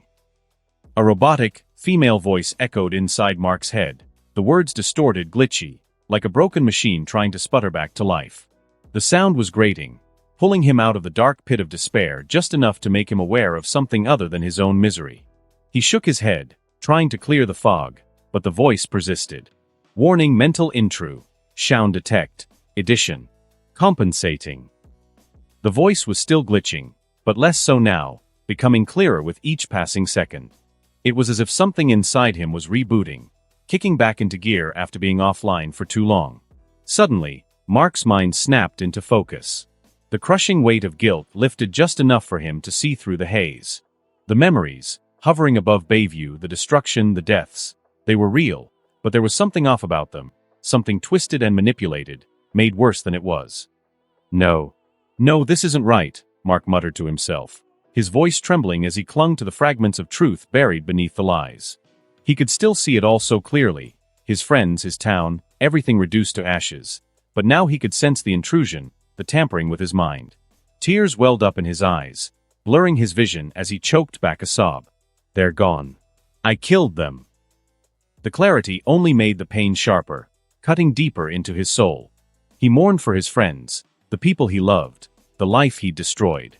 Warning, nanosuit. Has degraded significantly. Replication process has begun. Consume high protein meals for the next few days. The voice was back, drilling into his head with its cold, clinical tone. Mark winced, gripping his skull as a sharp headache flared up. It felt like his brain was being poked and prodded by needles. Warning: neural pathways severely degraded. Regeneration commencing. Ah! Shut up! Mark shouted, squeezing his eyes shut as he pressed his palms against his temples, trying to drown out the incessant voice.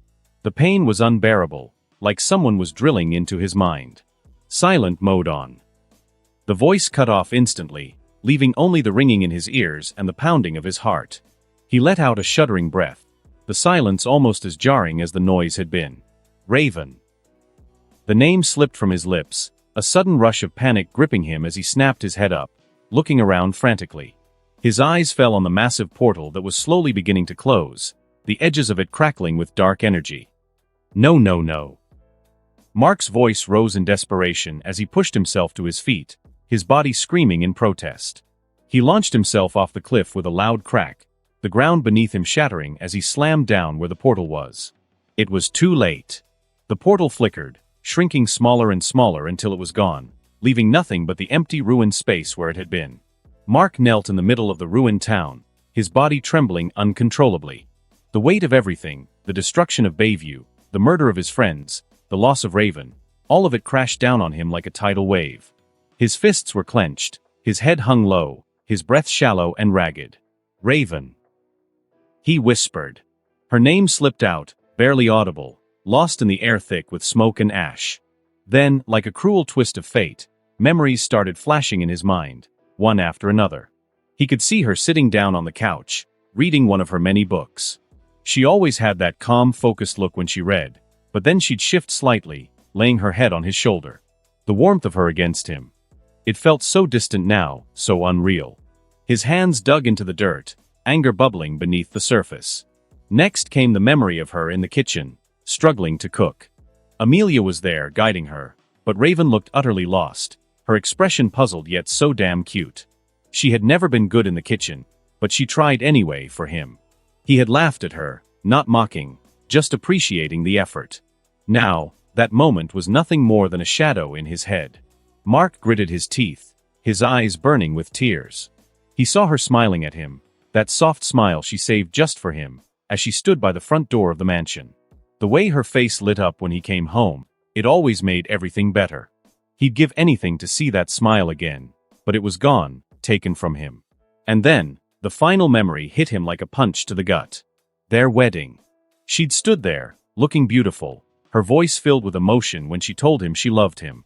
The way she said it, like it was the most important thing in the world, like it was something she had never allowed herself to feel before. I love you, he heard her say again, echoing in his mind. Mark couldn't take it anymore. He screamed, a pain-filled scream, and slammed his fists into the ground. The pain, the anger, the loss, it all came out in that one moment. His fists hit the dirt again, and again and again, creating a massive crater. He screamed until his throat felt raw, until his voice broke. It started to rain.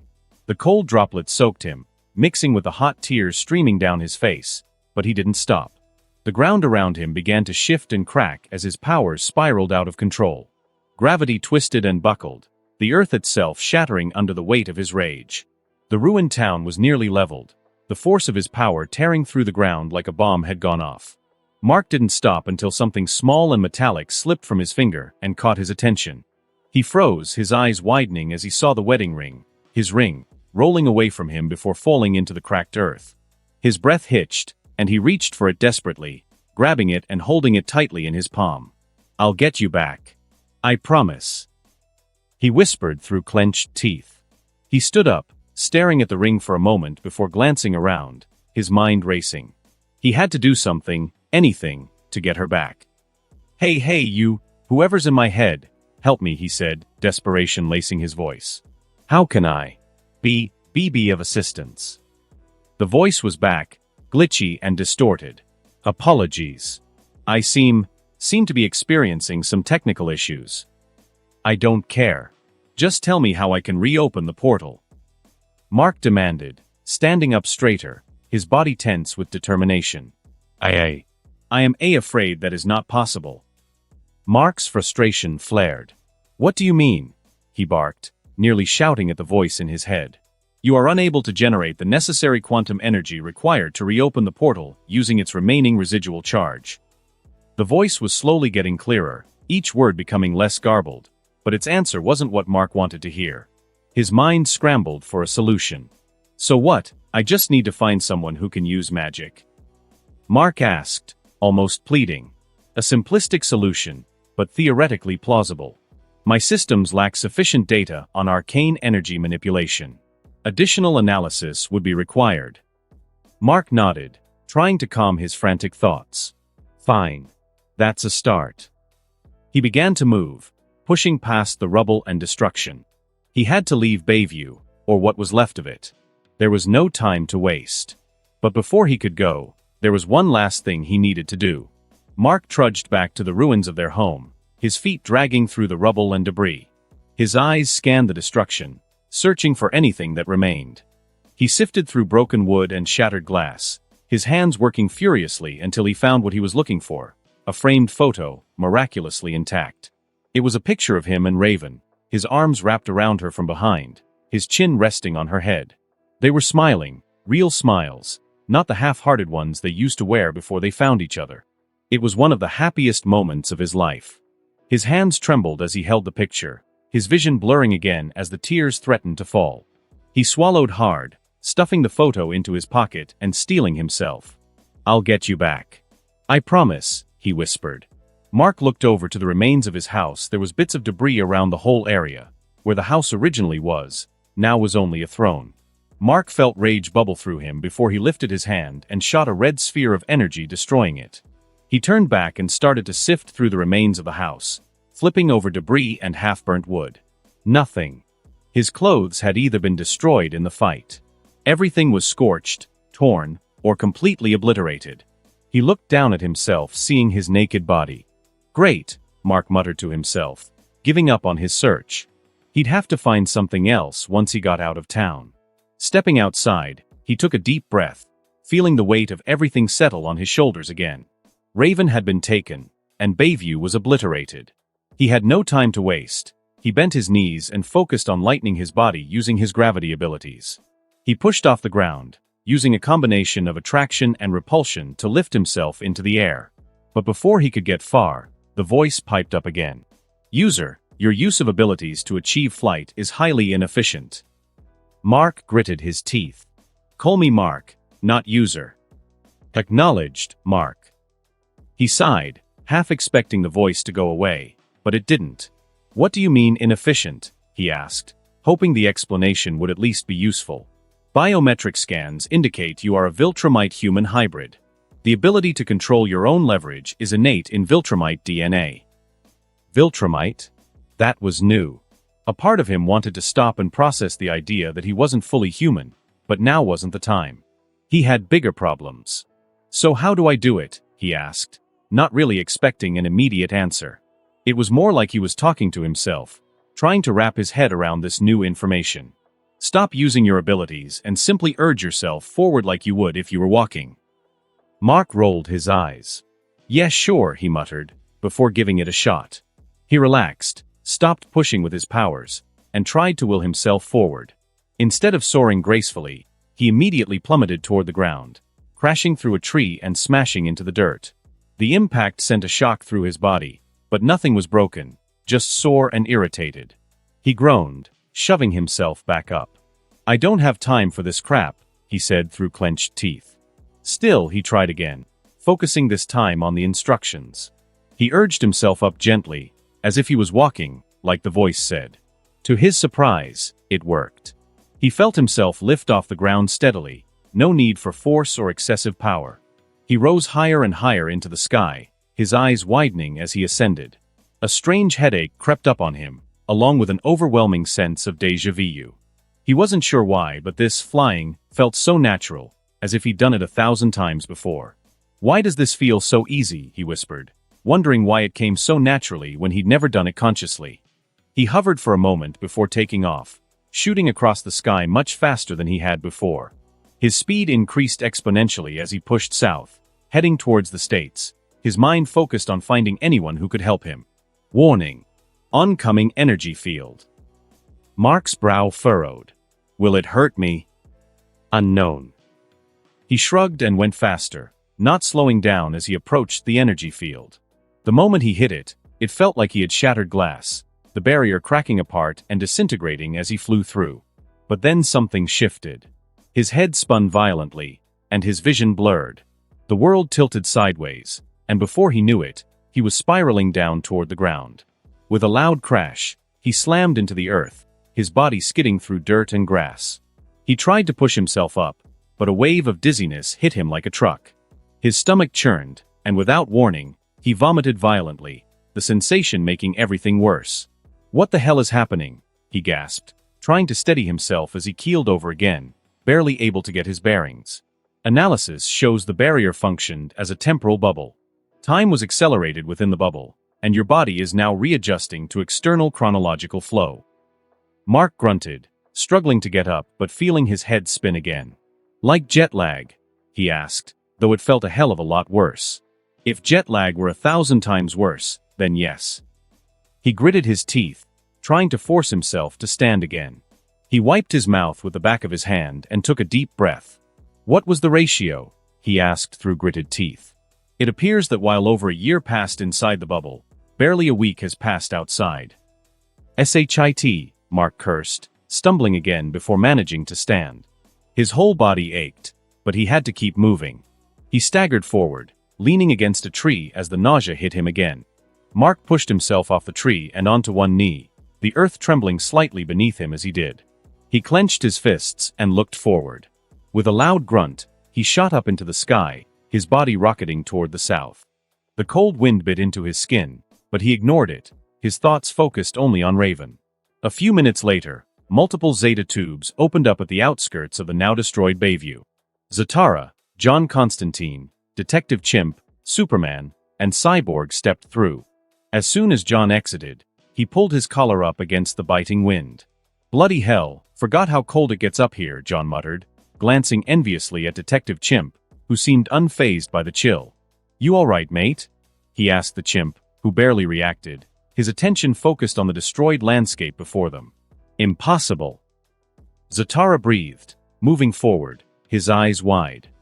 "I placed multiple alarm spells in case something happened with the barrier. Yet." He approached the barrier. It must have happened instantaneously for his alarm runes to not trigger.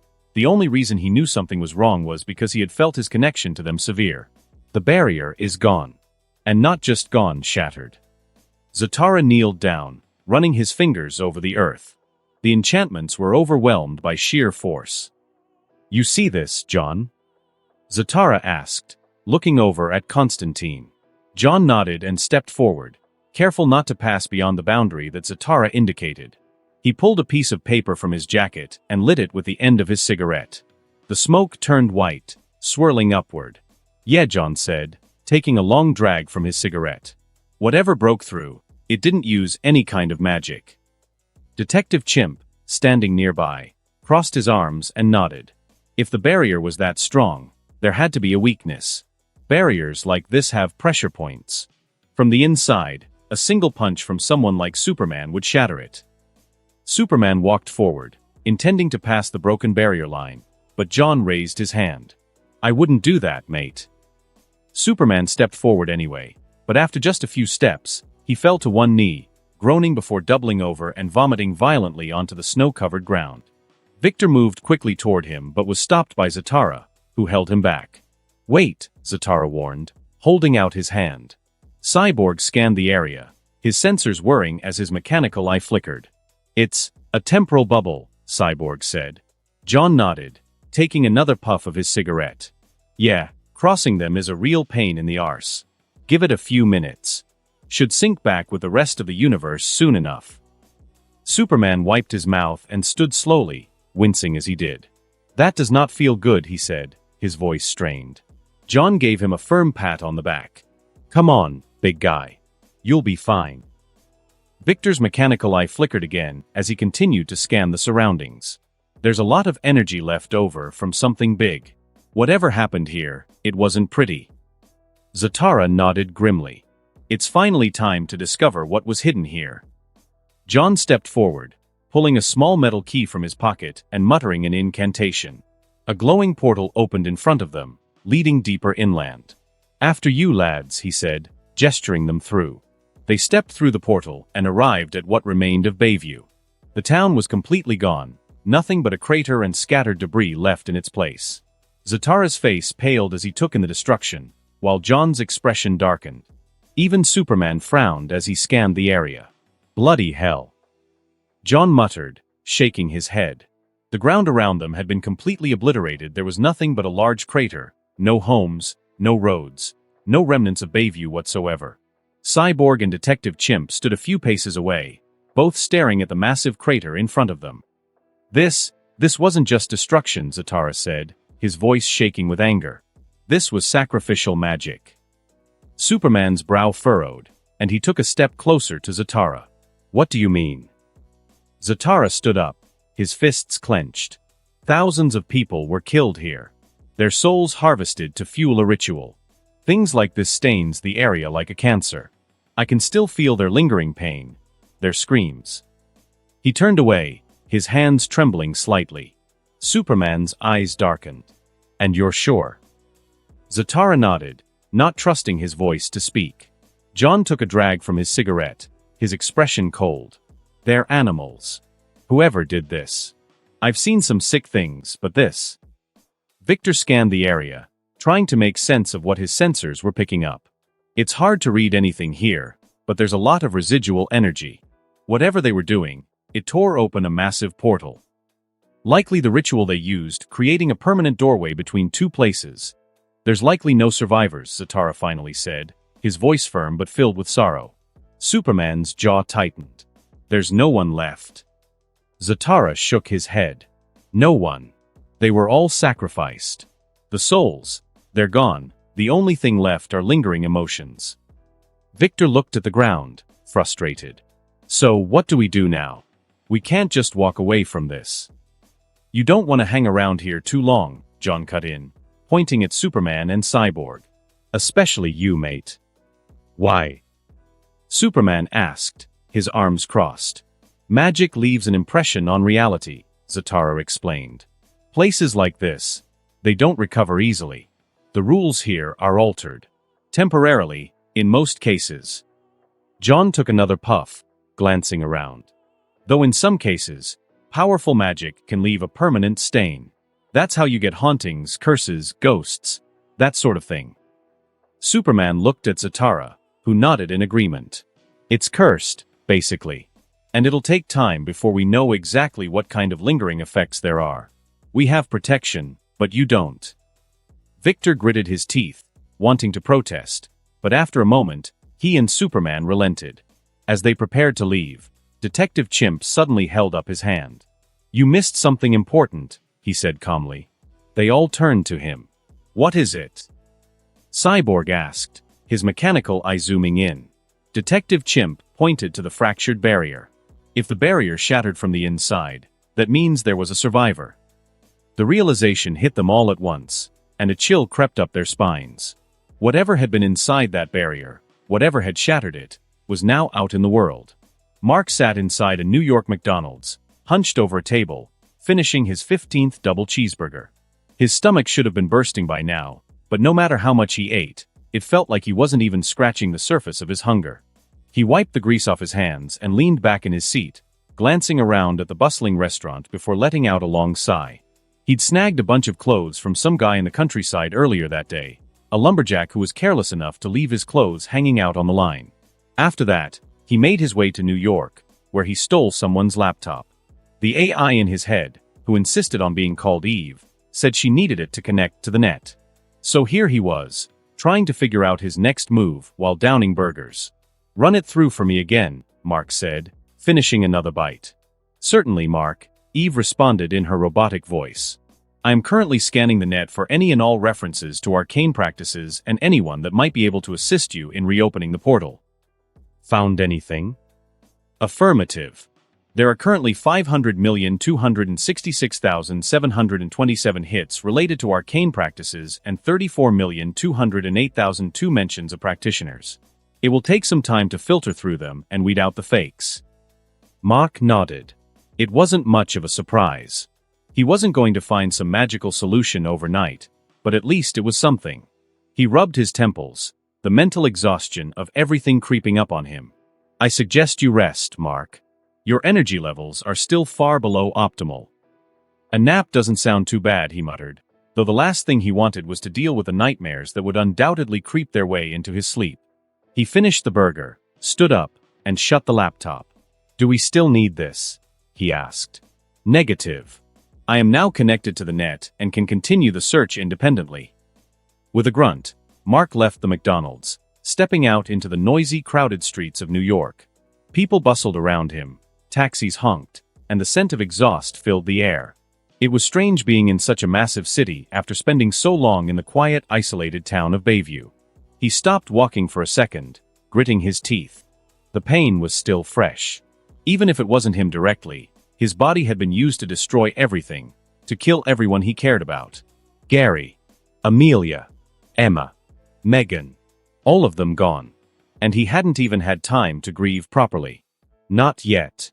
He needed to find Raven. He needed to bring her back home. Mark didn't know how long he had been walking when he snapped out of his thoughts. He came to a stop, staring up at an apartment building. The top of it looked damaged, with scaffolding and builders repairing it. For some reason, he felt a wave of déjà vu wash over him. This place seems familiar, he muttered. Your memories were suppressed by the entity that previously inhabited your body. They will begin to surface as your neural pathways are repaired, Eve informed him.